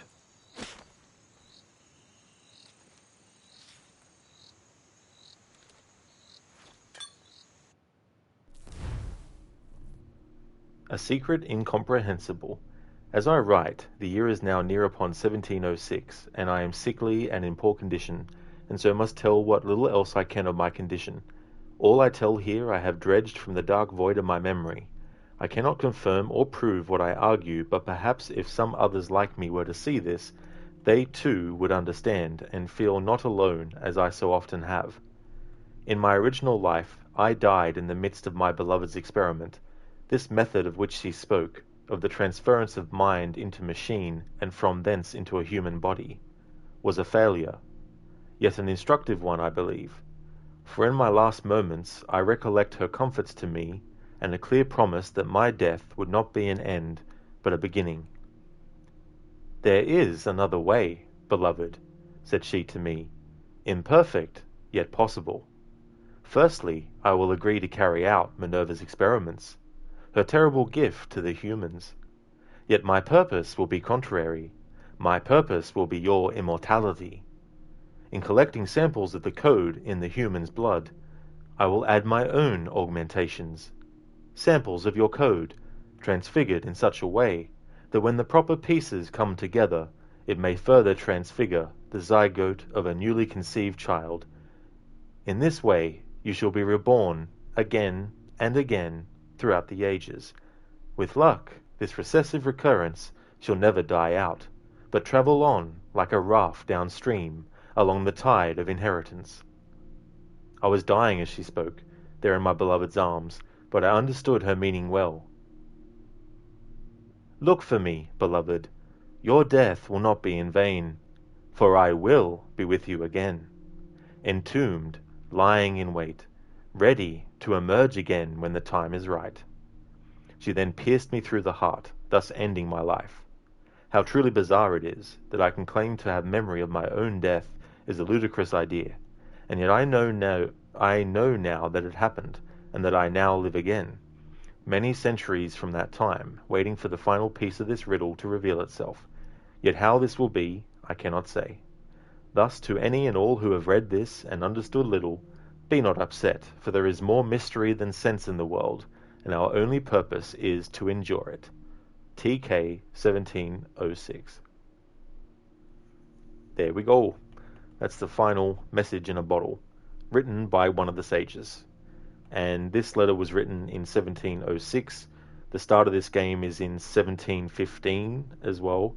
And it did mention in one of the letters how two sages can be born in the same time period, which explains why this sage, who is now dead, can also exist at the same time that the sage that we're currently interacting with, Bartholomew Roberts, existed. Because Bartholomew Roberts obviously is of an age at this point to have existed in 1706, but much younger than what he is now. So you had two sages in existence at the same time as well. And that's why it's more fresh in Torres's mind that Bartholomew Roberts is a sage, because of the eyes being different colors, and he knows already of the sage and all that kind of stuff. So it's not new information that he's actually coming across. And that conversation that happens with Juno and Aita is the last conversation that they have before Aita is killed, but his mind is going to be transferred multiple times throughout the ages, until such time as Juno is able to be free. Ozjim, when you play the AC games, the first thing you do before anything else is get all the viewpoints. This was her husband. Exactly. Yeah, this is Aita reborn as a sage in the 1700s, talking about his memories of his first life, which was as Aita, back when Juno was still, well, back in the day, so to speak, 80 millennia before. But that's a good thing to do too, Ozjim, as well. Synchronize all the viewpoints as soon as you can. Hey there, Zereth. Do I ever sleep? I do. I definitely do. I get a few hours of sleep in.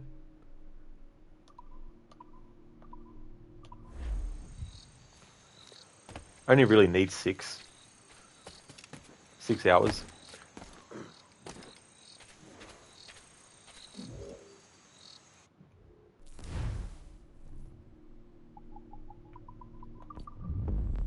Alright, so let's have a look at something for a moment. Buried chest. Still have one more to find. Which is this one more to find?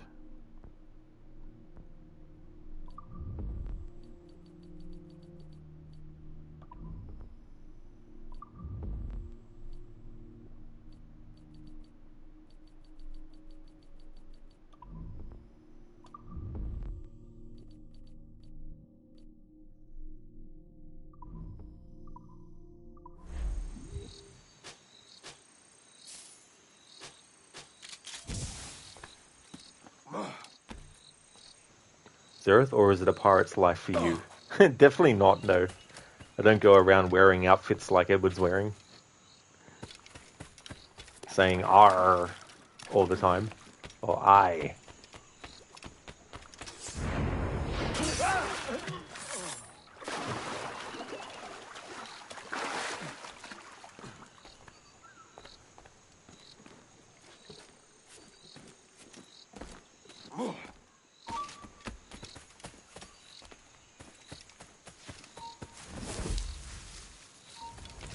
Payalki ak ama.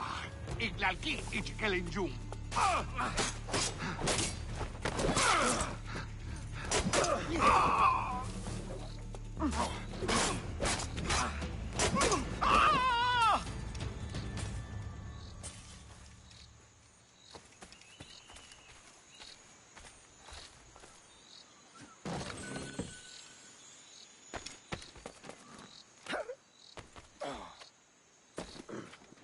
I don't, Jim. No.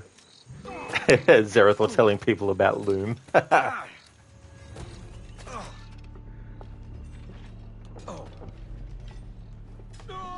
Oh, that motherfucker.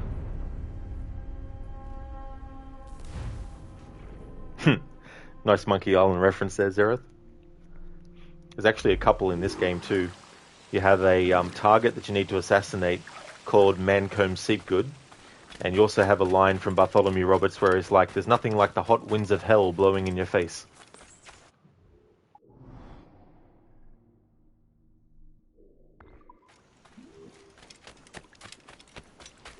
Are we close, goddammit?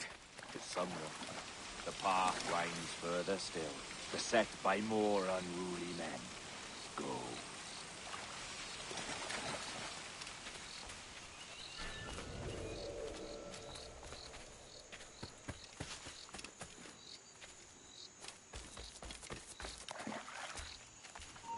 Zereth, makes you feel good to be dead. That pirate that talks to LeChuck is basically like, yes, I'm so glad that you attacked my ship and killed all of my crew. Me and my crew.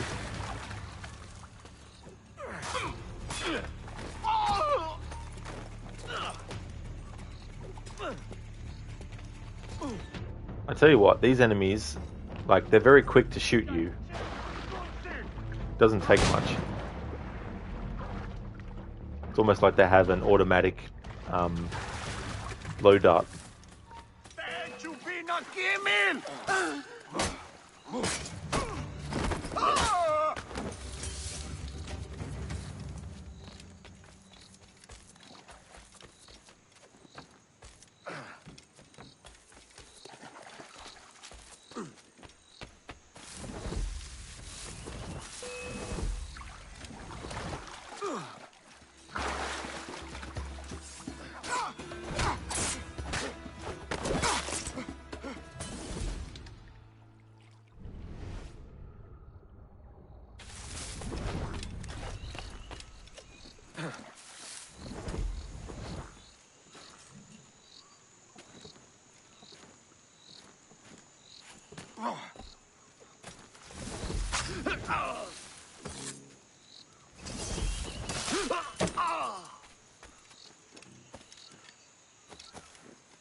Are we close, goddammit?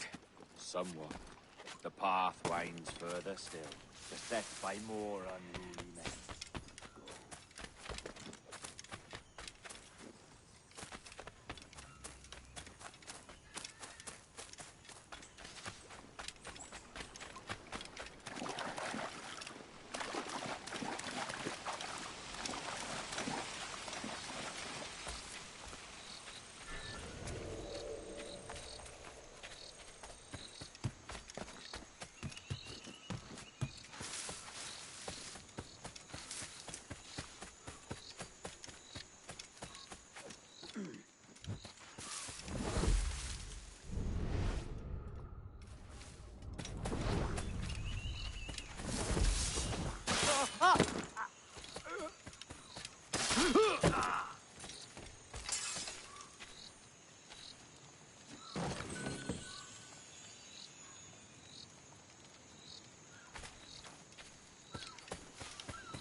Dead.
Alright, having a look at why I've only got 21 of 22 buried chests.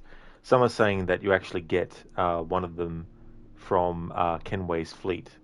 So I wish I knew that before this stream, because those usually take hours worth of time to actually do.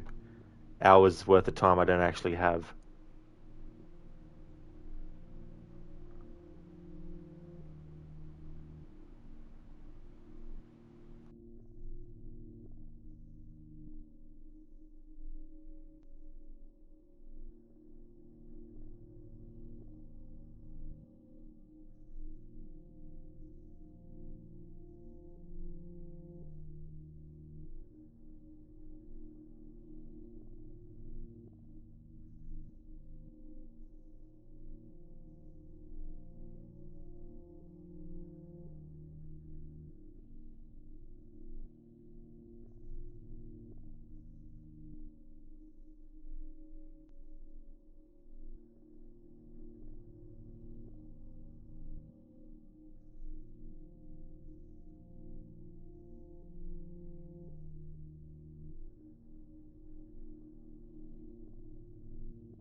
Yeah, Lucinda, it's quite a conundrum. And we're talking like some take like 8 to 10 hours to do. I definitely can't do that on stream.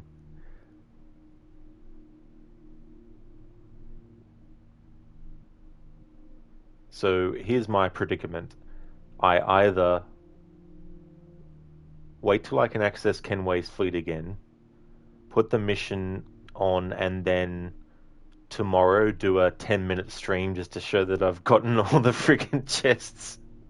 Or I can just say that I've gotten all the chests that I can get in the actual game world itself and call it a playthrough then as well. Apparently there's 3 of these treasure maps that are unlocked in Kenway's fleet. And the thing is, this is the first time in a long time that I've done a playthrough where I've collected all the buried chests. So if I did know about this before, it's been years and years and years and years since I did. Plus, this is the first time playing it on the PlayStation version. All the other playthroughs are on the Xbox version. Anyway, I'll think on it. But let's continue the story.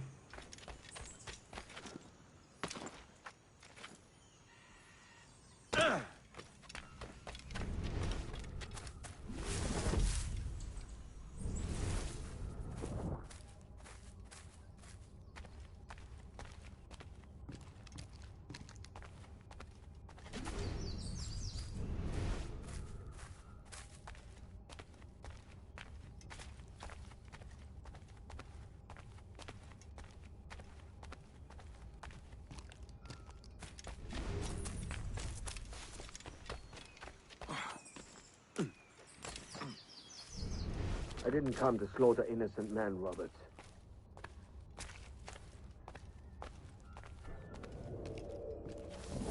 Innocent or no, they stand between us and our object. Why sympathize beyond this fact?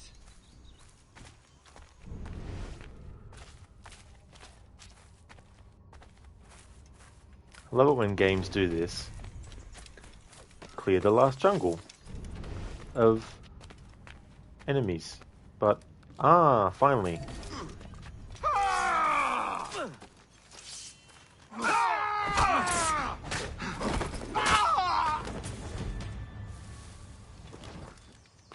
Is this the observatory? All this? Aye, an almost sacred place. All it needs is a drop of my blood.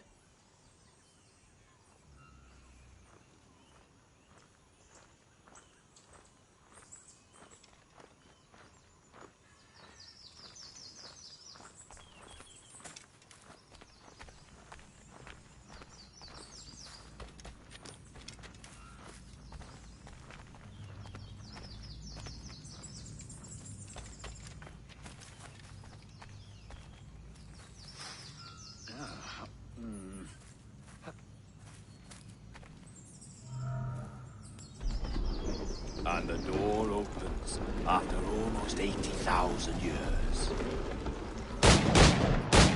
Jesus, Roberts! Have you gone mad? Quite the contrary, Edward. These wags would have gone mad at seeing what lies beyond this gate. But you...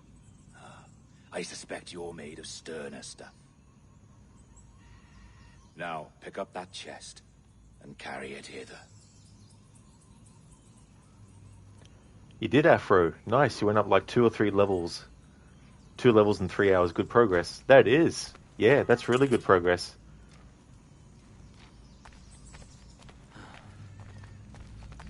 Dirty and decrepit.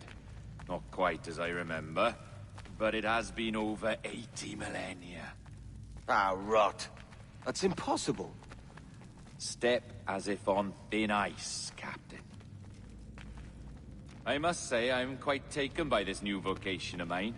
And it may amuse you to know that I have authored my own articles of conduct. A creed of your own, eh? To keep the peace, yes. I forbid all gambling upon the deck, for instance, for it leads to more conflict than camaraderie. Desertion during battle is forbidden. And I require that all men keep their pieces and cutlasses clean and fit for service at all times. Sensible. And punishable by death if disobeyed. That's a step further than I'd go. Look at this place. Beautiful, isn't it?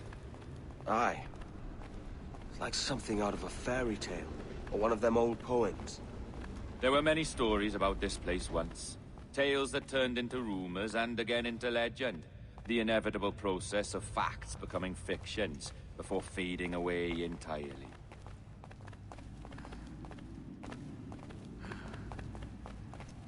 More blood vials. Yes. These cubes contain the blood of an old and ancient people. A wonderful race in their time. The more you talk, man, the less I understand. I don't expect you to. Only remember this. The blood in those files is not worth a single real to anyone anymore. It may be again one day, but not in this epoch. Here we are. Place the chest just there. Afro, do conquest battles have any overarching effect? Well, it's kind of a looping thing. Like, you can never make one side completely win in all regions over the other, because even when you do try, the game will automatically make the opposing side to what you've tried to make win all the conquest battles actually not be, winning it. As in, like, changing it so that it's still their region, so to speak. Jim, this place gets very annoying later on. It can be, for sure, with the traps and stuff. Hey there, Desmond. Welcome on in. Another rest-filled night thanks to the background slaughter of pirates and commentary, Bro Rod. Thank you so much for the lurking that you've been doing, Desmond. I appreciate that. I hope things have been going good.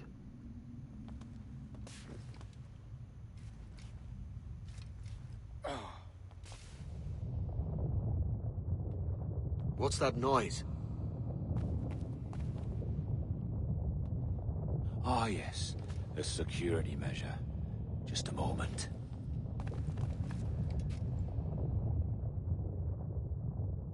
There we are.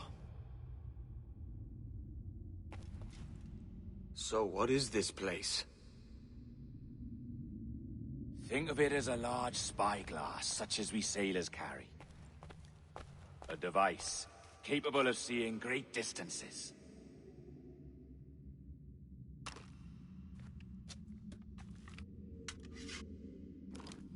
This is bloody witchcraft. No, this is Mr. Jack Rackham, somewhere in the world at this moment. NASA. Well, this is happening right now. We're seeing through his eyes. Aye.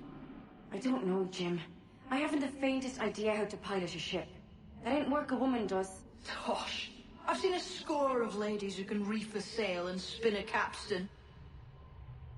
And would you teach me to fight? With a cutlass, like? And maybe handle a pistol? All that and more. But you have to want it and work for it. There's no stumbling into true success. Oi! Lad! That's my lass you're making love to. You lay off, or I'll catch ya. Up your ass, Rackham. That's the last thing you should be calling me. Oh, is that right, is it? Lad? A curious bunch. Let's try another. Governor Woods Rogers.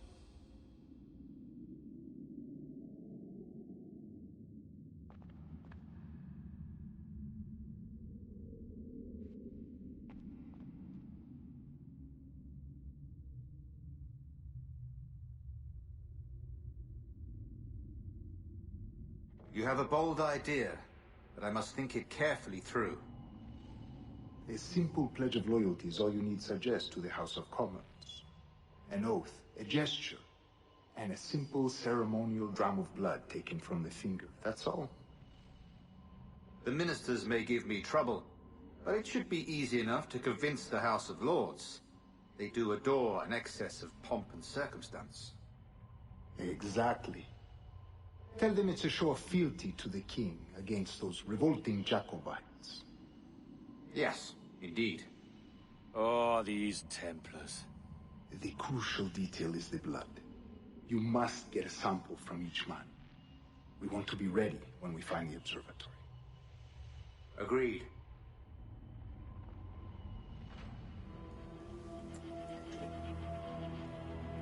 A precious tool, you see. Sorcery, that's what it is. Not so! Every mechanism that gives this device its light is a true and physical thing. Ancient, yes, but nothing supernatural or strange. We'll be masters of the ocean with that. Oh, such ambition.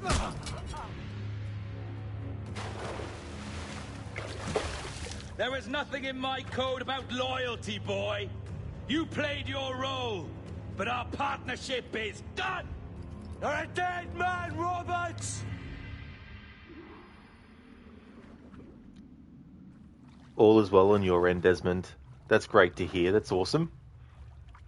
I've been doing well. Things have been going good. Plus, the weekend has been going great.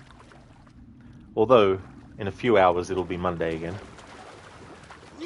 But that's in a few hours' time.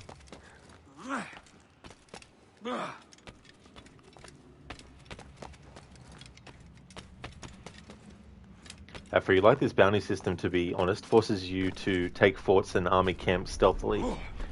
Yeah, I mean, it can be annoying sometimes though, especially when you're in the middle of trying to do something specific. But if you like that gameplay loop, and you also, because you can get some really cool items from the mercenaries as well.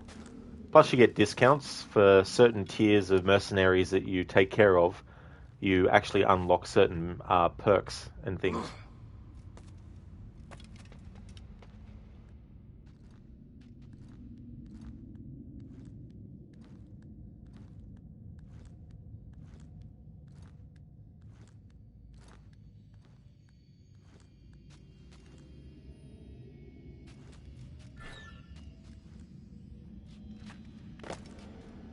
I just wish you had more tools like cherry bombs, would have been so useful.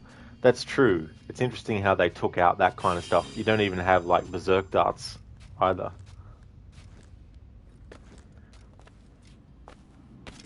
At least I don't recall there being any. Desmond, a few hours from now sounds like Future Rod's problem. Exactly. It's not right now. So just enjoy the time before it does become Monday.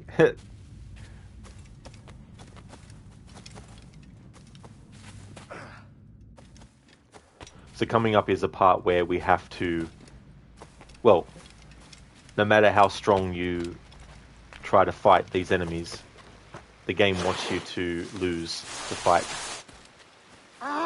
It happens anyway. You can perfectly parry and all that kind of stuff, but the game will still take Edward's health down to what it needs to.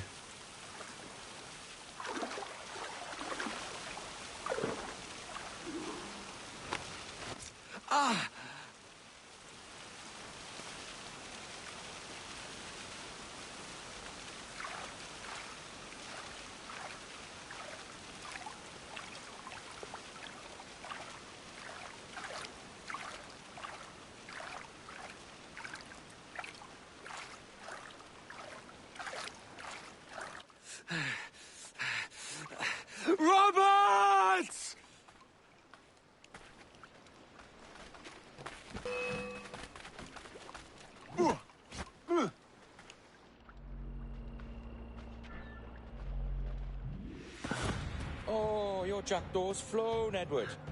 Eh? That's the beauty of a democracy. The many outvote the one. Oh, you could sail with me, but with a temper as hot as yours, I fear you'd burn us all to cinders. Luckily, I know the king's bounty on your head is a large one, and I intend to collect. Have you ever seen the inside of a Jamaican prison, boy? Have you?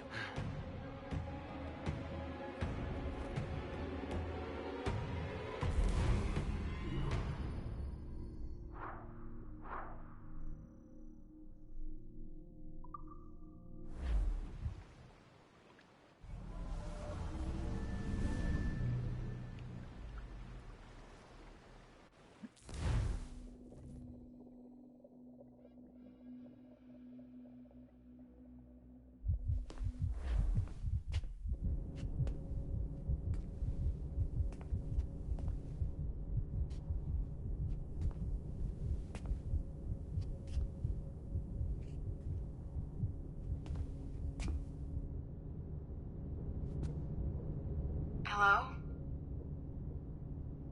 How are you? If you're anxious, that'll pass.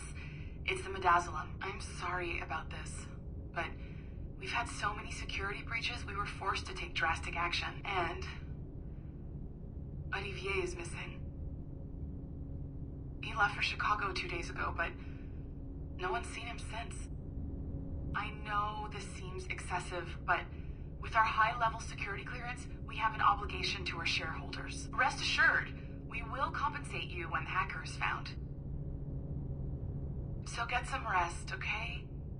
And if you're up to it, maybe capture some more footage? You're doing amazing work. I can't wait to show you the work we've been doing with your stuff.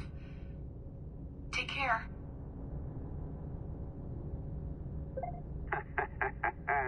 So, they tossed you in the bunker. Nice. Those Templars upstairs aren't taking any chances. I think we need to erase all the dirt they might have on you. Did you hear that? I think I just gave you level 3 security clearance. Now, head to the security room and use the cameras to watch the door to the server farm. Unfortunately, Melanie's in there now, so when I escort her out, that's when you make your move. I'd wipe these servers myself, but as the head of IT, I'd be a suspect. It has to be someone they've already locked up.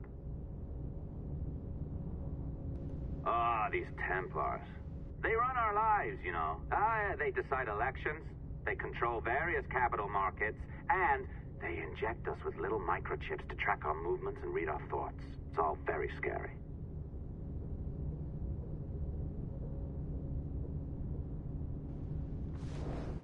Afro, the main problem with Stealth in Odyssey is the camps are too flat, especially in smaller camps. Enemies can get too crowded in one place. The amount of times you wished you had double assassination.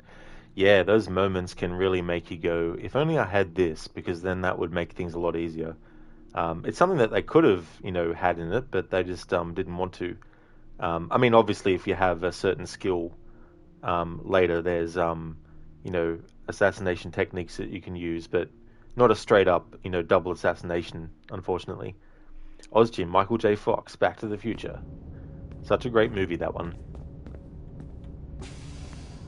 That was the first thing that I experienced that was related to a story about time travel. That's why I like time travel stuff so much.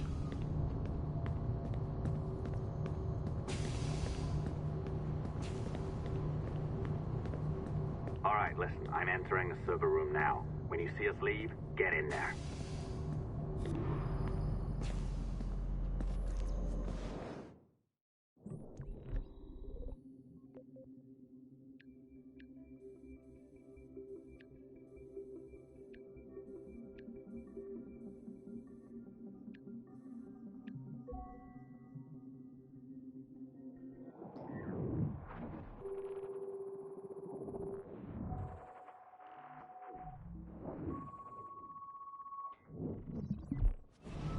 There's no need for you to be down here by yourself, Miss LeMay. My team will handle the investigation. But you need an extra set of eyes on this thing, John. We don't even know when the hacker's broken. It could take weeks to go through this data. One, at most. Still too long. I can't keep my team locked up for a week. Legally you can, it's what they signed up for, even if they didn't read their contracts. Yes, of course, I just hate the idea. So what's the next step? My team is processing the data now. We'll start sifting through it tonight. Scout's honor. Coffee's on me, okay?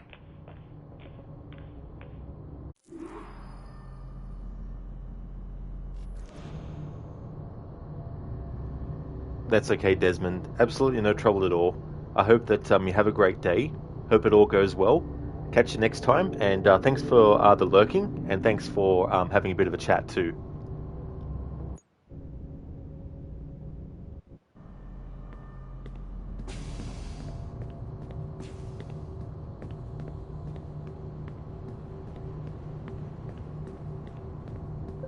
Alright, I ditched her at the coffee stand. Find a server containing the network logs.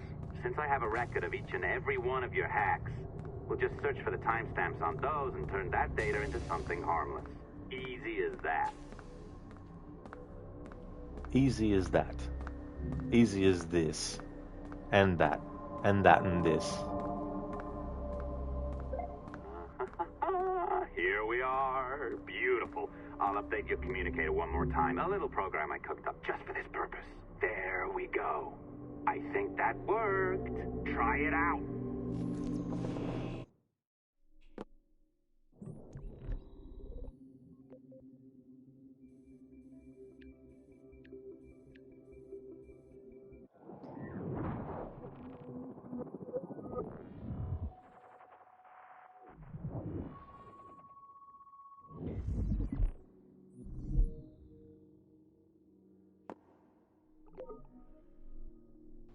Is it really, Ozjim?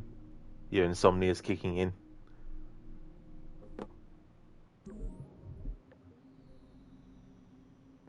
Zereth, it's a conspiracy, and that's the worst kind of piracy.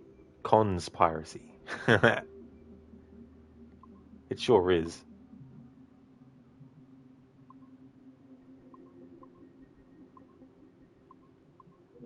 Oh.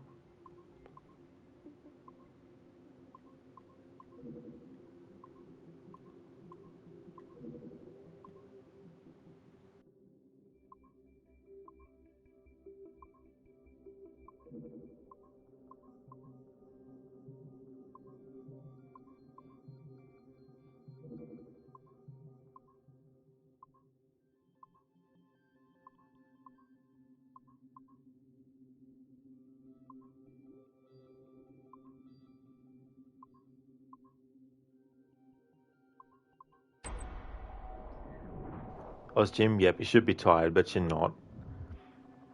Yeah, that would really be annoying.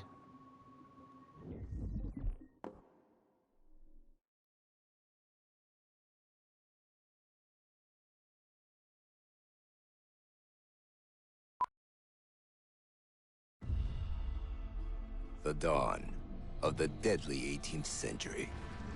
Rogues and sailors band together to live their lives by the sword. With no laws or morals, no gods, and no fear. Only betrayal, mutiny, cruelty, and debauchery. There is plunder to be found on golden beaches. Will you risk life and soul to fight the pirates of nightmares? Benjamin Hornigold, Calico Jack, Charles Vane, and Blackbeard?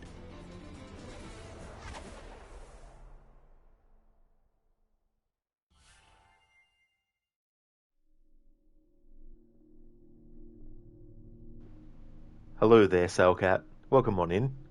What's going on here? We're just doing the next present day scenario in the game. How's things going? Hey there, Blue Jester. Welcome on in to you as well. How's things?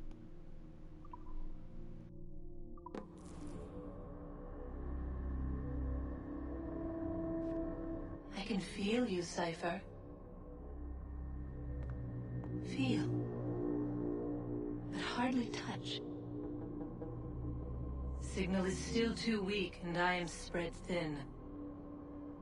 Unfocused. Like static and fog. Lingering in networks and nodes, the nervous system of the world. Can you hear? Perhaps the temple was opened too soon, but this was not by choice. The cataclysm pushed all doubt aside. We bless poor Desmond, who gave his life so that you, the children of our labors, would live on, to fulfill your purpose in ours, in mine. But now is not the time. My strength is not sufficient to inhabit an organic vessel. There is more work to do, more samples to acquire, more artifacts to find before my will can obtain. What's happening? Tell me! Make me whole again, my children, my instruments. Bring me forth to fulfill your purpose. Tell me! No, no, no! Something's wrong! God damn it! She should be here! Now! Living in that goddamned head of yours!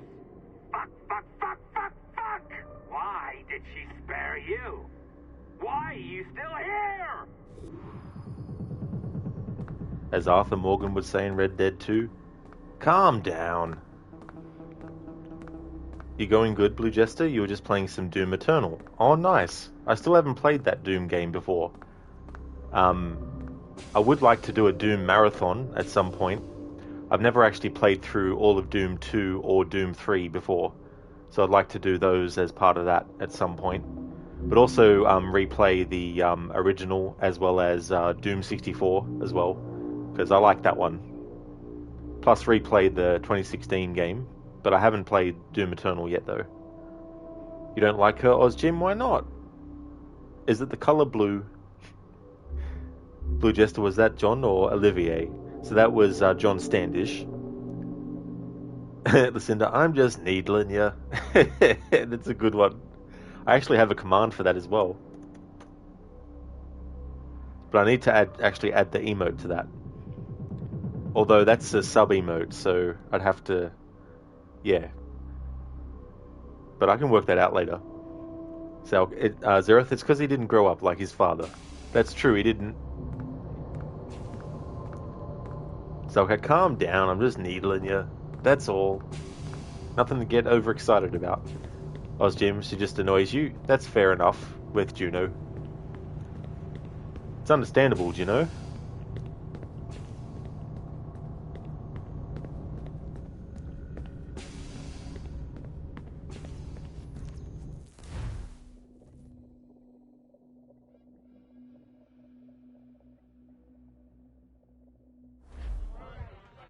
The charges, sir, I'll hear them again. My lord, His Majesty's court contends that the defendants, Mary Reed and Anne Bonny, did piratically, feloniously, and in an hostile manner attack, engage, and take 7 certain fishing boats. Secondly, this court contends that the defendants lurked upon the high seas and did set upon, shoot at, and take 2 certain merchant sloops, thus putting the captains and their crews in corporeal fear of their lives. Edward James Kenway, born of motley parentage in Swansea, to an English father and Welsh mother. Married at 18 to Miss Caroline Scott, now estranged. She's a beautiful woman, I am told, but not at all well these days. If you touch her, you bastards, I'll... Quite a surprise finding you here rotting in a Jamaican prison. We heard rumors that you had taken up with the pirate Roberts. If you know the observatory's location, tell us now, and you'll be out of here in a flash. Rogers can hold these British hounds at bay, for a time. But this will be your fate if you fail to cooperate. You, Mary Reed and Anne Bonny, are to go from hence to the place from whence you came, and from thence to the place of execution, where you shall be severally hanged by the neck, till you are severally dead, dead, dead! Oh, Ross! May God in his infinite mercy be merciful to each of your souls! We're pregnant! Do you all hear that? What the devil did she say? They plead their bellies, my lord. Aye, you can't hang a woman quick with child, can ye? Quiet! If what you claim is true, then your executions will be stayed, but only until your terms are up. Then I'll be up the duff the next time you come knocking. Remove them!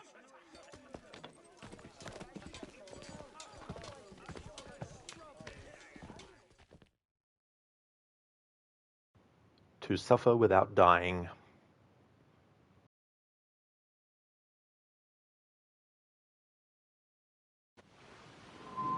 What's your name? Pillock? Kenmore? Conway? It's Walpole, ain't it?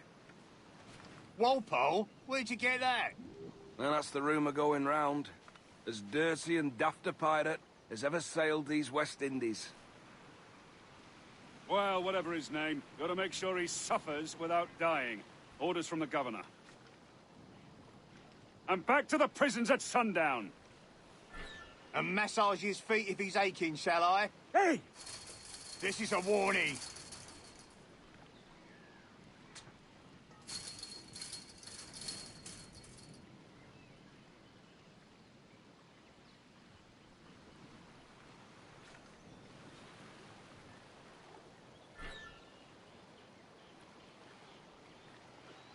Oi! Oi! Water. Stop that!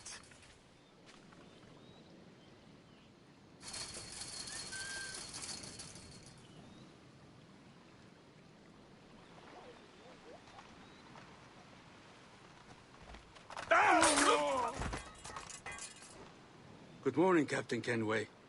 I have a gift for you.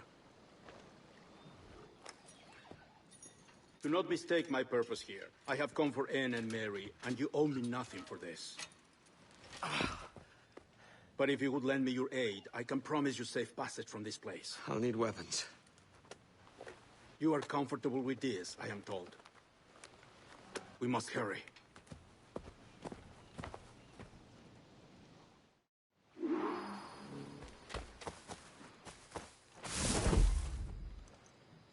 Zereth, really, Rod, really?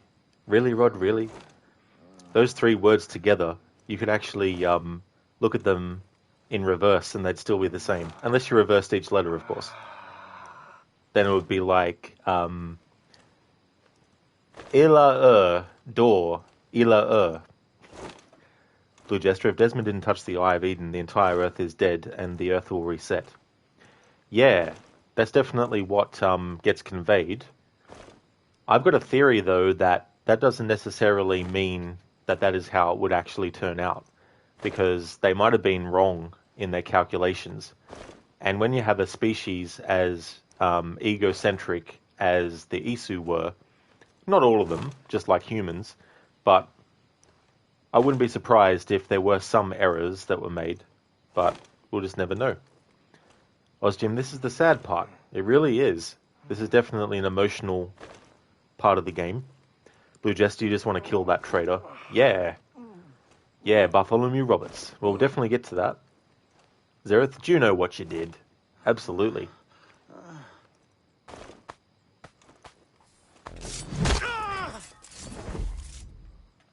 That's enough out of that enemy.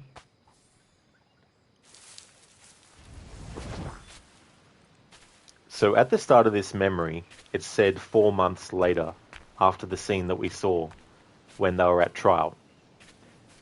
That's one of the exceptions that I'm making in my unique playthrough, because in my unique playthrough, whenever a character tells Edward to meet them in a certain amount of time, I actually wait that amount of time in real life before continuing the story on that playthrough. However, I'm making an exception with the start of this memory where it says 4 months later, and so when I get to this point in the story on my unique playthrough, I'll actually wait literally 4 months before doing this memory. In the unique playthrough, that is.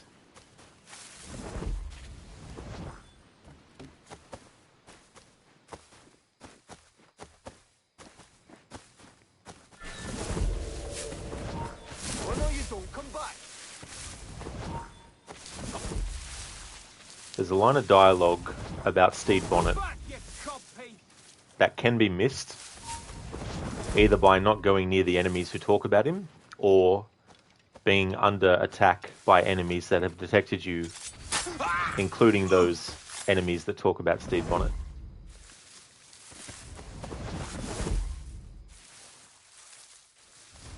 Maybe he has friends looking out for him. Or money, like Stede Bonnet from Barbados. No, they hanged him too. Did they? Aye. Blubbering and bawling. He collapsed at the gallows. Weeping like a little lamb. Serves the bastard right. And there we go, that's how you find out that Stede Bonnet died. So the last time Edward sees him is literally the last time we see him too. You weren't much of a friend, Jack Rackham, nor an able sailor neither. But you were strange and lively, and you made me laugh more than once. And that's enough to make me sorry for seeing you like this. I hope you found a lasting peace, down there among the dead. Get the intruder! Interloper! Raise the alarm! Hey! Get him! Alert! Alert! Ready to take the shot!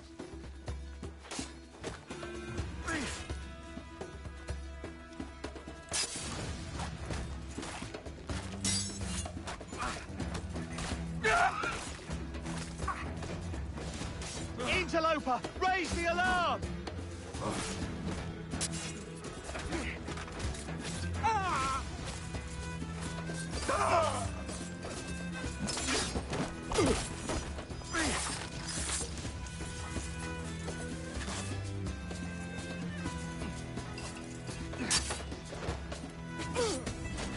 Intruder! I need some help here!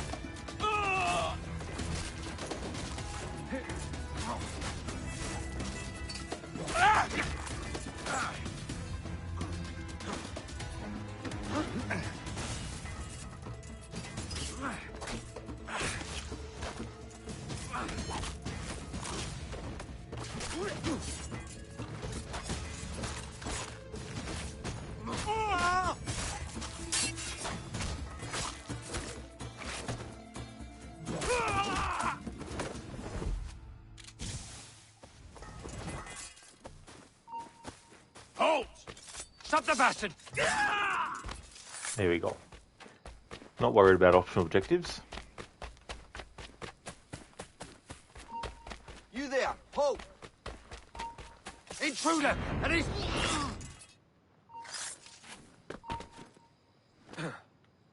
Aye, stop!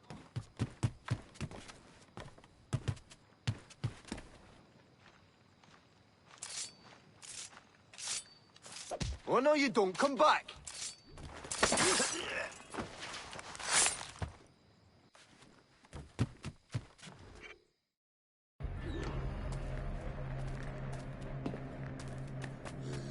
Health to the king.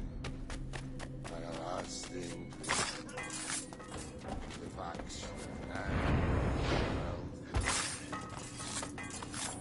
all that is.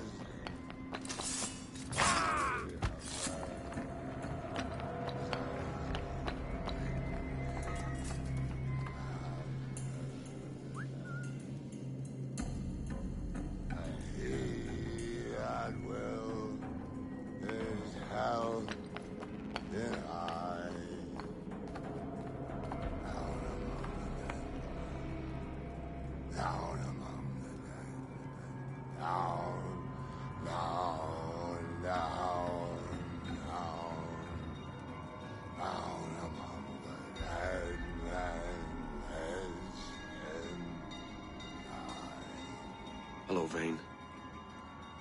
I'd caught wind you'd been discovered and brought here. Didn't hear what happened after, though. Don't me! Best of luck to you, mate. I wish we'd parted as friends.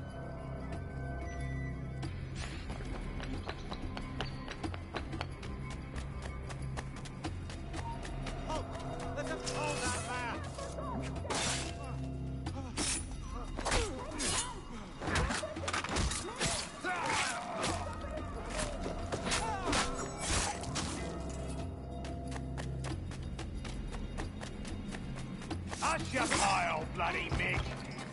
Fuck off, you! trying to get away, corpse. You ended it.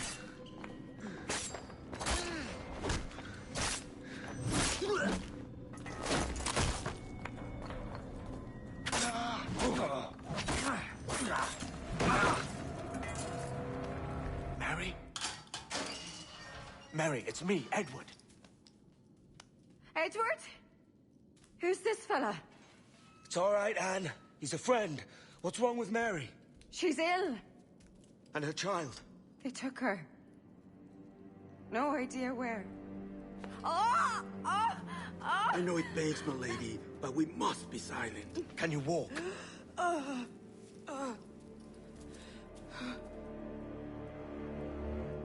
Lean on me, Mary. Come on. I can't. Search every cell! Come on, that's it. You're all right.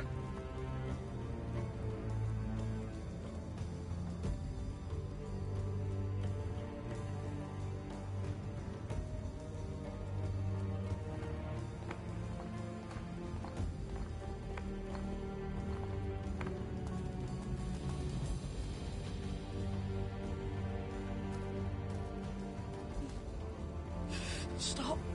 Stop, please. I ain't leaving you, damn it. Lift your arm.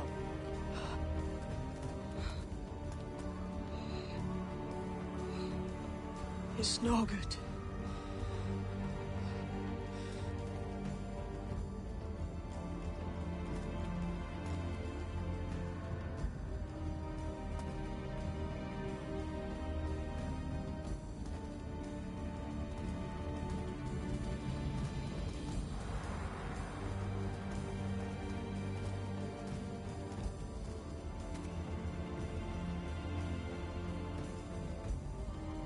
There's no one here! I ain't leaving you nowhere. No bloody way. Put me down, Edward.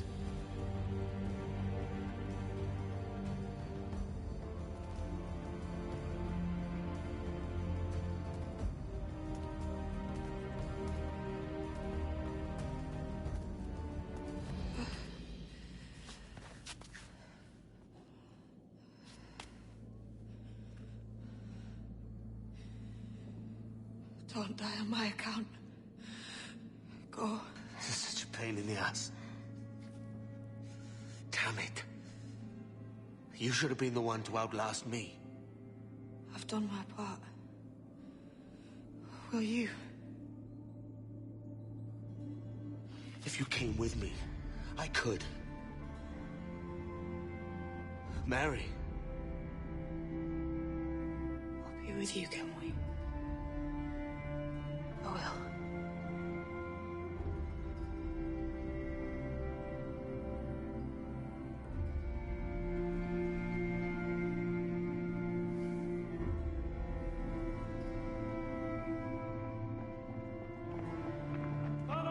Search every nook and cranny!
What's happened to Mary?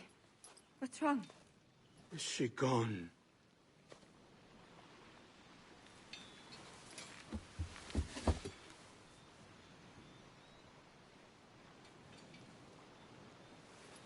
Oh, no.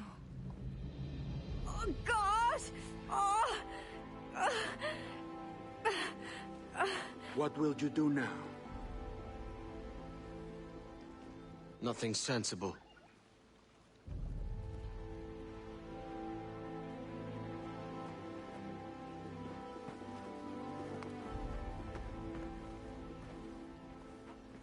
You haven't earned this, but they suit you.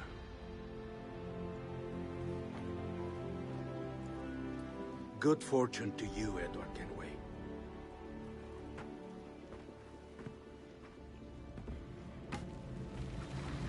He will earn them, though.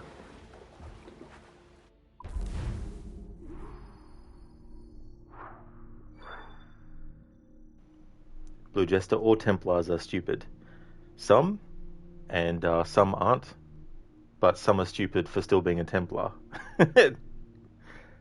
Jim, grab the tissues, people. Yeah, that moment is definitely a defining moment in the story, and Mary's death is something that really affects Edward quite a lot. It's the second person in the story that was close to him that he loses, and with Blackbeard, when he died, he was losing someone that he saw as not only a friend, but also as a mentor. And obviously, seeing him die like that in battle, was affecting Edward so much that it would, shake him to know that someone else could die. But, obviously, not until Mary does he realize, holy crap. What have I been doing, with my life when those who I care for a lot have either died or they're not in my life anymore? What kind of life have I lived to push all these people away and also to lose these people? At the end of the day, it's one of the key defining turning points in Edward's character arc. Zereth, every nook and granny, every gook, every nanny, every cook, Selkat, slowest walk in video game history. Yeah, if you turn the camera to face their faces, it goes in slow motion. Blue Jester, Edward is broken. He really is, and that line that he says, we're nothing sensible, because his mind would be, obviously he's in mourning, but he'd also be angry, I imagine, and part of that anger is what fuels him to, fight against the Templars with conviction in the fight against them. Obviously he's not an assassin yet, and we don't see him become an assassin, but in the epilogue he already is an assassin because so many years have passed since the events in the main game.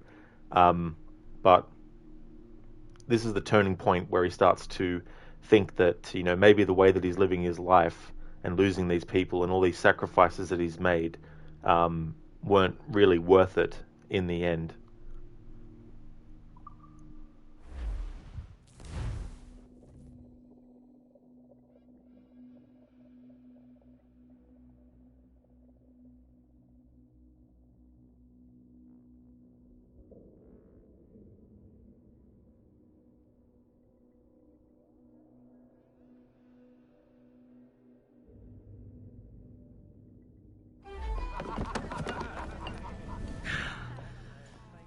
More? Bring a bottle. I see some color first.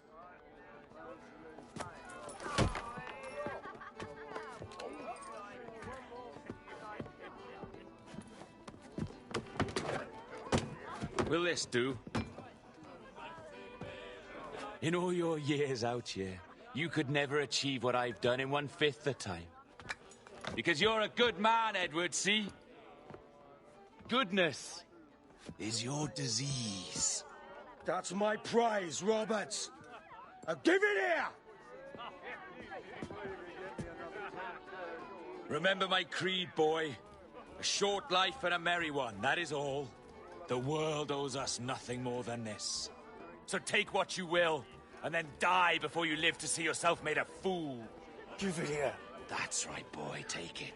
I'll sweeten you, maggot. I'll cut you down!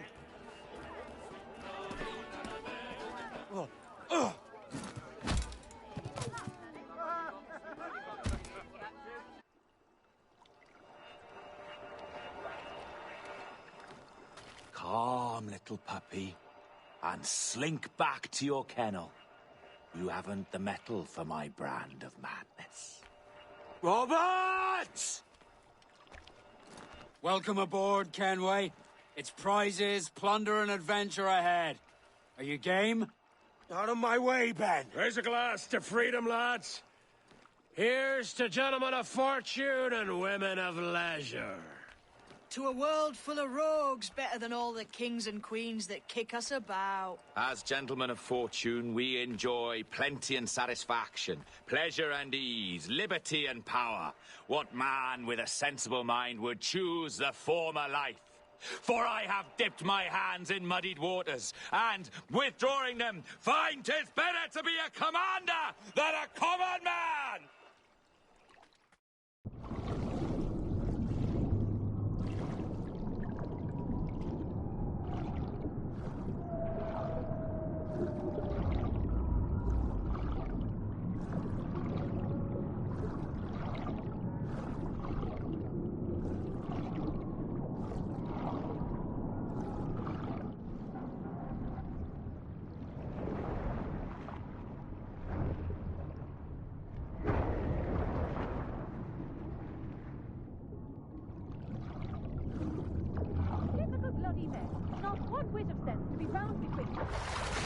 Once wrote of an eagle soaring high above a shepherd's field that swooped down on powerful wings to seize a grazing lamb and carry it off to her nest. Flying close by, a jackdaw saw the deed, and it filled his head with the idea that he too was just as strong and capable. So, with a great flapping and rustling of feathers, the jackdaw came down swiftly and clutched at the coat of a large ram. But when he tried to fly away, he found he could not lift the animal, for his size and strength were not up to the task. And even as the jackdaw struggled, the ram hardly noticed it was there. Nearby, just across the field, the shepherd saw the fluttering bird and was quite amused. Running up, he captured the jackdaw and clipped its wings. That evening, he gave the jackdaw to his children as a gift. "What an odd little bird this is, Father," they laughed and shouted. "What do you call him?" "This is a jackdaw," the father said. "But if you should ask him, he would claim to be an eagle." Settle down. There's no need for being ornery here, now is there?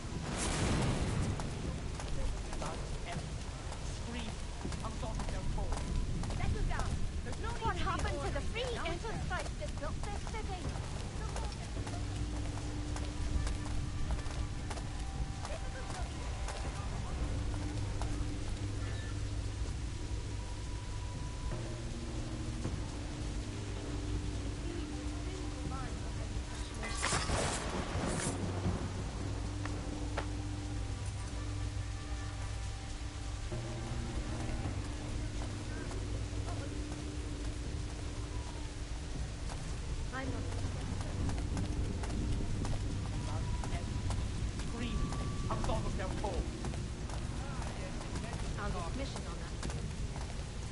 You aren't no part of me, lad. Just go before you regret it.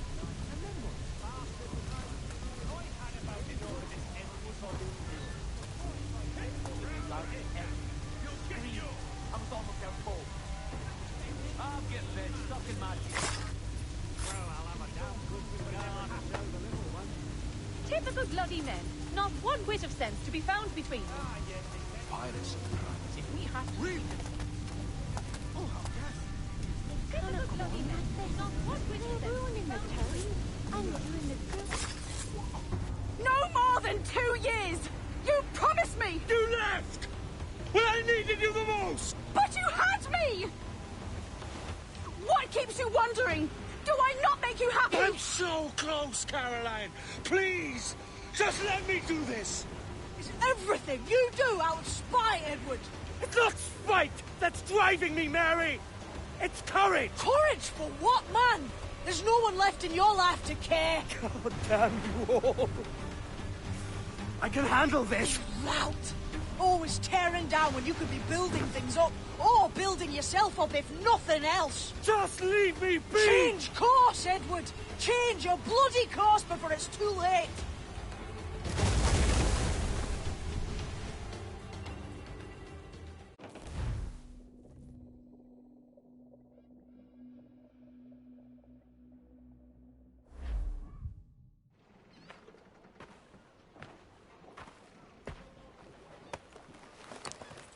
Captain Kenway! You look like a bowl of plum duff. Christ! Oh, I've got a head for 10. On your feet. You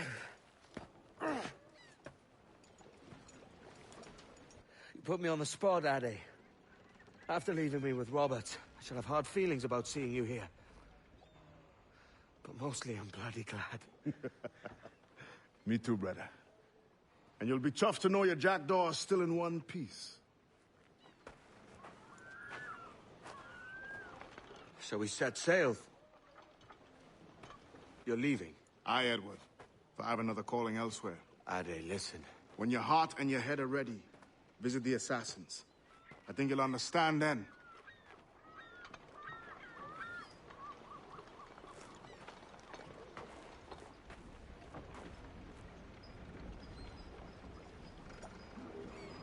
Blue Jester, not these idiots.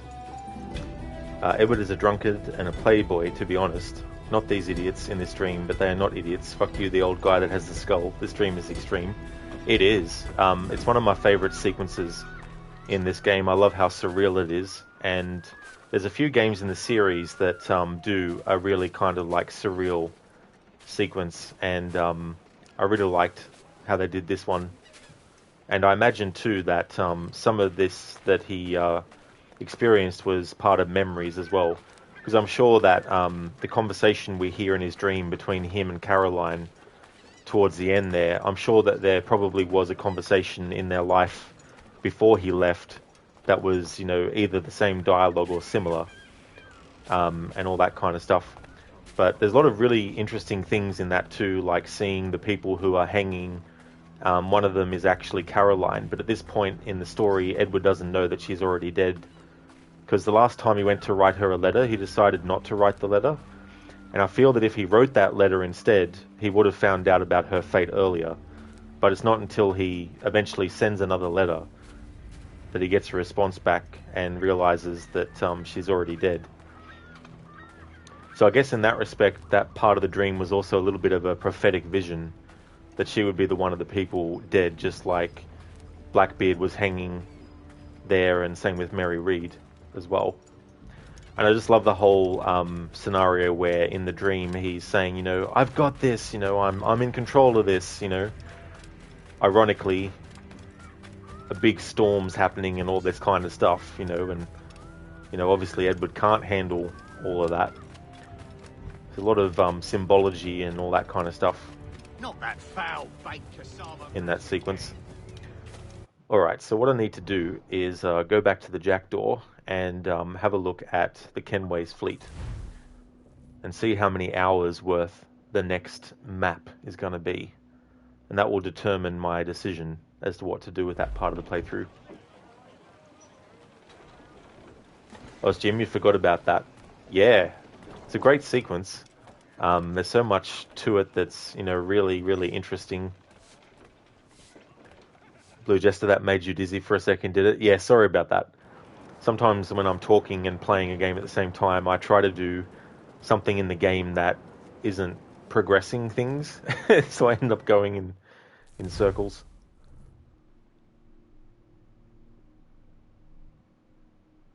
Alright, so let's have a look at the missions first and see what... Okay, so it has to be one with an exclamation mark next to it.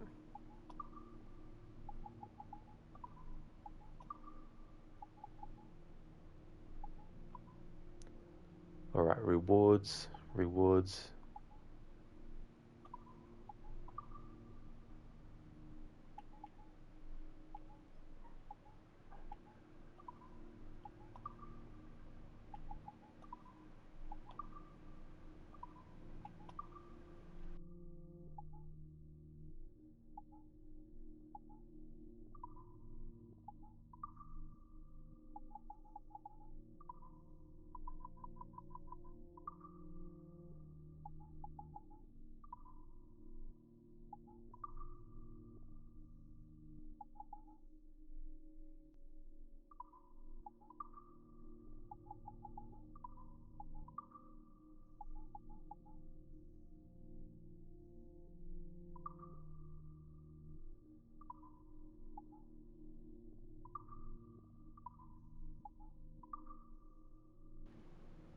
Hello there, King Kylos.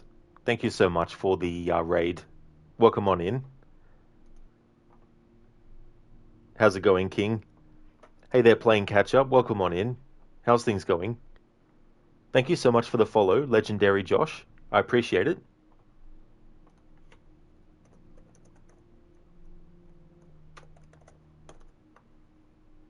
For those who didn't come in with the raid, would like to definitely recommend people check out King Kylos.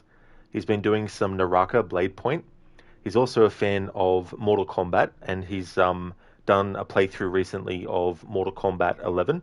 And he's also a fan of the Supermassive Dark Pictures games.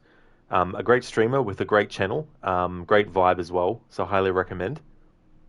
Playing catch up, all good here. Thanks. How you going? Excellent. Playing catch up. That's awesome, dude. Glad to hear that things are going well. I'm going really good.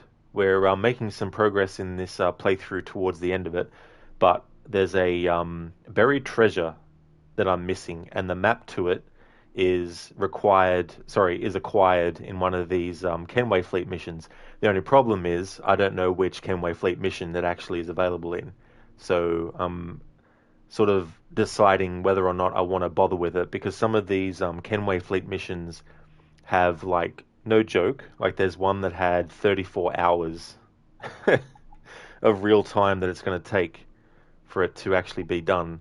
Like these two here, 36 hours. And having a look, oh, it does tell me what it will unlock. Oh, we'll unlock Gibraltar, South Africa. It doesn't tell me what one will unlock a map, though. Maybe it will actually say that. We'll unlock La Rochelle. I mean, looking at this, I think I'm not going to worry, because it's just too time-consuming, literally.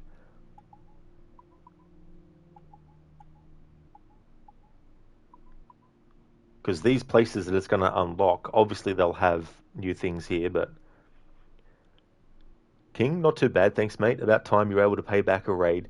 Well, that's absolutely no trouble at all, King. You know, I know sometimes timing of stuff can't be at a point where, you know, people you want to raid are still alive or vice versa, but thank you so much for the raid. It's really appreciated.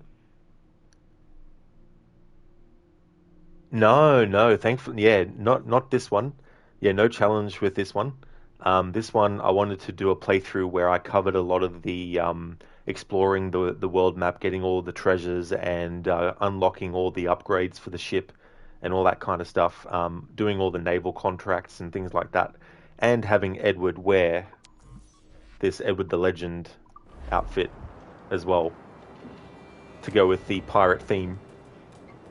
And that's absolutely no worries at all for the kind words and shout out, King. No worries, dude. Playing catch up, you remember these?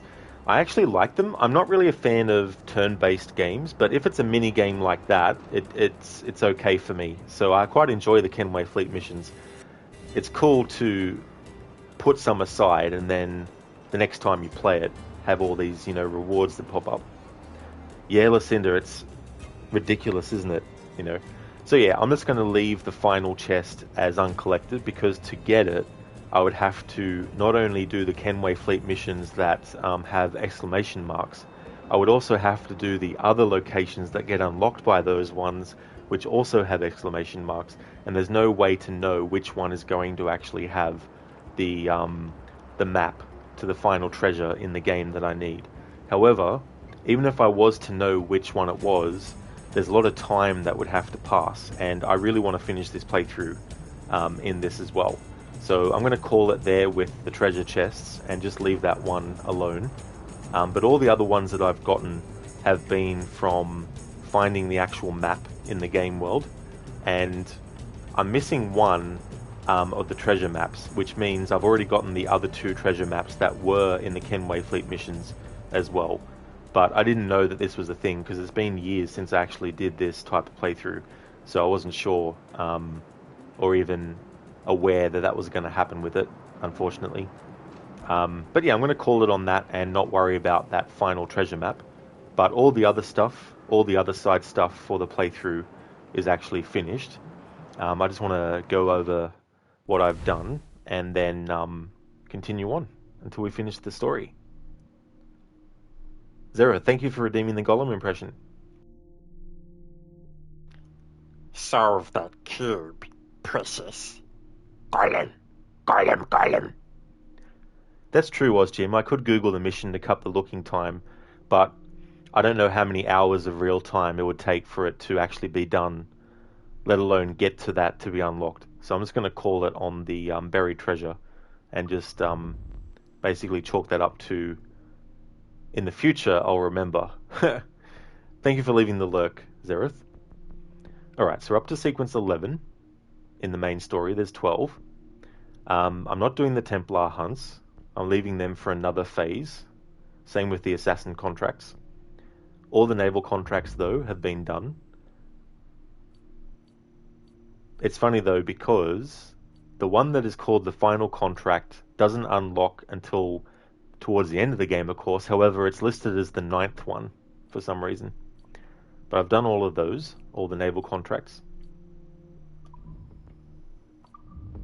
So in the major locations, you have a mixture of like chests, sea shanties, animus fragments, and secrets. So I'm not worried about the animus fragments, just chests, shanties, and secrets.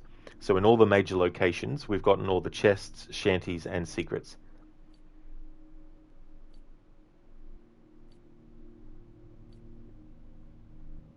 That one only has chests and secrets.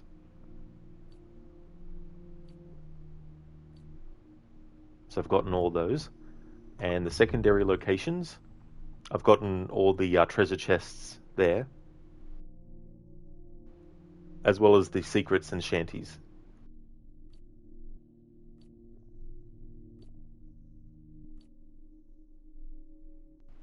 There might be some places where I've gotten all the animus fragments, but mainly that's just out of traversing the environment and passing through them as I'm on my way to somewhere else.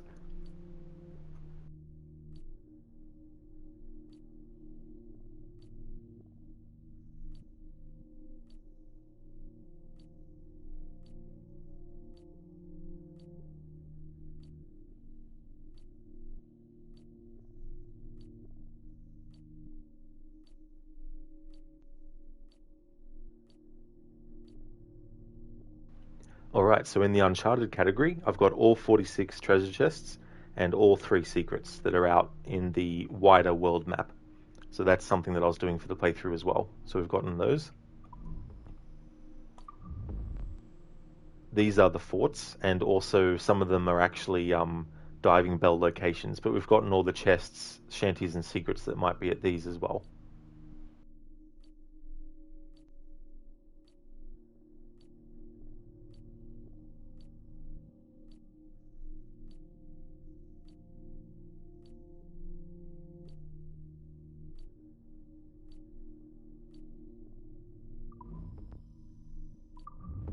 All the naval forts are taken over.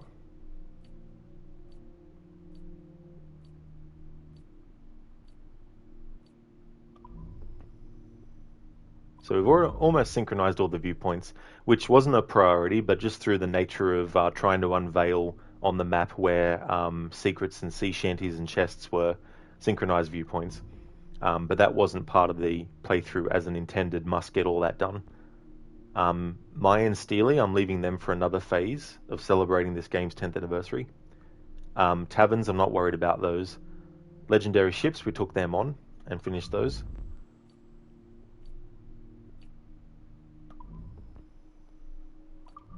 Now, the buried chests, the one that we are missing is buried beneath the Kenway fleet missions, and I don't know how many hours worth of real time it would actually take to get them, and I'm not going to wait potentially 76 hours or however many it might be just to do that. So I'm going to call it at 21 out of 22 buried chests. But I've gotten all the other ones that are actually in the game world where you find them through finding the secrets. Blue Jester, you've beaten all AC games in one sitting and you're trying to get Fever 20 times. Holy shit. Yeah, I don't know if I'd try to do that myself. I'd definitely get burnt out, I think, if I was to do that.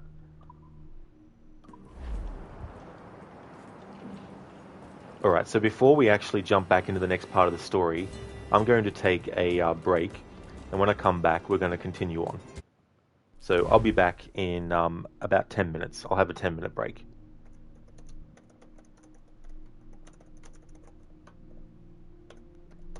Oh, absolutely, Lucinda, yeah. You know, there's just so much to exploring around this game, and, you know, all the side activities you can do and all that kind of stuff, that to spend so much time, like literally it was 11 hours worth of stream yesterday just finishing off collecting all the other stuff that I had. And so it's good to get to this point in the playthrough. And well and truly, I won't be starting the next Assassin's Creed playthrough that I've got lined up at the end of this one. I'll start that tomorrow. But I'll be back in about 10 minutes to continue on to finish the main story.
Alrighty then, back from my break. Hello there, Ember. It's going really good, thanks. How about you? We're getting closer to the end of the playthrough. Just have the rest of Sequence 11 and Sequence 12 to do, and then we'll be finished the playthrough. It's been good. Had a good stream. Yesterday's stream was just going around and finishing off forts, naval contracts, getting treasure chests, all that fun stuff. And we took on the legendary ships as well at the end of that stream. So made some good progress yesterday. And today has just mainly been story, while picking up some of the other side stuff that was left over because we hadn't reached the point in the story yet where certain locations were available that had certain things on it. Thanks for the welcome back, Lucinda. Ember, you spend your days sleeping. You watched Barbie, did you? So how was it for you? What'd you think of it? King, thank you so much for leaving the lurk, buddy. I really do appreciate you doing that. That's awesome.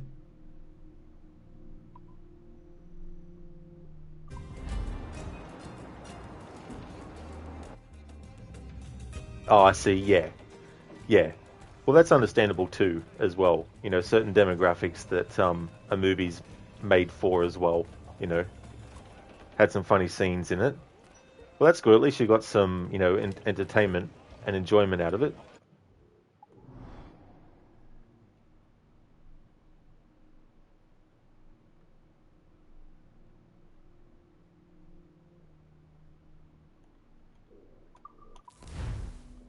So because we're wearing this pirate outfit, it's going to be funny when Edward puts his hood on because he doesn't have a hood.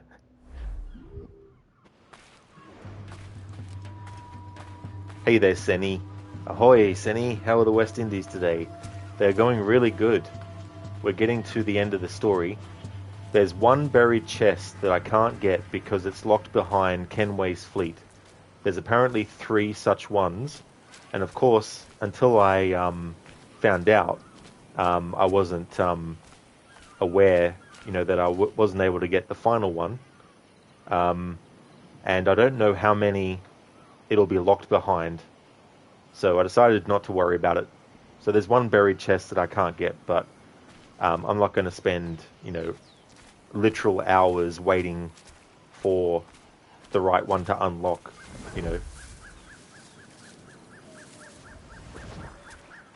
Ember ahoy, Dranga.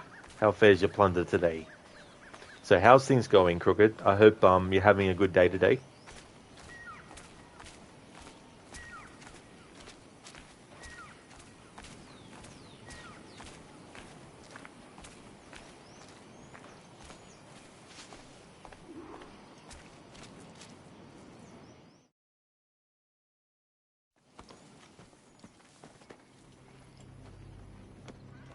Jesus, Addy, what the hell happened here? You happened here, Edward. The damage you caused 6 years ago has not been undone. I'm not an easy man to call a friend, am I? Is that why you're here? To fight beside a man so driven by personal gain and glory is a hard thing, Edward. And I have come to feel the assassins and their creed a more honorable course. Have I been unfair? No. For years I've been rushing around taking whatever I fancied, not giving a tinker's curse for those I hurt. And yet here I am, with riches and a reputation, feeling no wiser than when I left home. Yet when I turn around, look at the course I've run. There's not a man or woman that I love left standing beside me.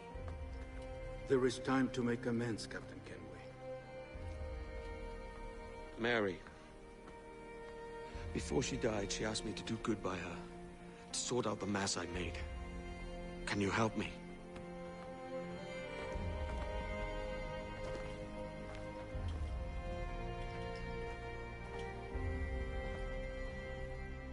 Mary was fond of you, Edward. She saw something in your bearing that gave her hope you might one day fight with us. Aye. She told me. And what do you think of our creed? It's hard to say. For if nothing is true, then why believe anything? And if everything is permitted, why not chase every desire? Why, indeed. It might be that this idea is only the beginning of wisdom, not its final form. That's quite a step up from the Edward I met here many years ago. Kenway, well met. Cheesy Cheese, thank you so much for the raid. Thank you very much for doing that. How was your stream?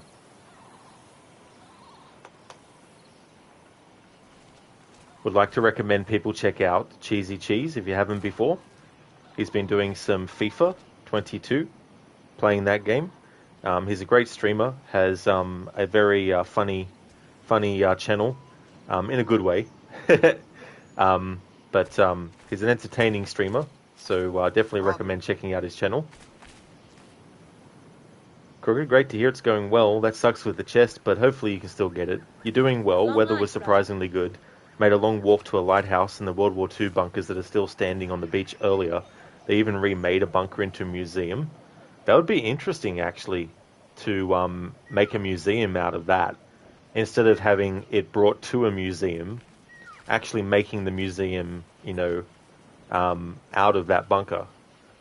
So it definitely sounds like you've had a great time as well, seeing the sights and having a look at things like that.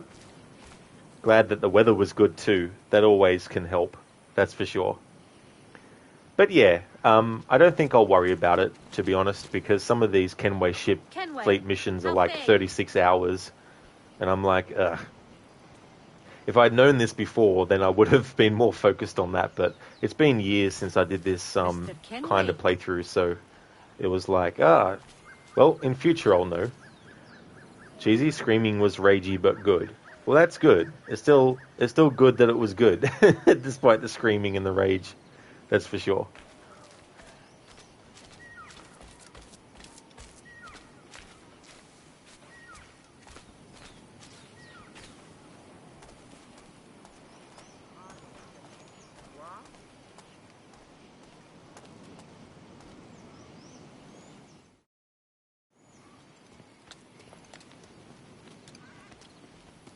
So what do you think? It'll take some getting used to.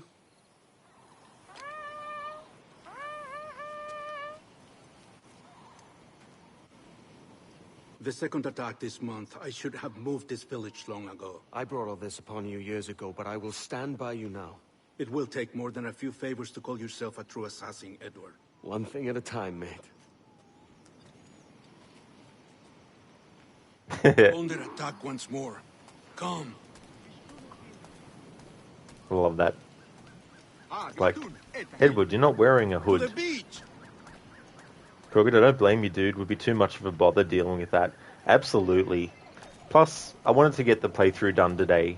I won't be able to do the stream for the next playthrough that I've got lined up, the Assassin's Creed Odyssey one, until tomorrow, but it's good to get this one finished.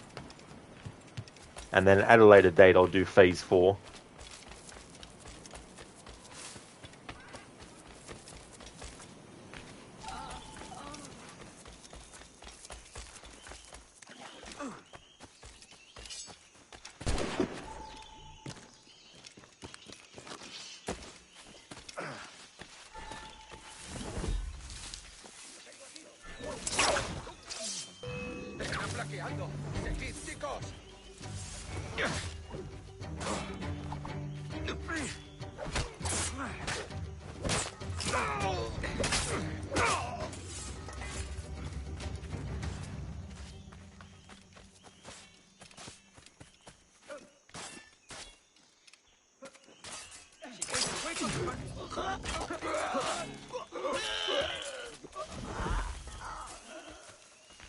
I love using that. It's a shame we don't get it until this point in the story.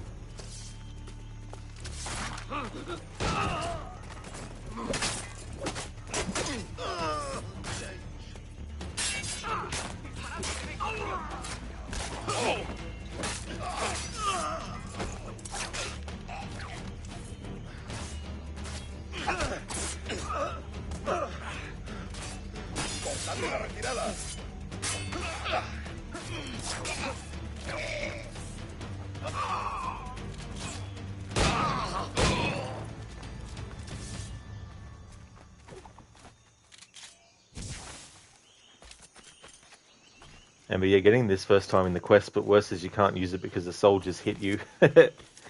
Yeah. In some playthroughs I've done of this, I've wanted to keep the assassin contracts, at least some of them, to do later, so that I can make use of the rope dart in more situations. If you don't pull them, it doesn't count even if you land it. That's true. It can be very, finicky with what it counts as a actual correctly done one. Good to see you here, brother. Swift and clean, Edward. Most of our kills are all innocent.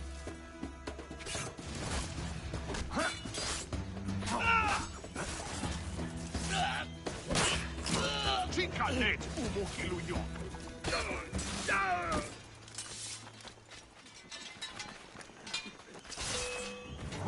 ¡Ya te tenemos, gusano!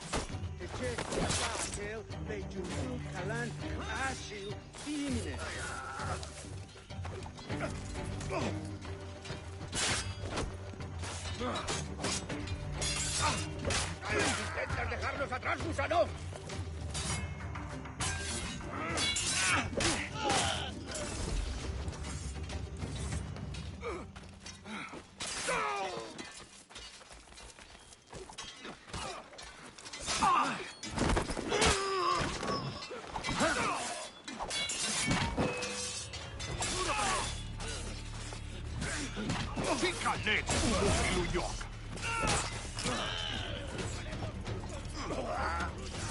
¡Hay alguien en esos matorrales! ¡Dale el ritmo! El pichón está a tiro.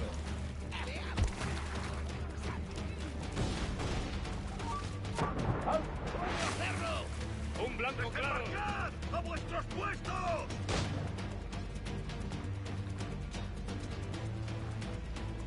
¡Tened vuestros sables a mano! ¡No va a ir a ninguna parte! ¡Alto ahí! ¡No lo perdáis ahora!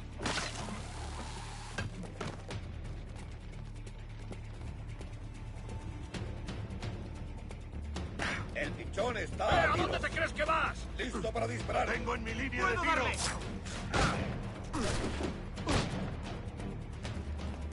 ¡Es mío! ¡No escapará! ¡Un blanco claro! ¡Enemigo a tiro! ¡Puedo darle! El pichón está a tiro. Fine, I'll just kill you without using the rope dart, motherfucker. ¡Seguid tras él! ¡Puedo abatirlo! ¡Amigo mío, te tengo encañonado! Oh, come on. How many times do I need to spam the fucking smoke bomb button before the game registers the fact I'm pressing it? Hate that bullshit. Good to see you here, brother. Swift and clean, Edward. Most of our kills are all innocent.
¡No te escaparás! ¡Puedo hacerlo! ¡Puedo hacerlo! ¡Ni lo sueñes, canalla! ¡Cerco! ¡Puedo hacerlo! Alright, game, this time. ¡Lo veo directamente! How many smoke bombs, game, do you want me to fucking drop? Huh? How many of them?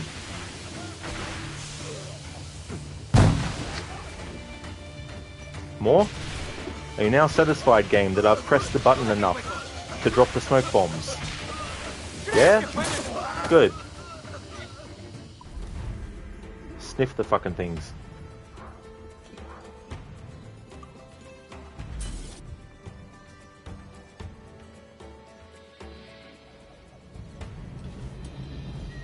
Janumuk awol yetel abishan.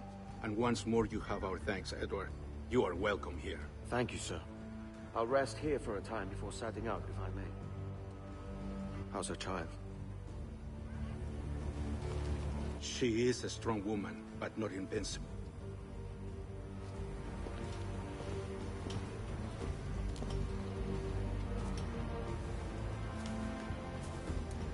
Edward. I'm sorry for your loss. If I'd stayed in prison, they'd have taken him from me. He'd now be alive. Maybe this is God's way of saying I'm not fit to be a mother yet. Carrying on like I do. Cursing and drinking and fighting. You are a fighter, aye. In prison, I heard stories of the infamous Anne Bonny and Mary Read taking on the King's Navy together. Just the pair of you. It's all true. Anne would have won that day if Jack and his lads were passed out in the hold from drink.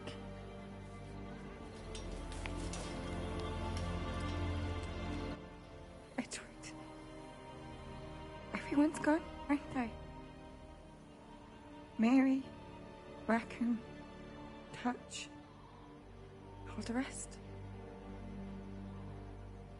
I miss them so. Rough as they were. Do you feel that too? All empty inside,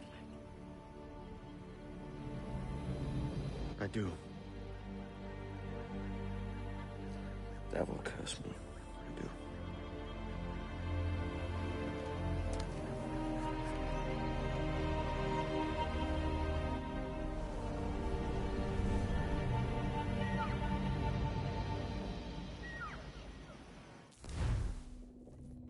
Yeah, Lucinda, it's a classic kind of situation. And my reaction is like, fine, here's all the smoke bombs you can take. If it didn't work the other time. I know my targets by sight well enough. But how will I find them? We have spies and informants in every city. Visit our bureaus and the assassins there will guide you. That fixes Torres and Rogers. But Bartholomew Roberts won't be near any city. It might take months to find him. Or years. But you're a man of talent and quality, Captain Kenway. I believe you will find him.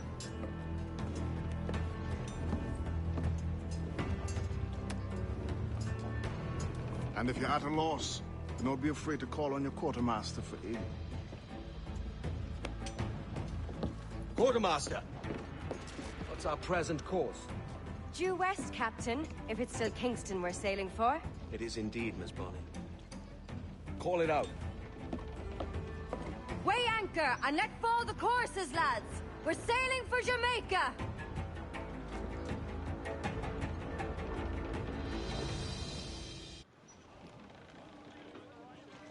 How does it feel to bark so loud? I've barked louder, and to men twice as rough. Tending bar at the old Aviary, you mean? Among other places. And I sailed with Mary and Rackham for a time, remember? Of course. Mary did most of the captaining, Jack did most of the drinking. Did Mary... Did she ever tell you who it was that fathered her child? It was a young fella. Sailed with us on that last voyage. Poor lad was killed fighting beside us. The only man not too drunk to stand up for himself. There was so much about her I didn't know. I called her a friend. But was I one in return? She thought the world of you, Edward. I've no worries about that. Well, that's good to hear.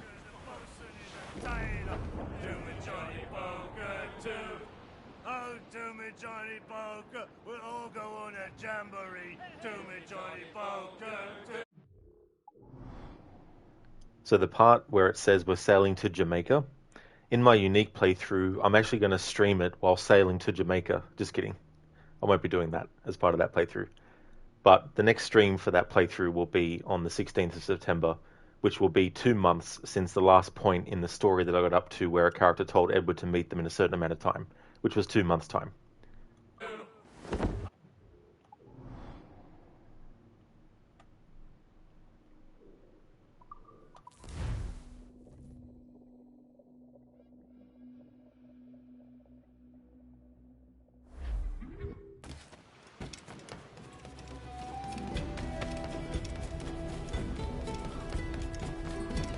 Alright, let's get some ammo.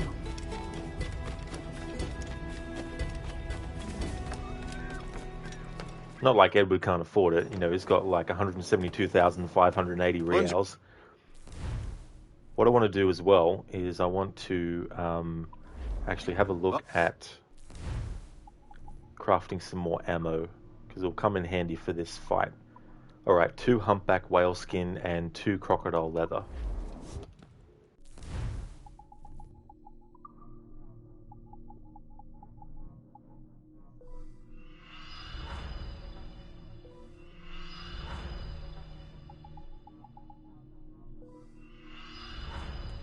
Now, being able to buy all the animal skins in the game would be so handy in Red Dead Redemption 2, I can tell you. But every single animal in the game that you can get a pelt from, if you have enough money, you may as well just buy. That's if you don't feel like going around and actually hunting for it.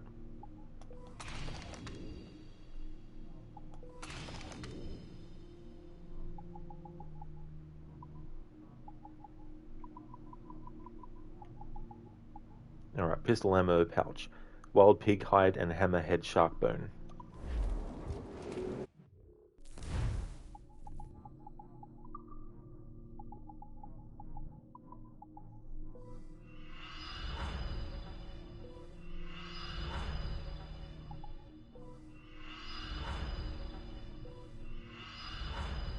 And hunting whales was really fun, or sharks. My thanks. Yeah, it's cool that you have like a rowboat that you can upgrade as well to help with that.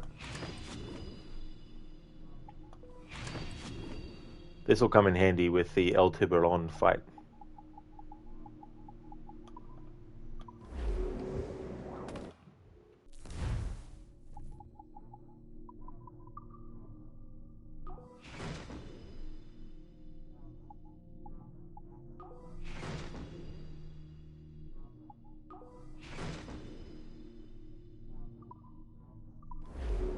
Bene, grazie amico.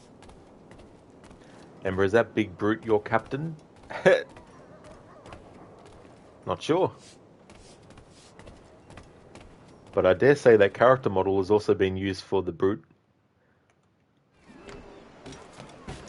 Am I missing something? Am I missing something? Your 2 front teeth if you keep asking questions of Edward.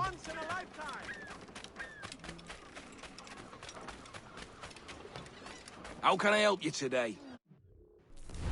Ember, no, he is El Tiburon, Governor's personal guard. Oh yeah, the quote from earlier in the story. Sorry, my mind was somewhere else. An NPC in the first Havana quest, yeah. Yeah, as much as I love this game, I don't remember every single quote from start to finish, unfortunately. I wish I did, though.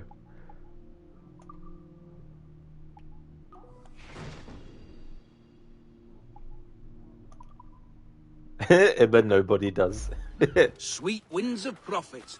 Follow your endeavors. Except maybe those people who have, what's that, I know there's a photographic memory, but that's not it.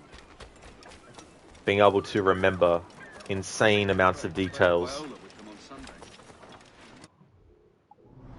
Now we've got the ship fully upgraded, we've got some things crafted, and now it's time to continue the story.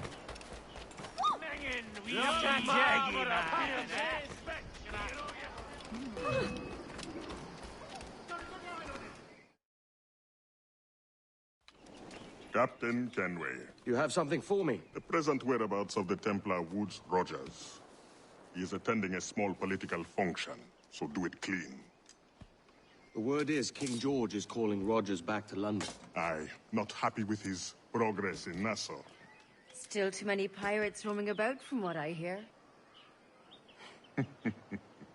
You'll need a disguise to fool the powderheads at this party. I suggest the visiting diplomat, Ruggero Ferraro. He's been on our list for some time. Understood. Will you send this to England for me? Aye. The ship leaves tomorrow. Caroline Scott Kenway, Hawkins Lane, Bristol.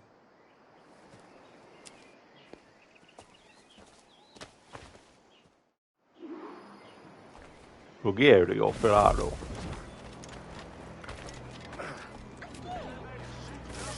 His sister's still his little angel.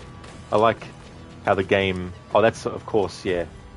But we haven't got his outfit yet, so I don't know why the game took our smoke bombs of us. I would have thought it would do that once we actually kill him and take his costume.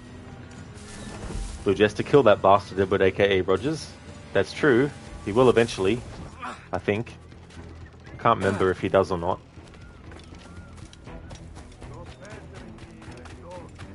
Are you my escort or my captors? Usually trouble a little operation like mine. My word! I'll not suffer such abuse and no. We'll go. When I'm damn good and ready. 1 week warranty to ensure satisfaction. This town stinks of... Va bene. I am ready. We go.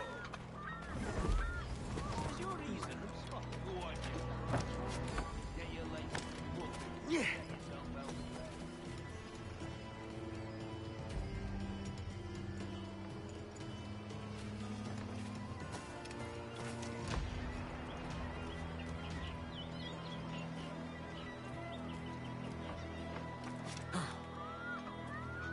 Woodes Rogers was another person who actually existed. There is no beauty to this city. No expression of joy. No aesthetic plan. You walk your streets like animals. Like cattle with no sense of decorum. Ember, molto bene. Go to your death, monsieur.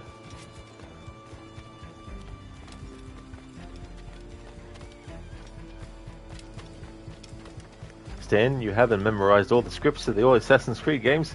I have not, Stan, no. Idiots. You are all idiots. How you English believe you can subdue the world is beyond me.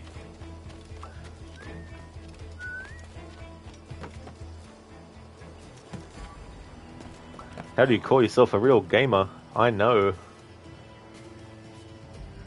Plus, I don't know how to create a console from scratch. Like someone in Star Wars would build their own lightsaber.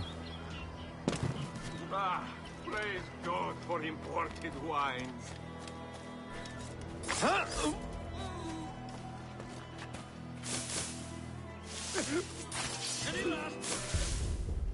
Ha! Sure, game. Sure. No one saw me go into the haystack. No one saw me hit the dude, but the game was like, fuck you. We're gonna make it that they detected you. If this was a stealth challenge, I would definitely not be counting that.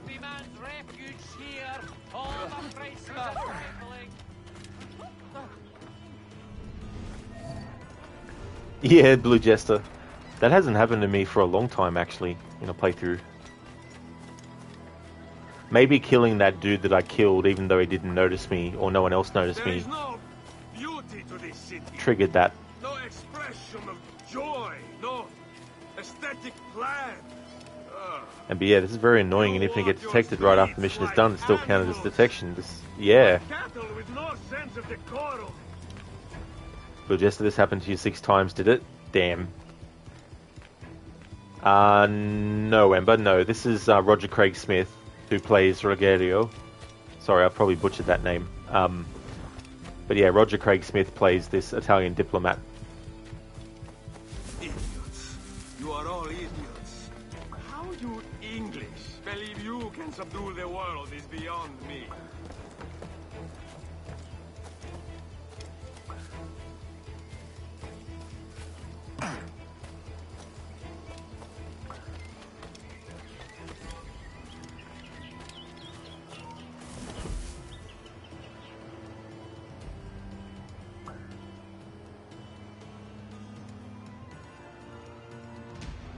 Ah, praise God for imported wines.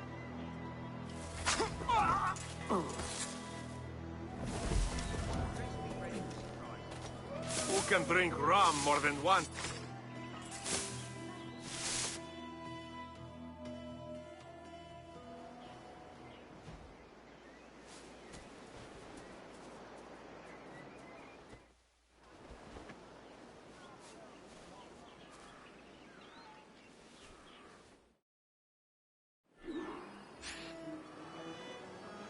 Ember, that line sounds a lot like the voice of Dag. Close one. That was close, yeah. You can actually make infinite violins, or whatever these are called, actually appear by knocking into them. They drop it, but then they pull more out from nowhere. Said I might not walk with you. See here? Isn't that a beauty? See? Bastard! What on earth? Never knew what hit me. I still got up. I found this out in phase 2 of this playthrough series celebrating its 10th anniversary when I was listening to all the music. And just out of curiosity, I was wondering what would happen.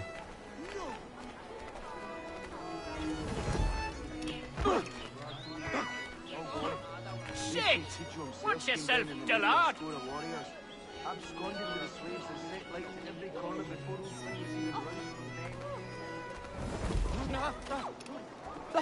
A sporting gentleman. Well done. Dinner.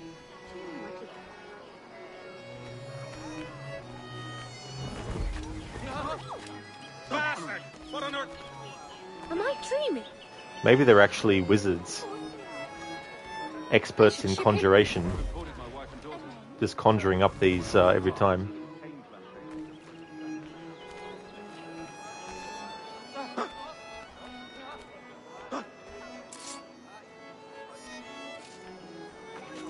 They do say repetition betokens lack of intellect. With just an NPC calling a player a bastard, and you got that voice line 1,000 times now. Oh yeah. There's definitely voice lines in these games that get used over and over again. Salve. Forgive the lateness of my arrival. I am Rogerio Ferraro. Aye, Mr. Ferraro. Not a problem. He's like, I thought you would have been quicker. And he's like, no, my name is Ferraro, not Ferrari. Ladies and gentlemen, a toast to my brief tenure as Governor of the Bahamas. For under my watch, no less than 300 avowed pirates took the King's pardon and swore fealty to the crown. And yet, for all my successes, His Majesty has seen fit to sack me and call me home to England. Brilliant! God bless the fucker! Therefore, hooray! Hooray for the ignoble and ignorant prigs who rule the world with sticks up their asses! Hooray!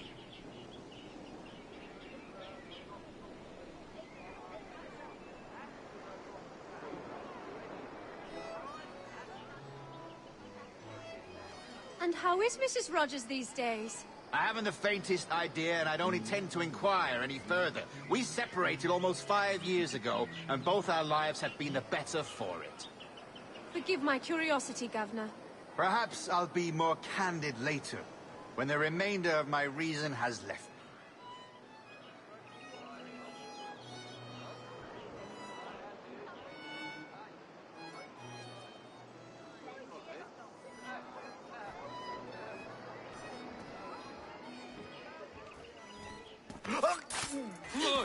Shite! Of all the...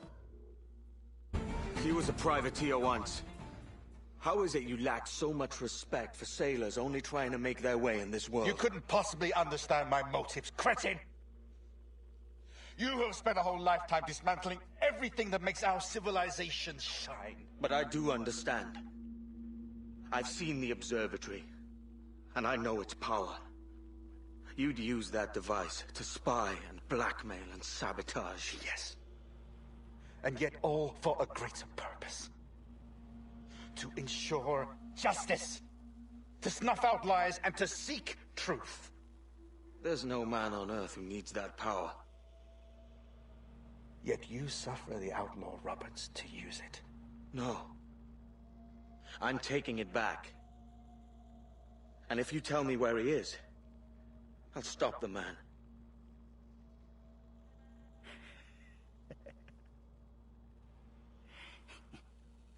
Here at the edge of a blade, I find a friend in you at last. Principe, you mad bastard. Our best sources say Principe.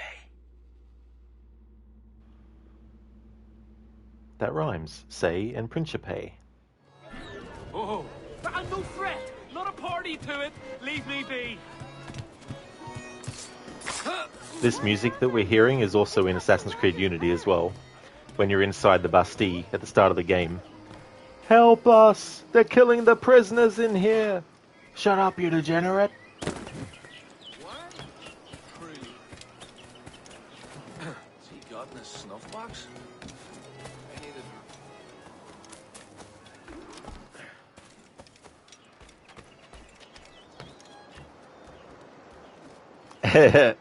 Yeah, Ember, lack of intellect. It's like knocking people's instruments out of their hands and then conjuring up new ones every time from nowhere. That's definitely the sign of someone with a lack of intellect. Yeah, I couldn't help myself with that one, Stan. That pun. Ember, God bless the fucker. Yeah, his speech when he's sloshed is just so damn funny. Blue Jester, if Rogers was real, you would have had him by the throat and choke him to death. Yeah. This was one of those instances where they were like, yeah, we'll have to adhere to history and have Woodes Rogers actually still live so that he can still die the same year that he died in real life. But what did he do to earn extra hate? Well, I'm not too sure about all the stuff that happened. I mean, Torres is not governor anymore by this point, well and truly before this point too. So maybe the current governor or whatnot, or maybe he was the governor or something, I don't know. Stan, oh, you're dead, governor. He sure is. He's gone. Blue Jester, fuck you, Rogers, no rest in peace for you. You won't rest in peace, you'll rest in pieces. Ember, the Marquis de Sade. Marquis de Sade. Played by Alex Ivanovich, who also plays these characters. It's done. Where now? Grab your kit and pack well. We're sailing for Africa.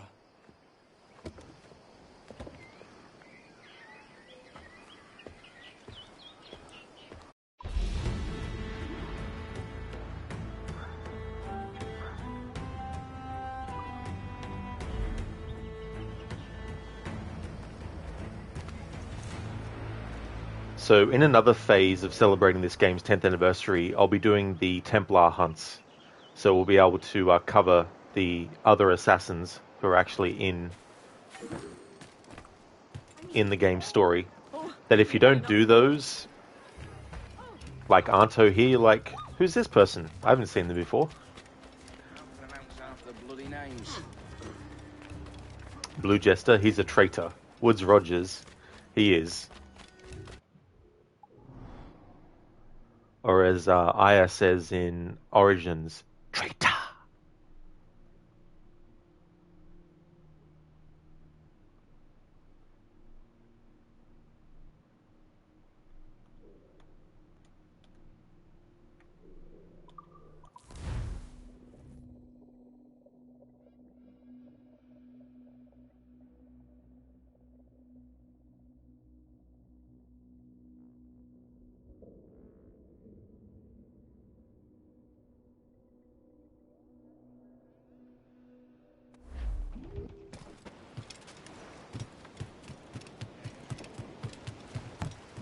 Ember found the Templar outfit disappointing. It didn't look very good, so all the effort didn't seem worth it. Yeah, that's the thing, right? Like, as good as it can be to have rewards like that, there's also things that can just not be done in a way that is satisfactory, especially given how many hours worth of stuff you need to actually do. Blue Jester, this map is larger than Valhalla. Yeah, I mean, if you look at if you look at England alone, maybe, but if you were to combine the maps of Norway, England, France, and Ireland from that game, and Vinland as well, all together. But I get what you mean, though. Stan, you're not going for Animus Fragments? Not in this phase, no. I will be covering more present-day stuff in a future phase, so I'll just leave doing those for that one. Unless there's something that, you know, I have to do that would make the playthrough even longer, but I'll look into that. But that won't be the next phase, anyway.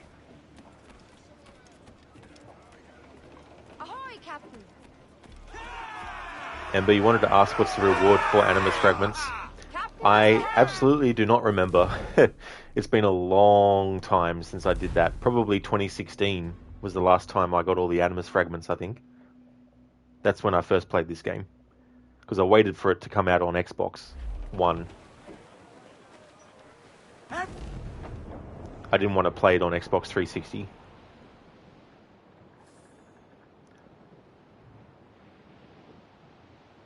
However, that time period also gave me enough time to finish Skyrim for the first time on the Xbox 360.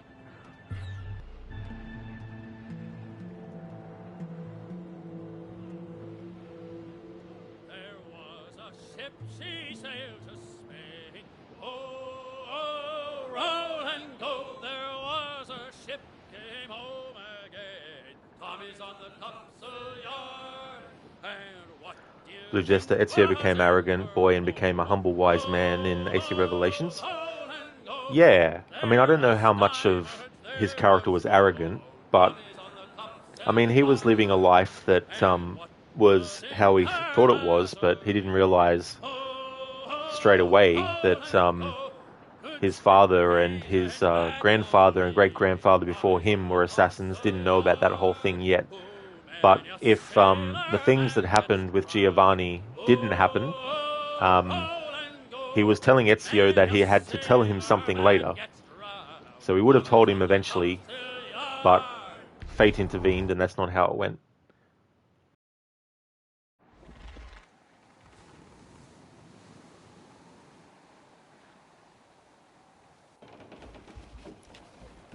Captain! Here's one still kicking! Who did this? It were a large vessel, the Royal Fortune. Roberts. Offered no quarter, didn't say nothing.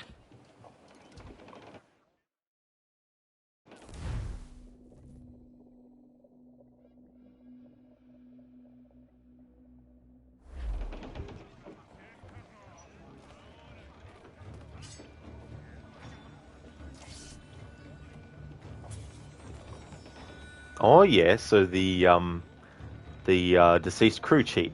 Okay, so that's cool. That's what you do to unlock it. Thanks for the heads up, Lucinda. That's a long break.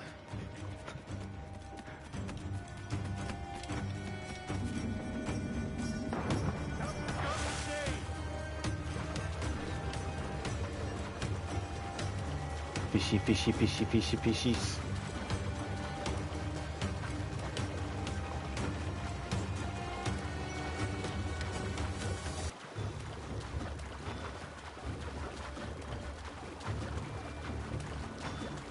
Blue Jester, Call of Duty players throwing a grenade. Hold this!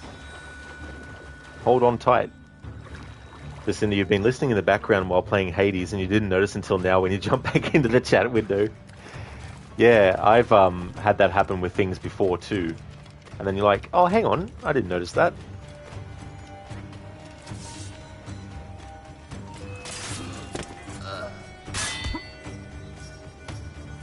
I have got him sighted!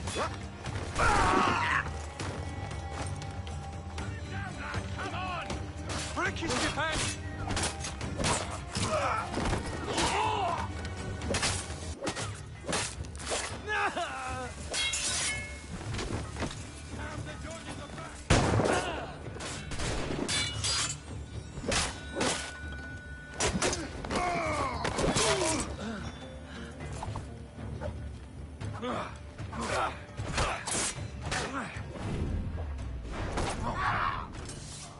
Indeed, Stan. Fishy, fishy, fishy, fishies.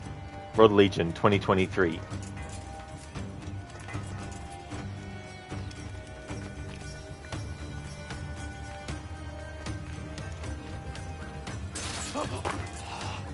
Why? Who chases me now, eh? Is it a spectre come to spook me? Ah, or the gaunt remains of a man I sent to hell?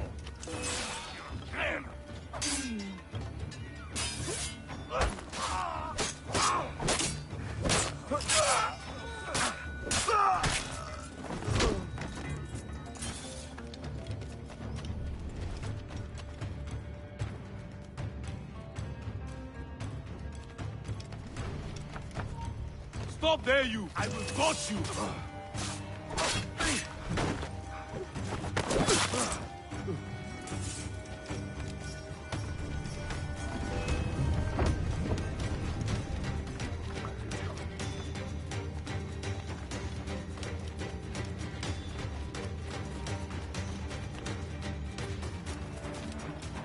British defense!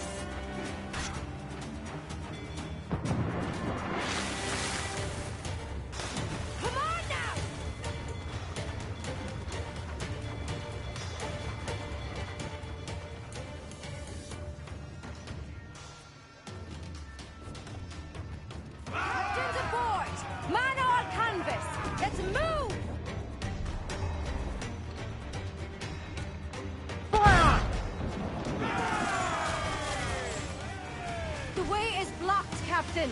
We'll have to find another path. We're beelining for the rocks, sir! Careful of that mortar fire!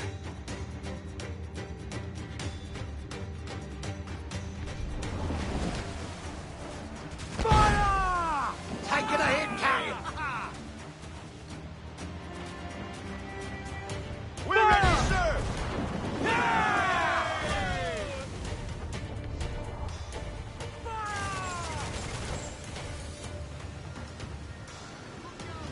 Cannon ready!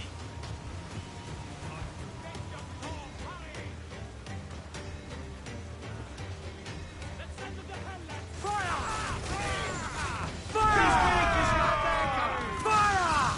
Awaiting your mark, Captain!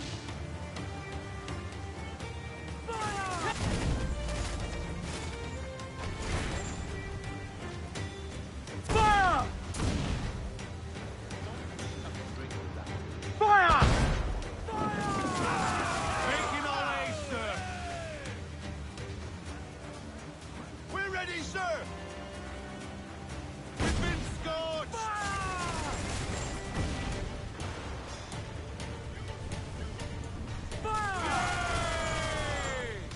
Got a sack time!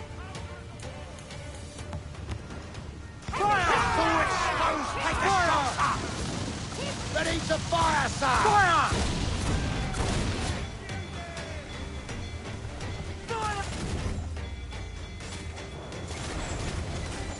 Reloading.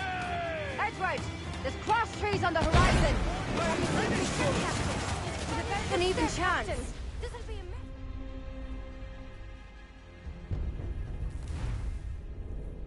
That was taking a long ass time. And of course the timing would be such at the end there that it would synchronize me because the ship got destroyed. There, Captain. This'll be a mess if we don't hurry.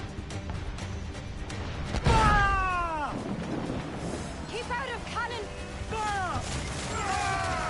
Awaiting your mark, Captain. Now it gets all its health back. We can board and take her! Yeah, on them. Toast the gallants and royal. Captain lands the man there, she's Scarrow. Fire! Fire! Shall we sink your ship, Captain? We've a better than even chance. No. There's a device with him that needs taking. I'll have to board her myself.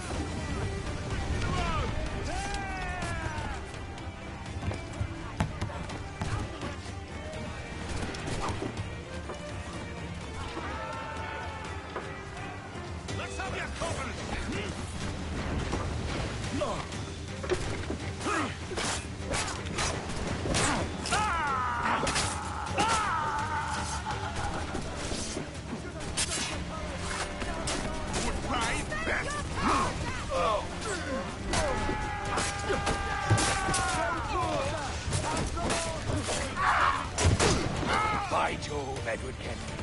can I not be impressed by the attention you paid me? May the best of we two sing praises of the second.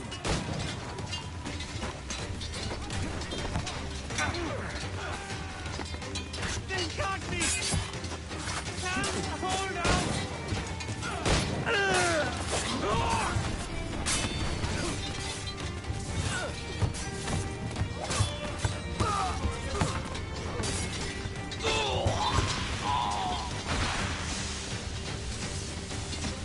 I got the clear shot! Fight together! A merry life and a short one, as promised. How well I know myself. And what of you, Edward? Have you found the peace you seek? I'm not aiming so high as that. For what's peace but a confusion between two wars? Oh, you're a stoic then. But perhaps I was wrong about you. She might have had some use for you after all. She? Of whom do you speak? Oh, she who lies in wait, entombed. I had hoped to find her, to see her again, to open the door of the temple and hear her speak my name once more. Talk sense, man. I was born too soon. Like so many others before. Where's the device, Robert?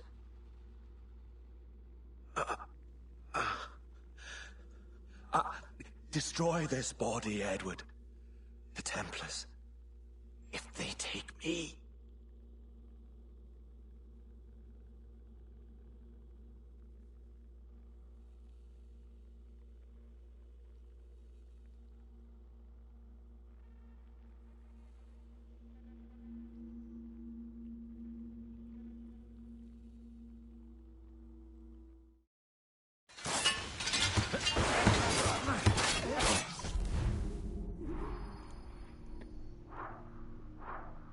So that did happen, did it, Lucinda, in real life? Damn. Got banned on Twitch for like a month or something. Lucinda, you never you never have OBS open unless you're intending on streaming. You could accidentally hit a keyboard combination and go live. Blue Jester, that is a big ass ship. It really is. And but rope assassination is a problem in this game. You remember there was this weird bug. You didn't even hit Roberts, but some of your crew killed him, so you couldn't even get to him. You missed the full sink. Oh. I hate when that shit happens. Stuff that is completely out of your control. Like, you can't do anything about it. Hey there, Shin. Welcome on in. How's it going, dude? And do you think this apple was also one of those that would destroy cities, but it didn't react until the last scene? Yeah. Well, I mean, there's definitely things that are specifically designed for certain uses that they made these pieces for. Oh yeah, Lucinda, absolutely. Yeah, we're almost done with this playthrough. We just need to go now and assassinate the final target.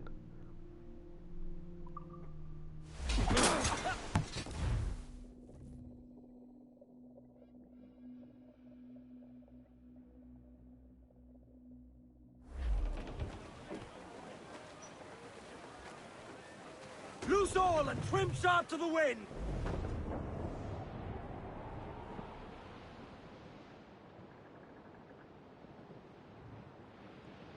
Shin, for some strange reason you woke up earlier than you would have liked. That's annoying when that happens. Especially if there's things that you didn't, like if you wanted to get a sleep in. But when Artabai places the apple again and the temple calms down, it made you think of Rogue. Yeah, well that's a good point. There was that tremor that happened when they took the device.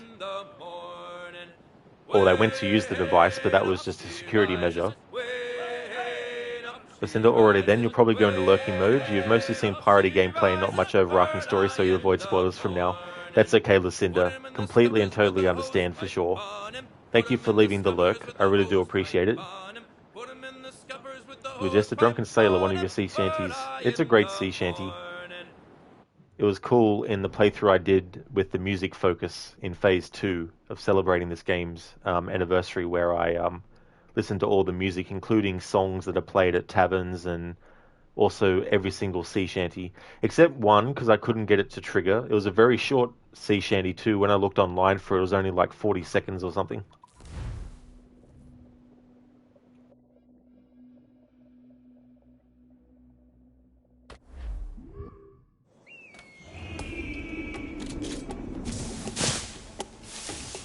And I think it's the most popular sea shanty. Even in The Office, there was a reference to this when Dwight sings it when steering the dummy wheel.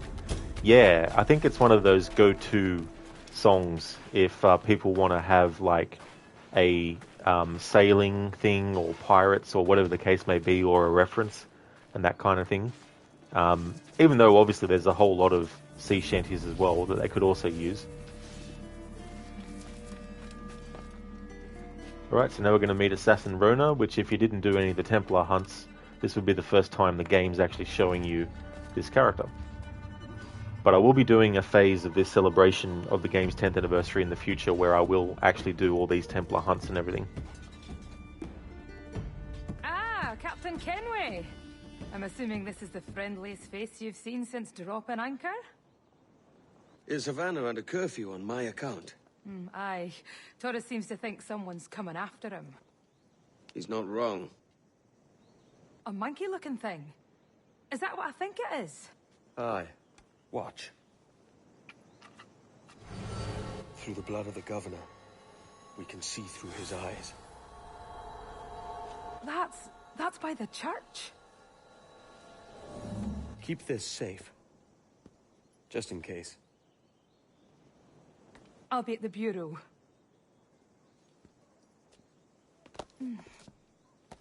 Good luck.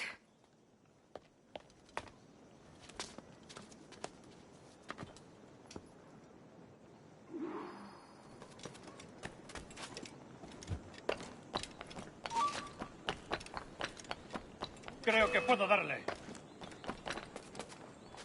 ¡Está a tiro!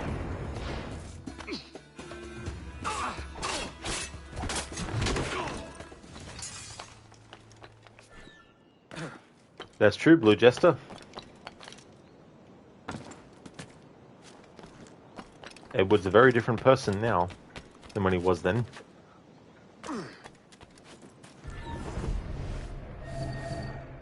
Tenemos un asunto pendiente con el tiburón en el castillo. El señor Torres querrá hablar con nosotros personalmente. ¿El propio Torres?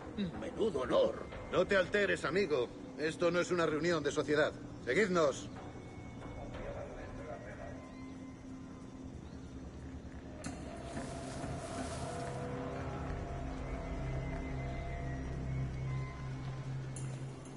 Señor, disculpe, pero ¿por qué tenemos que entrar ahí?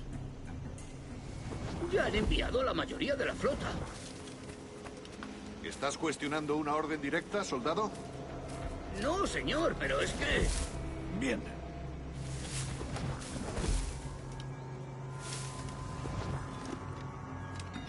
¡Atención!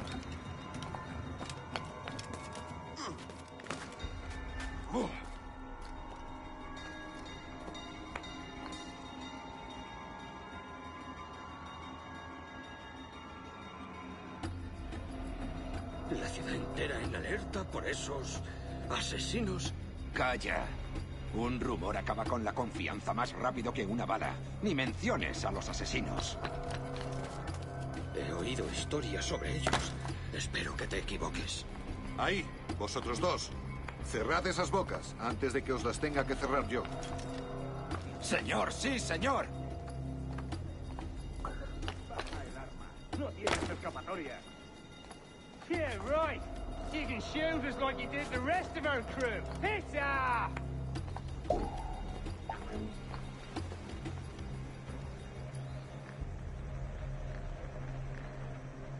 ¡Oh, Dios! ¿Ahora qué? Marcus! Oh, Jesus! You bleeding animal! Gracias, señor. Esos prisioneros. ¡Cállate! Bien, continuemos. Vosotros, seguidnos. Y esta vez no vayáis a meter la pata.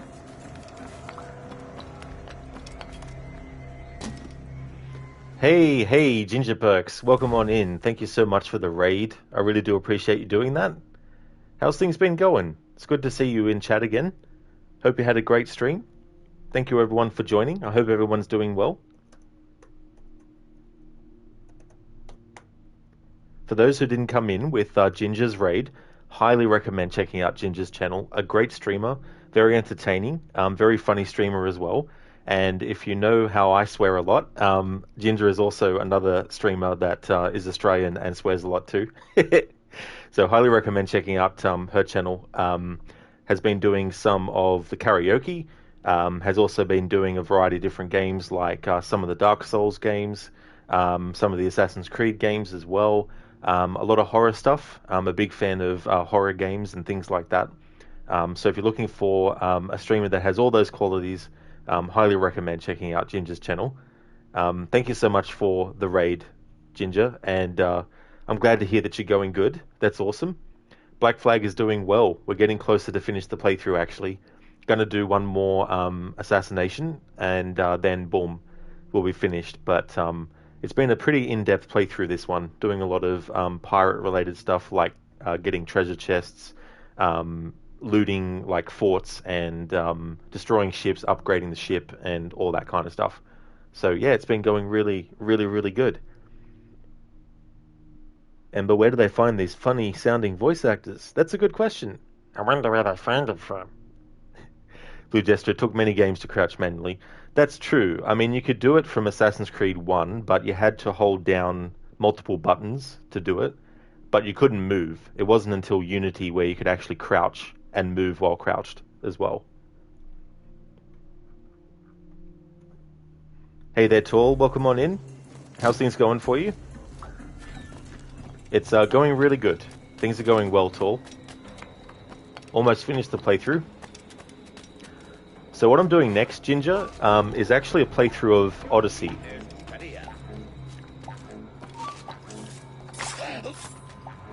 But I'll be doing something different.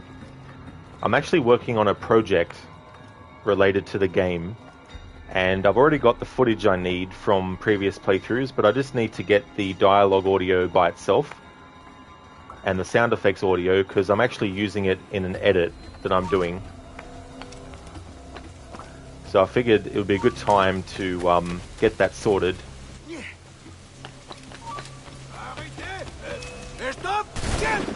Oi.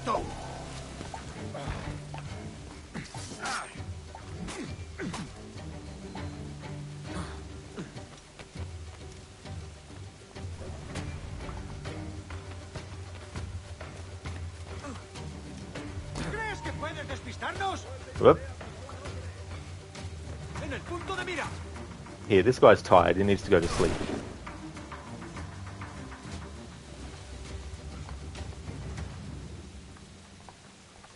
Stanley, more Black Flag. Well, there definitely will be. I'll be doing more phases to celebrate this game's 10th anniversary. Then there's a unique playthrough. And in that playthrough of this game, every time a character tells Edward to meet them in a certain amount of time, I actually wait that time in real life before doing the next part of the story. So currently it's on a 2-month wait. So the 16th of September, I'll do the next part of that playthrough. Ginger, nice. When you finish the Souls games, you're going to play Unity. Oh, that's awesome. Yeah, I was trying to remember what the last one was that you had played and what one you were going to play next.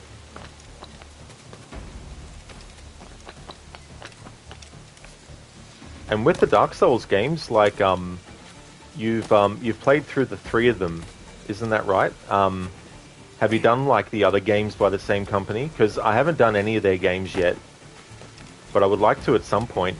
I was going to actually... I know that you don't have to play their games in order, as in, like, you don't have to play Demon Souls first if you don't want to, but I wouldn't mind actually playing that first, and then play their other titles. You're real keen for Unity and Syndicate. You're on Sekiro now, so addictive. Oh, cool. Because that one looked interesting. I saw a bit of gameplay from that one. And Elden Ring, of course. We'll have to wait and see. Because there's so much, like, time sync in some of those games. But we'll just see. but next year I'm actually stopping doing dedicated days every week for Assassin's Creed and Tomb Raider. I'll still do like my annual playthroughs, and I'll do challenge runs and also anniversaries. But as far as having a dedicated day every week for Assassin's Creed and Tomb Raider, I'm going to stop doing that. I've been doing it for a few years now, so I think it's time to change things up a little bit with that.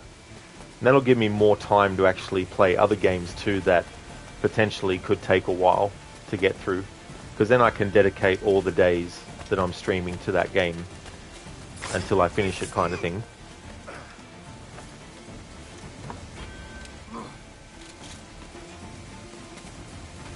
Blue Jester Origins, Odyssey, and Valhalla was good.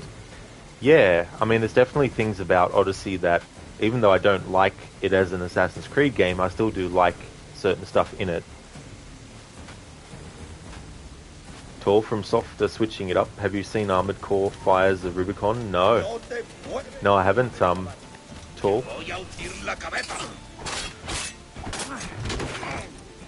Since this is a pirate playthrough, I'm not worrying about stealth. Except in moments where the game will actually desynchronize you if you're not stealthy.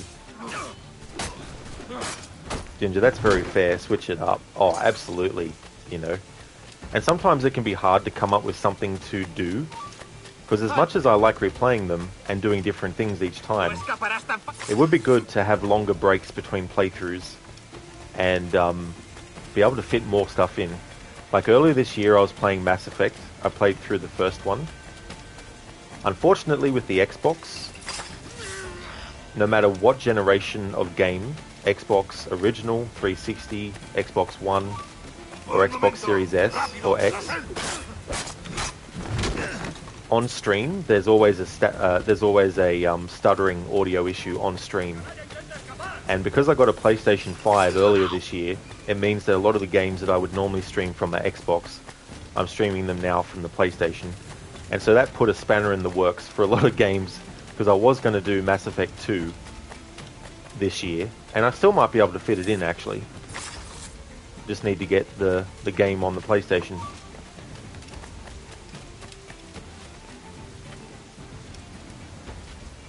Kill Loriano Torres.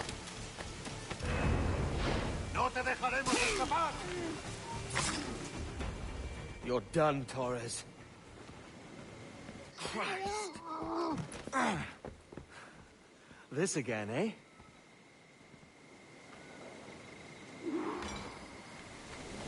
No worries at all, Ginger. Thank you so much again for the raid. And I hope you have a good rest of your night and a good rest too. Especially for the rest of the weekend. Although it is Monday now, but... So thanks again. I hope you have a good rest. No man's immune to a pistol shot, I reckon.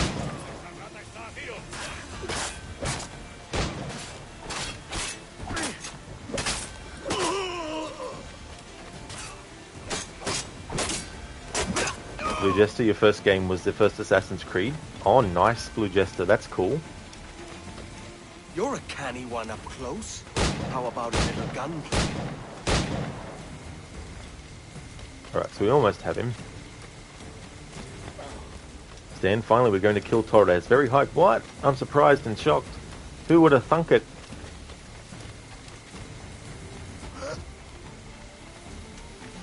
Super Saiyan, thank you so much for the follow. Thank you for that, I appreciate it. The gold flintlock ones. If you could speak, mate, it would gladden me to hear your side. You humbled me once, and I took that hard lesson, and I bettered myself. Die, knowing that for all of our conflict, you helped make a soldier out of a scoundrel. Leave this life for a lasting peace, down among the dead.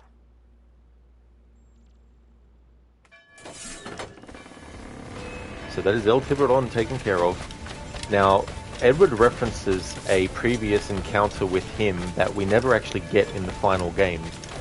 So I'm always been wondering whether or not there's some semblance of that left somewhere. Because it'd be cool to actually see that and see what the encounter would have been like. Yeah, Stan, so they were the gold flintlock ones.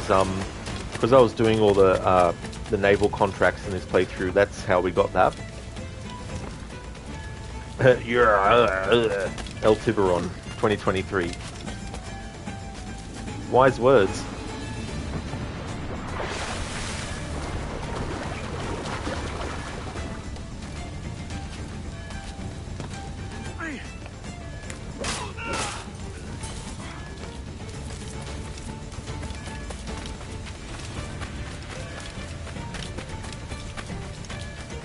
But no, you think he meant that when he tries to get Roberts at the start of the game, El Tiburon is the one who knocks Edward to the ground with a punch.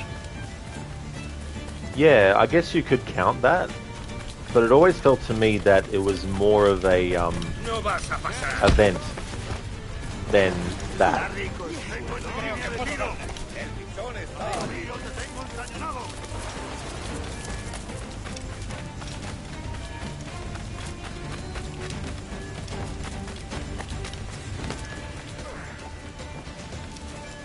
Because they don't necessarily like have a big fight or something. So just when you did this mission, you were like, wow, a decoy. Torres is a fucking smartass. He well and truly is, you know, and that's the thing about the Templars is they definitely know how to sometimes trick the assassins and manipulate them. And any successes that the assassins have, the Templars can just be like to the public people, oh yeah, you know, this person that was killed, it's tragic. They were a family person. They loved everyone. They got on well with everyone. But we won't mention the fact that they were killing innocent people and all that kind of stuff. We'll just mention that they were good people, you know, because they want to make sure that any assassinations that the assassins successfully do can be seen by the wider public as, you know, something that wasn't warranted, that they were, you know, just a peaceful person. Stan, does Edward refer to the Captain Piss-Off part? Yeah, I mean, I don't know, like, I don't know, maybe I'm just reading too much into that dialogue, but it seems to me like they had originally planned them to have some kind of, like, fight. Or something like that. Blue Jester, but sometimes assassins don't fall for it. That's true. Yeah, it's definitely not all one way or the other.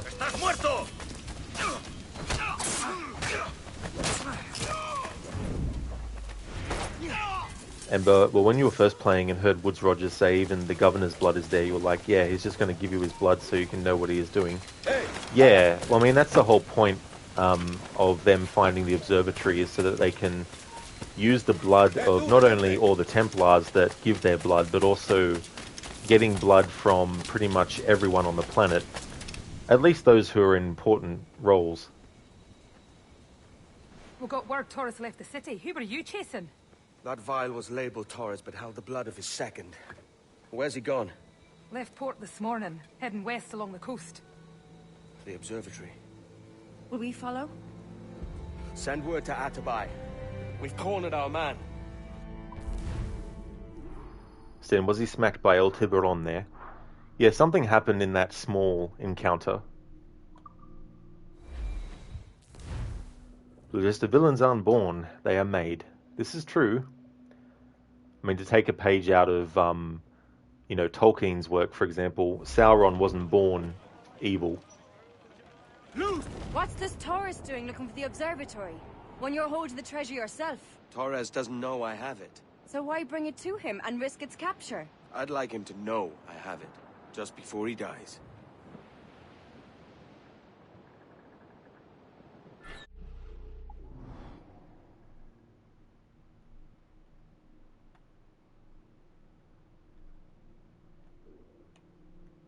Ever a Splinter. Very apt name for this memory. Blue Hatham wasn't born evil, he was made by Reginald Bitch. It's a fleet blocking the cove we want. Aye, the Armada.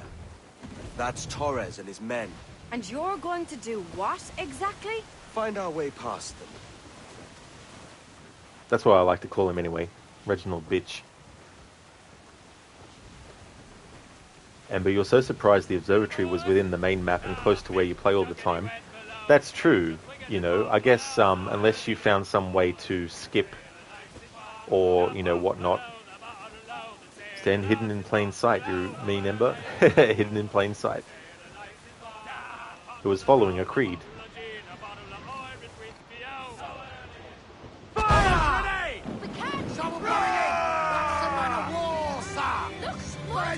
Ready to fire, sir!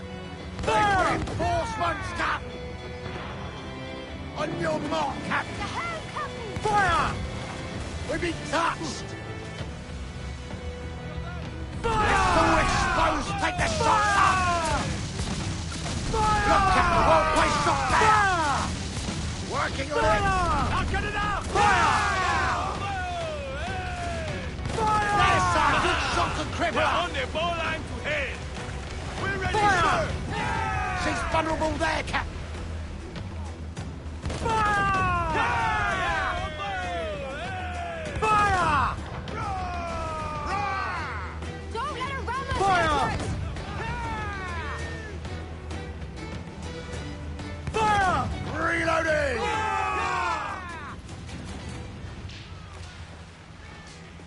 Blue Jesse, you have an AC Black Flag Sea Shanties on his Spotify playlist. Oh, that's so cool. There's also some people who have done an a cappella of the Sea Shanties also. Gun to planks! Race! Ready to There's actually in this game, 3 mariners isn't a sea shanty that you can hear on the ship, but there's a song that gets sung at one of the taverns called 3 Mariners, which, if you played Red Dead Redemption 2, that song was also in that. Dutch, Hosea, and Arthur sing it.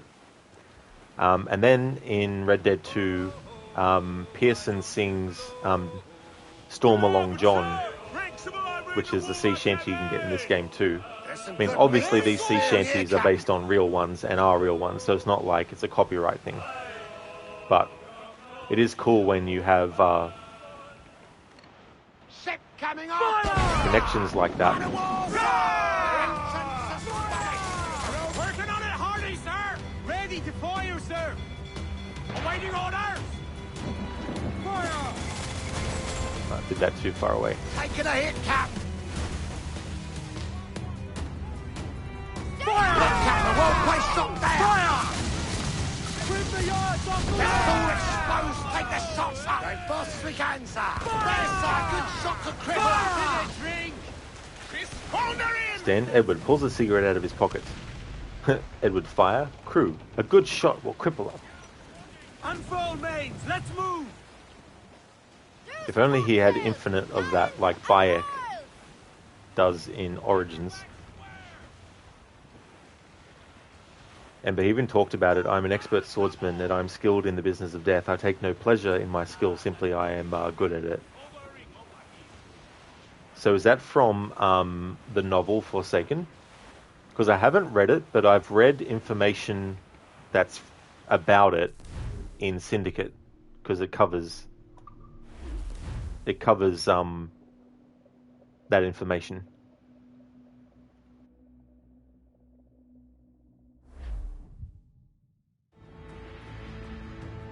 Who's this Taurus? And what's your man done to earn a death sentence? He's a Templar, like Rogers and Hornigold. Man cooking up schemes to use the observatory for ill purposes. For power and control. The violence he'd cause with this thing would be subtle but heavy. Deadly, yet leaving no mark. Does that make sense? Like, if there was a drought and people was thirsty, and one man had a large cask of water but gave a sip to none, he'd be a killer with no blood in his hands. Aye, like that.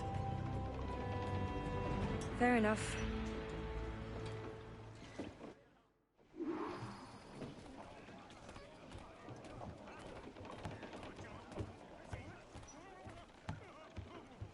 Ember, yeah, from Forsaken. So will you go ashore, or will I swim you there myself?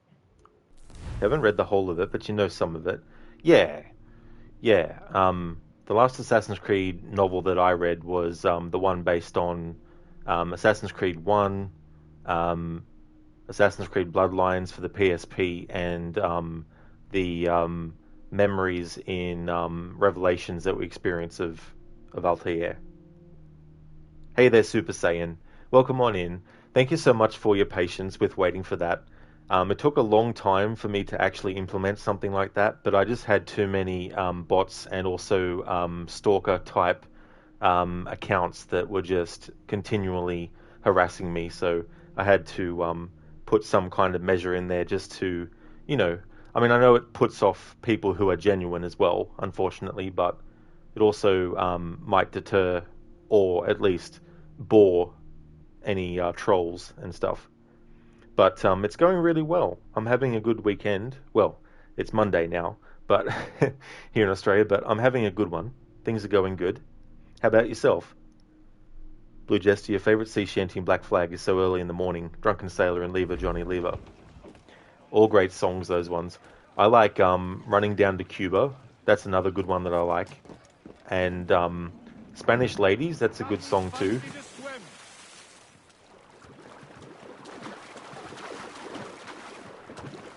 Oh, I see, Super Saiyan, yeah.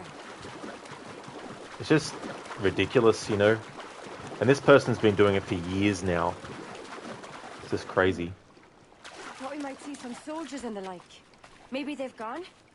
No, they're here. Deep in the jungle.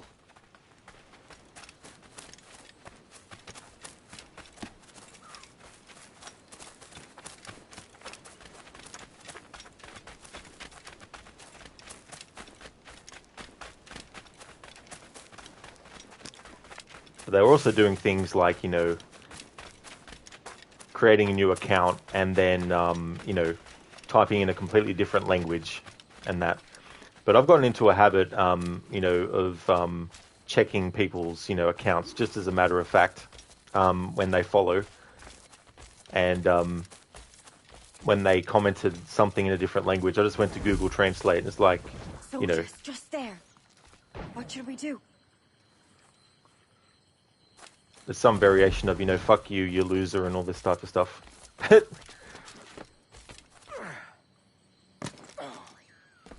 Jeez, look at all this. Corpses for miles. They brought every ounce of menace they had. And Brian, after finishing the game doesn't put an icon where the observatory is, right? No, you sort of just have to remember the island's name that you're on, which is Principe. Blue Jester, when you wake, you play so early in the morning, or you're still standing? Cool. There's a lot of ones that are very catchy as well.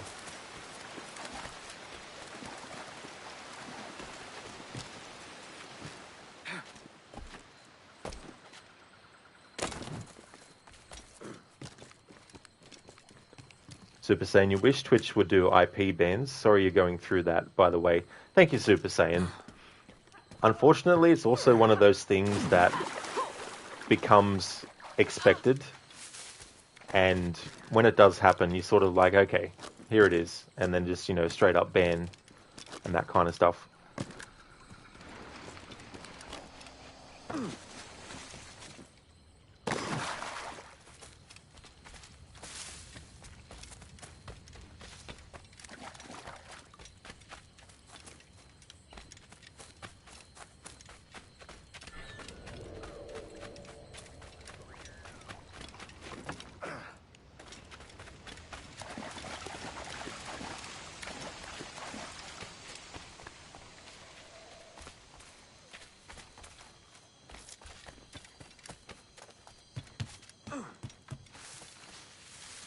And sticking with like a pirate focus thing,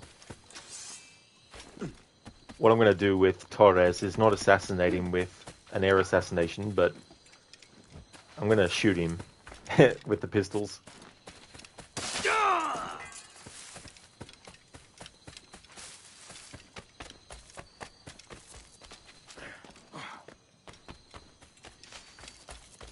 Stanley, funniest thing is these trolls say get a life and then proceed to create 10 accounts just to say this to someone when they get banned.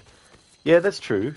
You know, like there's just something that they get out of it, even though they tell you that, you know, you're not special or anything. It's like, yeah. It's like, I don't see anywhere on my channel where I said, I am special, or anything like that. All so strange. What is it? Later, Anne. I'll tell you all when this is finished. Hey there, Reaper. Welcome on in. Blue Jester, you don't have a friend anymore. Oh, really? Stan, you're special for me. Well, thank you, Stan. I'm glad that you enjoy my streams and the content and everything. Ember, but does he tell her all later? Yeah, I don't know. We don't see it happen, but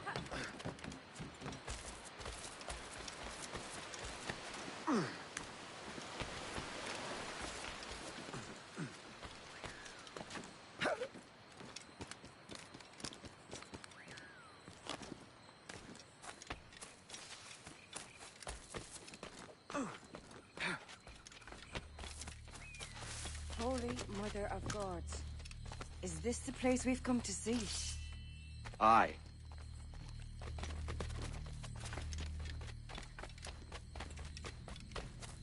Stand watch here, and let none follow. Fit for the dozen fights, aye.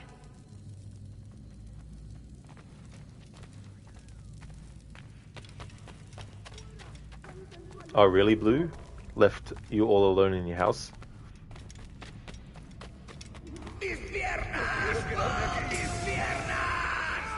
¡Venga, muévete! ¡No puedo! ¡Mis piernas no responden! ¡Déjalo! ¡Déjalo! ¡Moriremos todos! Who has the precious? Wait. I need the precious. It's mine. My own. Gollum. Gollum. Gollum. Thanks for redeeming that, Zereth. ¡Está aquí! ¡El pirata está aquí! ¡Perdóname, por favor!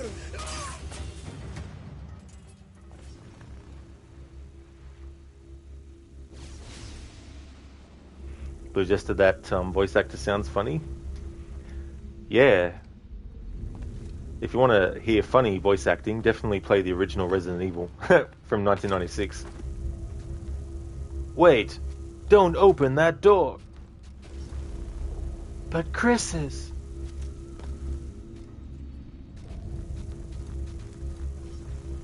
Chris is our old partner, you know.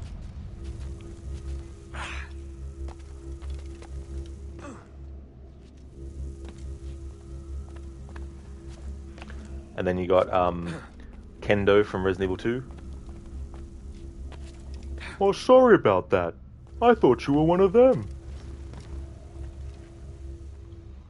This whole town became infested with zombies.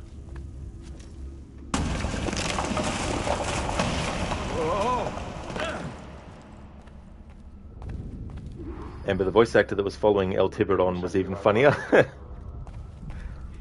He was a barrel of laughs. Zereth, hoist your lever, and I'll hoist mine. Classic guard from Prince of Persia's Sands of Time. Registrarlo todo. Hay que parar esta locura. Ember, si, senor. We're just to kill that governor. We definitely will be. I'm gonna shoot him with the pistols.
¡Está aquí! ¡Matadlo!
We could have worked together, Edward. We could have taken power for ourselves and brought these miserable empires to their knees. There is so much potential in you. So much you have not yet accomplished. I could show you things. Mysteries beyond anything that you could imagine.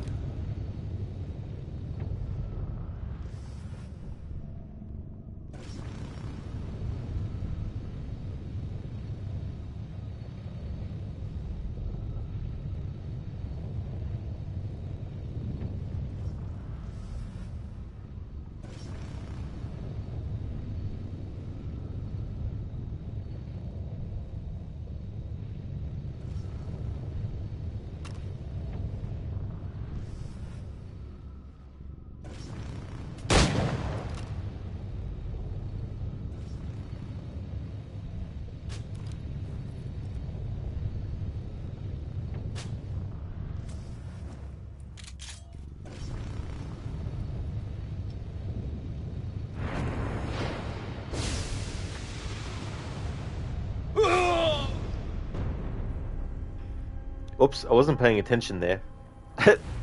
I was looking down at chat because I just automatically went into, you know, spamming the button mode for the assassination. Oh, if only I could, Stan. If only I could, but I don't think that'll work either. Well, at least I know you can't do it that way. This playthrough I haven't cared about, because normally I like to do things like air assassinate the enemies, because that's one of my favorite assassination techniques, but for this playthrough I just wanted to do something different. And that's not something different. Okay, so I can't side eject on that one. I've never tried doing that before. It's amazing the things you can find out, even though you've played a game for so many times, but there's certain things that you don't think of doing until 50 playthroughs in, or something like that. I doubt I've reached 50 playthroughs, but... What? Indeed, Stan roasted Edward. He got roasted. Ember, the hat is immune to the observatory's defense. Wow, let's just make a dress with the material of the hat. That's it. It's sort of like the Shroud of Eden.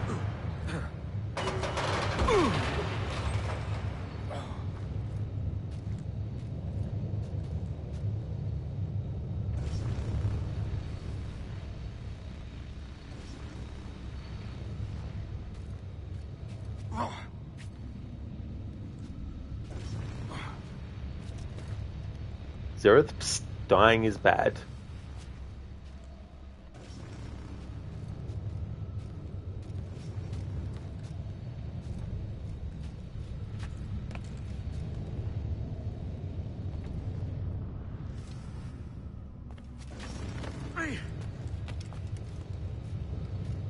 Blue Jester, in YouTube there's a lot of prize scams in the comments. Yeah, they'll try anything. It's like those ones that say, oh, your package, we need to get more information from you. We could have worked together, but they're hoping that you might actually have a package you're waiting on with the company they're pretending to be from, just in case, you know. There is so much potential in you. So much you have not yet accomplished. I could show you things.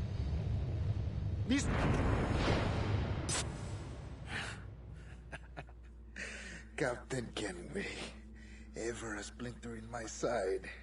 Does this murder fulfill you? I'm only seeing a job done, Torres. As you'd have done with me. As we have done, I think. You have no family anymore, no friends, no future. Your losses are far greater than ours. That may be. But killing you rights a far greater wrong than ever I did. You honestly believe that? You would see all of mankind corralled into a neatly furnished prison, safe and sober, yet dulled beyond reason and sapped of all spirit. So with everything I've seen and learned in these last years, I do believe it. You wear your convictions well. They suit you.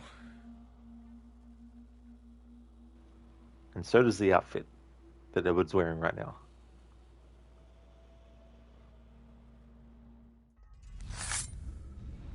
Torres awakened something fierce. Are we safe? With the device returned, I believe so. What do you call this place? Captain Kenway's Folly!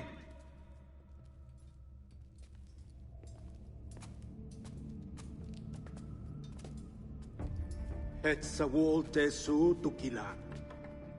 Ka wenen. We will seal this place and discard the key. Until another sage appears, this door will remain locked. There were vials when I came here last. Filled with the blood of ancient men, Robert said, but they're gone now. Then it's up to us to recover them, before the Templars catch wind of this. You could join us in that cause. I will, but only after I fix what I mangled back home.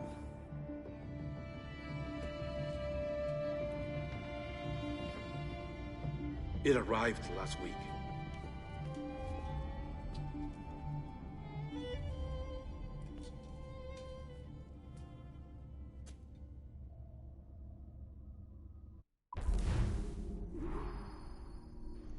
And there we go.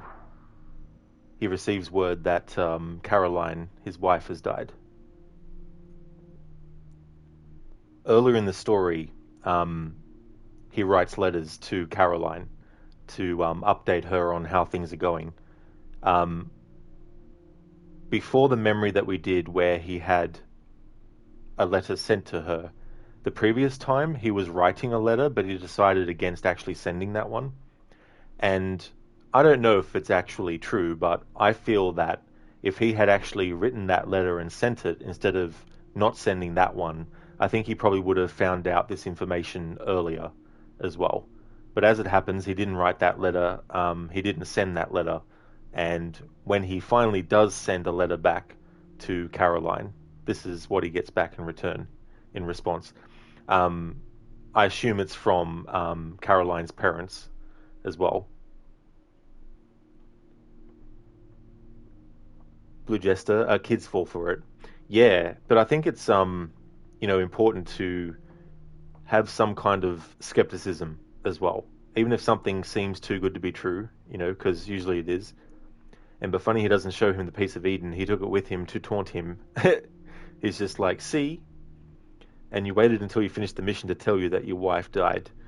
Yeah, well, I guess it's like when people, want to deliver bad news to someone, but someone might be already engaged in something. They don't want to necessarily, disrupt something.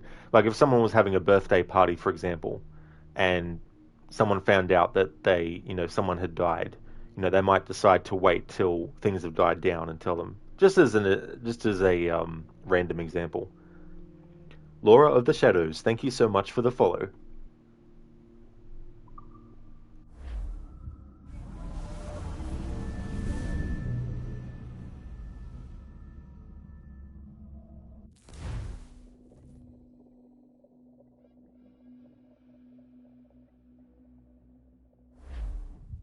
Wakey, wakey.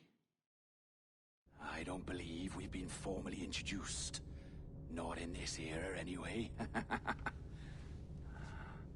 I wish I could explain all this strangeness, but there isn't much time. The short of it is, you saw my beloved Juno. And for a brief moment, I thought she might occupy this tender body of yours. But something went wrong.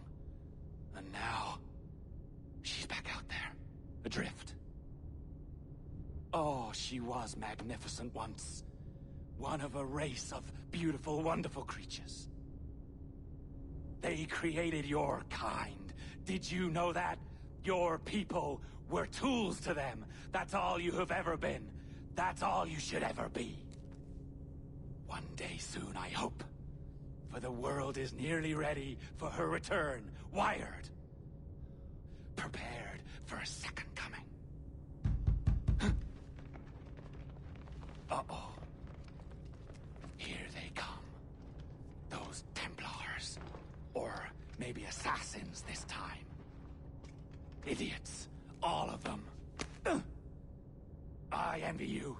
It was her wish that I be here to greet her. It was her experiment that made it possible for my rebirth as one of these things. Ah!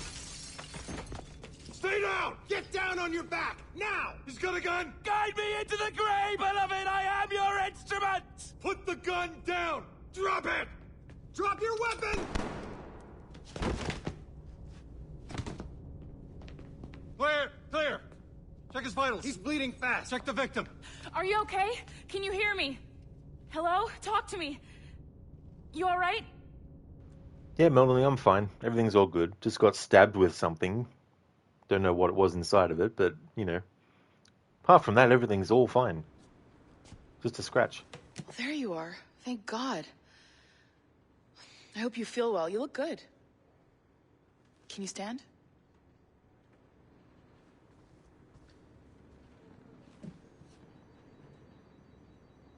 Good. Try walking around.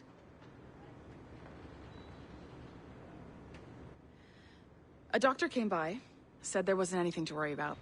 That the liquid in the syringe was far, far below a lethal dose.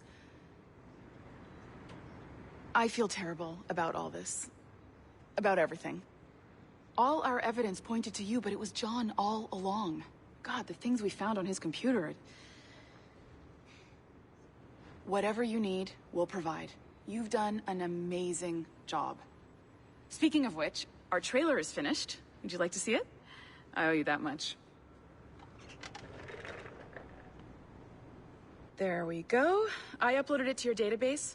You can watch it here or at your Animus. I think you'll love it. It really captures the essence of the era. So, take care. And again, thank you. World where pirates rule the waves. These men will discover that nothing is sacred and everyone is committed to rum, plunder, and women. Hola, ladies. This summer, Abstergo Entertainment invites you aboard for the adventure of a lifetime. So sharpen your cutlasses, shine your hooks, and sail with the devils of the Caribbean. This virtual experience is not being rated.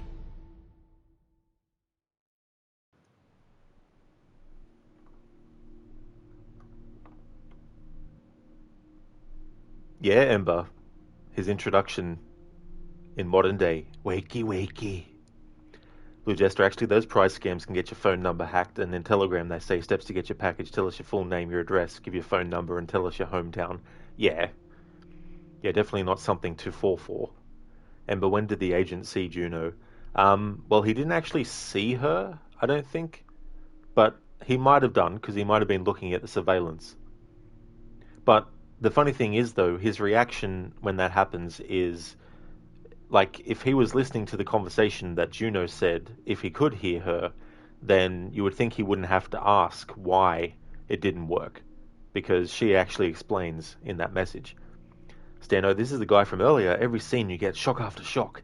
Yeah, I couldn't believe that in this game you have a character who kills people. Like, I didn't realize that was a thing. Ember, idiots. All of them.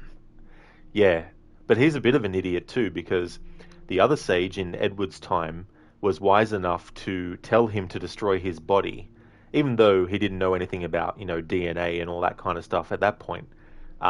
He just didn't want his body to be kept by the Templars for research, But this modern day sage is just like, fuck that, and of course that's what happens. His DNA gets used by the Templars. Stan, you owe us a lot more than me. And the horrible, horrible trailer. It really is. It's so funny. Hola, ladies. That part, and then, the voiceover for it. Cringing really hard, Stan, someone hold your hand. Blue Jester, this is horrible. That trailer is so, so horrible. It really is.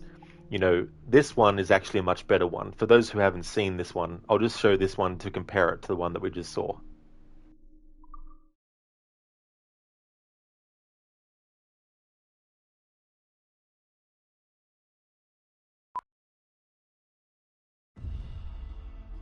The dawn of the deadly 18th century.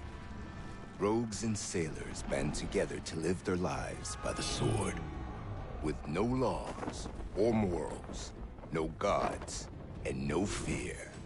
Only betrayal, mutiny, cruelty, and debauchery. There is plunder to be found on golden beaches. Will you risk life and soul to fight the pirates of nightmares? Benjamin Hornigold, Calico Jack, Charles Vane, and Blackbeard? This one is still cheesy in its own way, but I actually prefer it to the other one. It's less, I guess, quote-unquote Hollywood.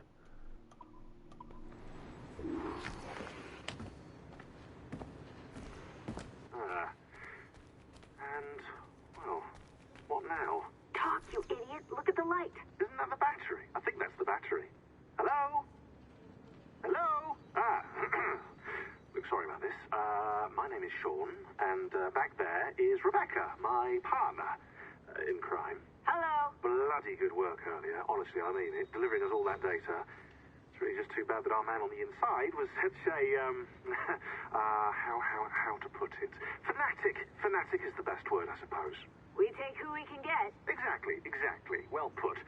We saw in John an opportunity to burrow deeper into Abstergo's cloud servers, and I'm not ashamed to say we took it. Not realizing, of course, that he was enlisting you to help him. And to blame, should anything go wrong. I suppose it all worked out very nicely in the end. Most of it, anyway. What Sean really wants to say is, if you're up for more hacking, we are too. John gave you level 3 security clearance before he died. You should use it. The assassins don't have the resources to pay you like the Templars do, but we'll make it worth your while. Look, we should really cut it short, Bex. 20 seconds. All right. Good luck. Cheers, mate. And top-notch work. Really top. Give yourself a pat on the back. And happy hacking. Oh, thank you, Sean. Yes, indeed. Pat on the back. Blue Jester, that one is way better than the other one. It really is. Definitely agree. But yeah, sorry about that. We didn't know we were ruining your life. Yeah. Yeah, it would have been cool to have this character that we play as in present day in this story be fleshed out a bit more. Alright, so back to the Animus to get the final part of the story.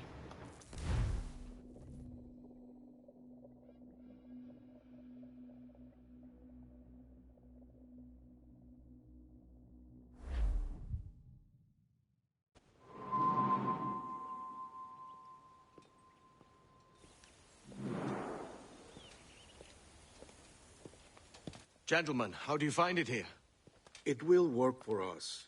But our goal must be to scatter our operations. To live and work among the people we protect, just as Altair Ben Lahad once counseled. Well, until that time, it's yours as you see fit. Edward, Captain Woods Rogers survived his wounds.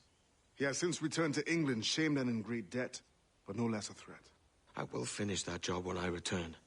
You have my word.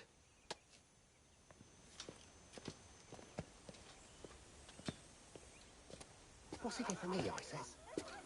Bloody tossboss hasn't come in. Evening, Anne. Edward? I'll be sailing for London in the next few months.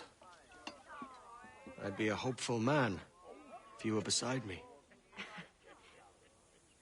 England's the wrong way around the globe for an Irish woman. Will you stay with the assassins? No, I haven't got that kind of conviction in my heart. You? In time, aye. And my mind is settled and my blood is cooled. Sail ho! Coming into the cove!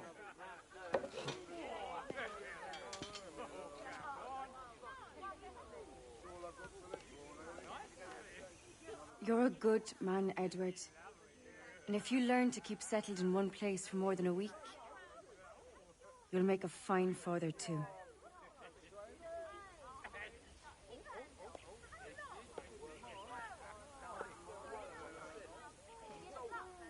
Of all the money that e'er I had, I spent it in good company,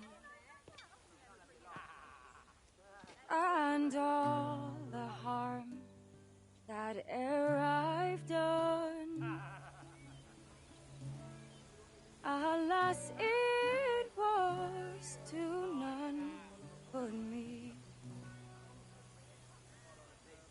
And all I've done for want of wit to memory now I can't recall. So felt me the parting glass. Good night and joy be with you all.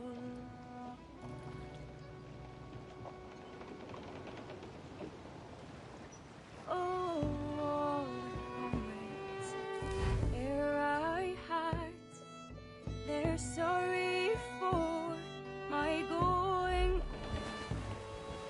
and all the sweets that ere I've loved, they'd wish me one more day to stay. But since it falls unto my lot that I should write and you should, I'll gently rise and softly call. Good night and joy be with you all. Good night and joy be with you all. As much sail as you can!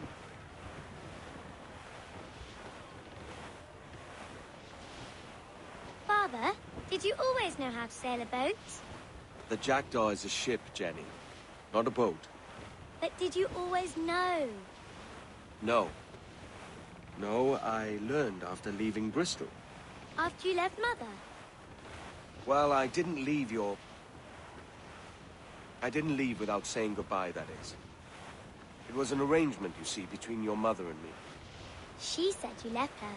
She said you always talked about sailing a boat and making money in the New World. I did always want to sail a ship. That's true. But not for a lark. To support us. And take care of her.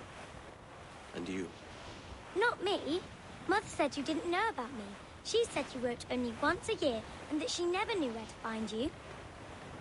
That's all true, and I'm sorry for that. If I'd known earlier... I don't know. I might have come home. I hope that I would have. Well, you were busy. That's what I think. I was, but... that wouldn't have mattered. Can I steal your boat? Boat? I see no boat here. Do you? Oh, I mean ship, obviously. I don't see the difference anyway. Ah, it's a very simple one, Jenny. A ship can carry a boat, but a boat cannot carry a ship. Why then, everything is a ship. Large and small. But for my toy boat, The one I take into the bath with me. That's a clever way of seeing it.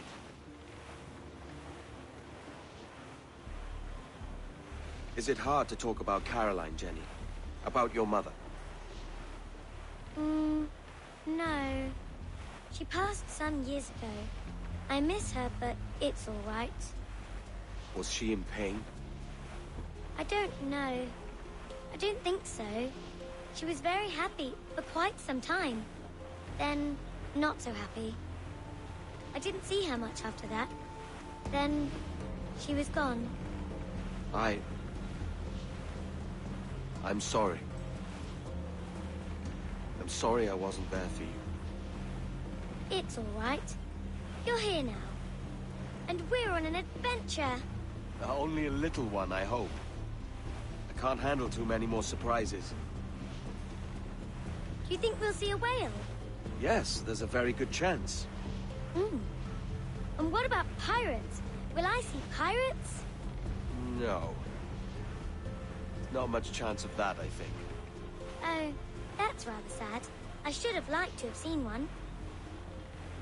Tell you what, Jenny. As soon as these winds die a little, I'll let you steer the Jackdaw. One little trick at the helm before sundown. Yay!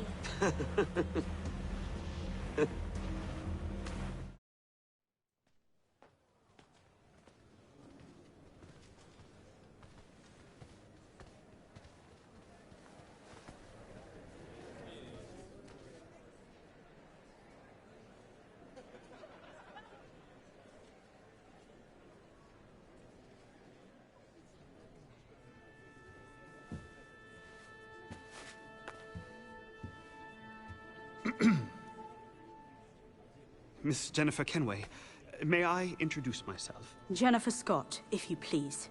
I'm sorry, My daughter was raised by her mother, Caroline, until she passed away some years ago.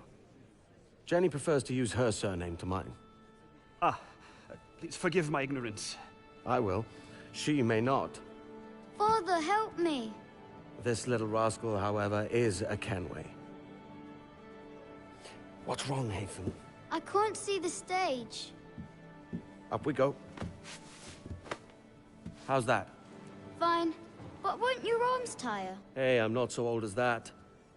But if they do, then we shall quit this posh gig and go and meet your mother for some chocolate at White's. How's that sound? Yes, please. Okay, hush now.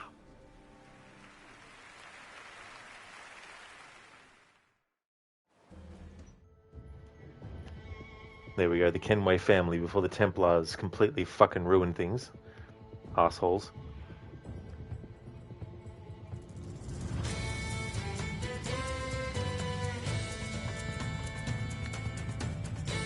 Blue Jester, we don't even know who he or she is. That's true. Like, you can read sort of like journal entries that the character makes in present day, but there's nothing that gives us more information about who they actually are, like a name or whatnot. That is the end scene, yes, indeed. That's true, Zereth. Yeah, that song, The Parting Glass, which is really cool. That moment where they pan over and they show all the characters who had died, that always reminds me of that show called Cold Case, where the person who was killed, and due to the nature of that show's stories, they were someone that may have got killed years and years ago. And the murderer who got away is now much, much older than back then. But usually at the end of an episode of Cold Case, they would show the main character looking off and seeing the quote-unquote ghosts. They weren't supposed to be real, literal ghosts, but it was just some kind of stylistic thing that they did at the end of every episode, where they would actually show the person who got murdered when they were still alive and having fun and all that kind of stuff. So that moment there in Black Flag always reminds me of that show and how they did that. Blue Jester, no, Westogo's not a good company, it's an evil company. That's true, like Umbrella from Resident Evil. And but this guy looks a lot like Reginald Bitch, you think? Yeah, I mean, who knows, maybe it is. But yeah, I don't know, because Reginald Birch doesn't necessarily look older than Hatham is in AC3, so maybe that's his son or something? I don't know. Jester, not Hatham, you traitor. Not at this point, he isn't, no. He's just, a child who is living with his father, and I can't remember the mother of Hatham's name, if they ever mention it. And but one part of the story didn't make sense to you. Edward tries to kill Vane. You mean, if he left Vane alone anyway, why did he chase in the first place? Vane wasn't chasing Edward and wanted to be left alone, but Edward keeps chasing him. Well, I think Edward was hoping that he could turn Vane around and basically put some sense into him and say, look, how about we just talk about this? And so he does try to kill him, but he doesn't kill him. And I think one of the reasons why he doesn't do it is because he realizes that Vane is not 100% all there, and that killing him is not going to help. Now, the thing about that is, though, you would think then that when he was actually found by ship, that he would also have Vane brought on. So I can't remember what happened between that and when he sees Vane again, and what dialogue he says there to maybe mention it. So where is Charles Lee? He's behind you right now. Like, literally, right now. But he will come, have no worries. That's true, Charles Lee will eventually arrive.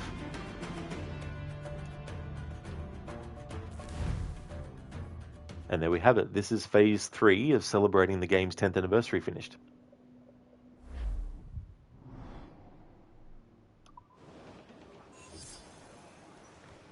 So the only things I wasn't worried about were the Animus fragments, the Templar hunt missions, the assassination contracts, and there's one buried chest that I can't get because I need to do Kenway Fleet missions, and I don't know how many I need to do to get to it, and it literally takes hours, sometimes 36 hours of real time. And I wanted to finish this playthrough in this stream, so I'm going to have to let one buried chest slide. The treasure map is only available through Kenway's fleet. There's 3 apparently, and I got the other 2 without even realizing it. But the third one is stuck behind that too, and who knows how many hours worth of time would have to pass. And I don't want to just do a 10-minute stream covering the fact that I got that thing. So I'm just going to let that one slide. But I'm still happy with the pirate focus playthrough. So the next phase, I don't know yet exactly which one I'm going to go with. I do have several ideas for what phases to do, but there will be more streams and playthroughs of this game. The next stream of Black Flag, which is part of my unique playthrough, is actually happening on the 16th of September. In that playthrough, I'm actually waiting the same amount of time in real life that Edward is told to wait by certain characters in the story. So 2 months of real time is how many, is how long I have to wait before doing the next part of that playthrough. So that'll be the 16th of September. However, I don't know when I'll be doing the next phase of celebrating this game's 10th anniversary. So phase 4 could happen sometime next month, or I might decide to, wait until I've done the next stream for the unique playthrough.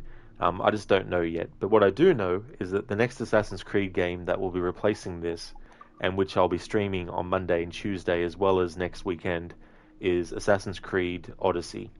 But I'm doing something very different with that playthrough. I need to get the dialogue audio and the sound effects audio separate to each other from the music, so I can use it in an editing project that I want to do. And I've done some work on it, just basically testing stuff. Namely, testing how much room I have to move within an edit between having text for dialogue choices on the screen versus when the character starts responding with the dialogue. So if I can get the dialogue audio on its own in a recording, I can then maybe overlap the transition from one visual to the next clip by actually having the audio of the dialogue start slightly before the vision changes. But that's what I'm going to be doing with Assassin's Creed Odyssey. So that's the next stream you'll see from me, Assassin's Creed Odyssey. If you see me streaming that, then you know it's become Monday here in Australia. On Wednesday, I'll be finishing off the third and final phase of celebrating Prince of Persia Sands of Time's 20th anniversary. And then on Thursday next week, I'll be jumping back to Tomb Raider to continue my annual playthrough of The Angel of Darkness as well. So I just want to thank everyone so much for watching. I really do appreciate it. And thank you so much for all the lurkers as well as new follows, and also those who have raided and come along with the raids. I really do appreciate it. We're going to go and raid out. I want to give some shout outs before I do. And I'm going to actually raid Gizlek, who's playing some Like a Dragon Ishin.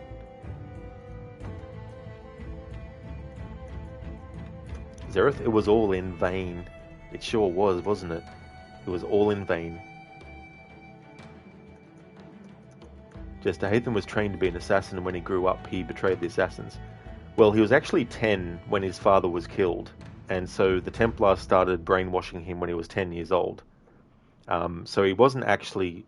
Like, he did receive some training, but I think they say that it was only very minimal sort of training. It wasn't anything, highly extensive or anything like that. But it would have been interesting to actually see what it would have been like if he had actually been able to not have that experience, and be raised as an assassin. Things definitely could have turned out a lot different, that's for sure.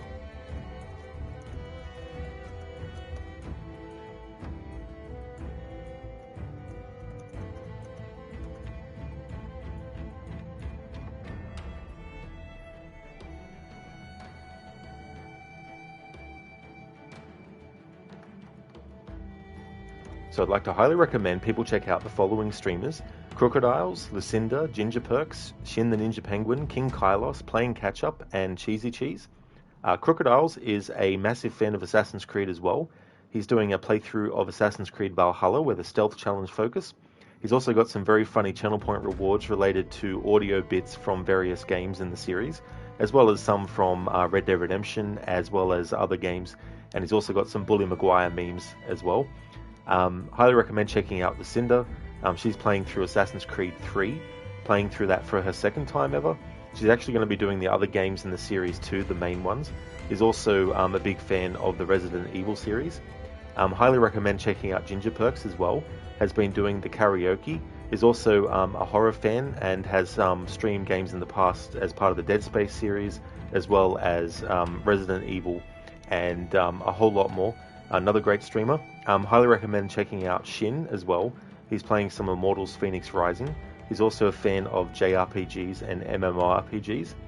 King Kylos has been doing some Naraka Blade Point. He's also a fan of Mortal Kombat. Recently he was doing a playthrough of Mortal Kombat 11.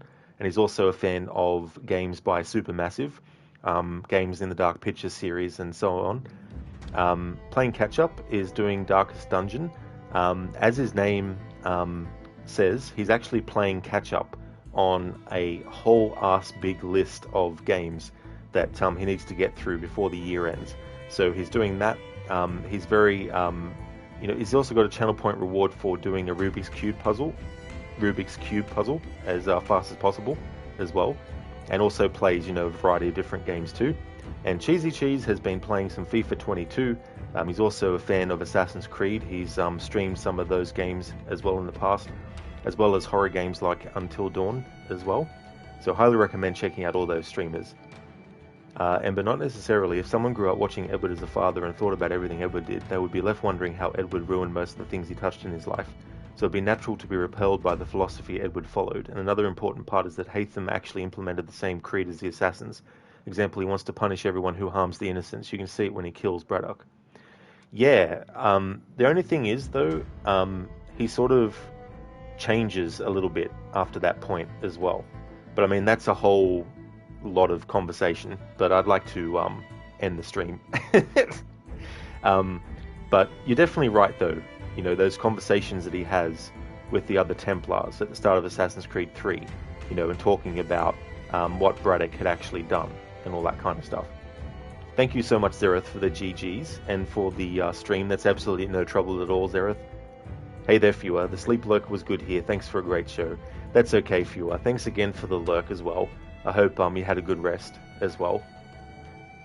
Blue Jester, you would adopt Haytham if he was real.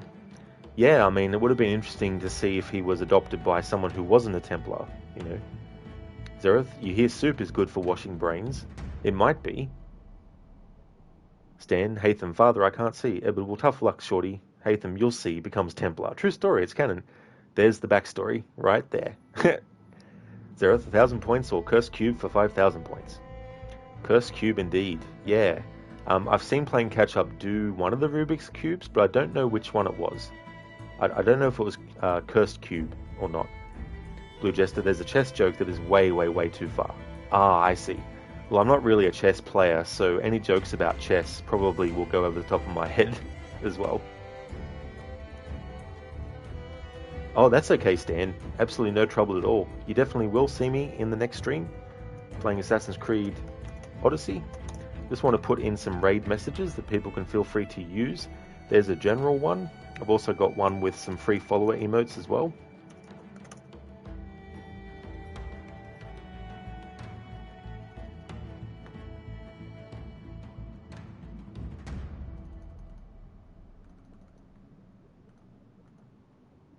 And I've also got a raid message for subscribers as well.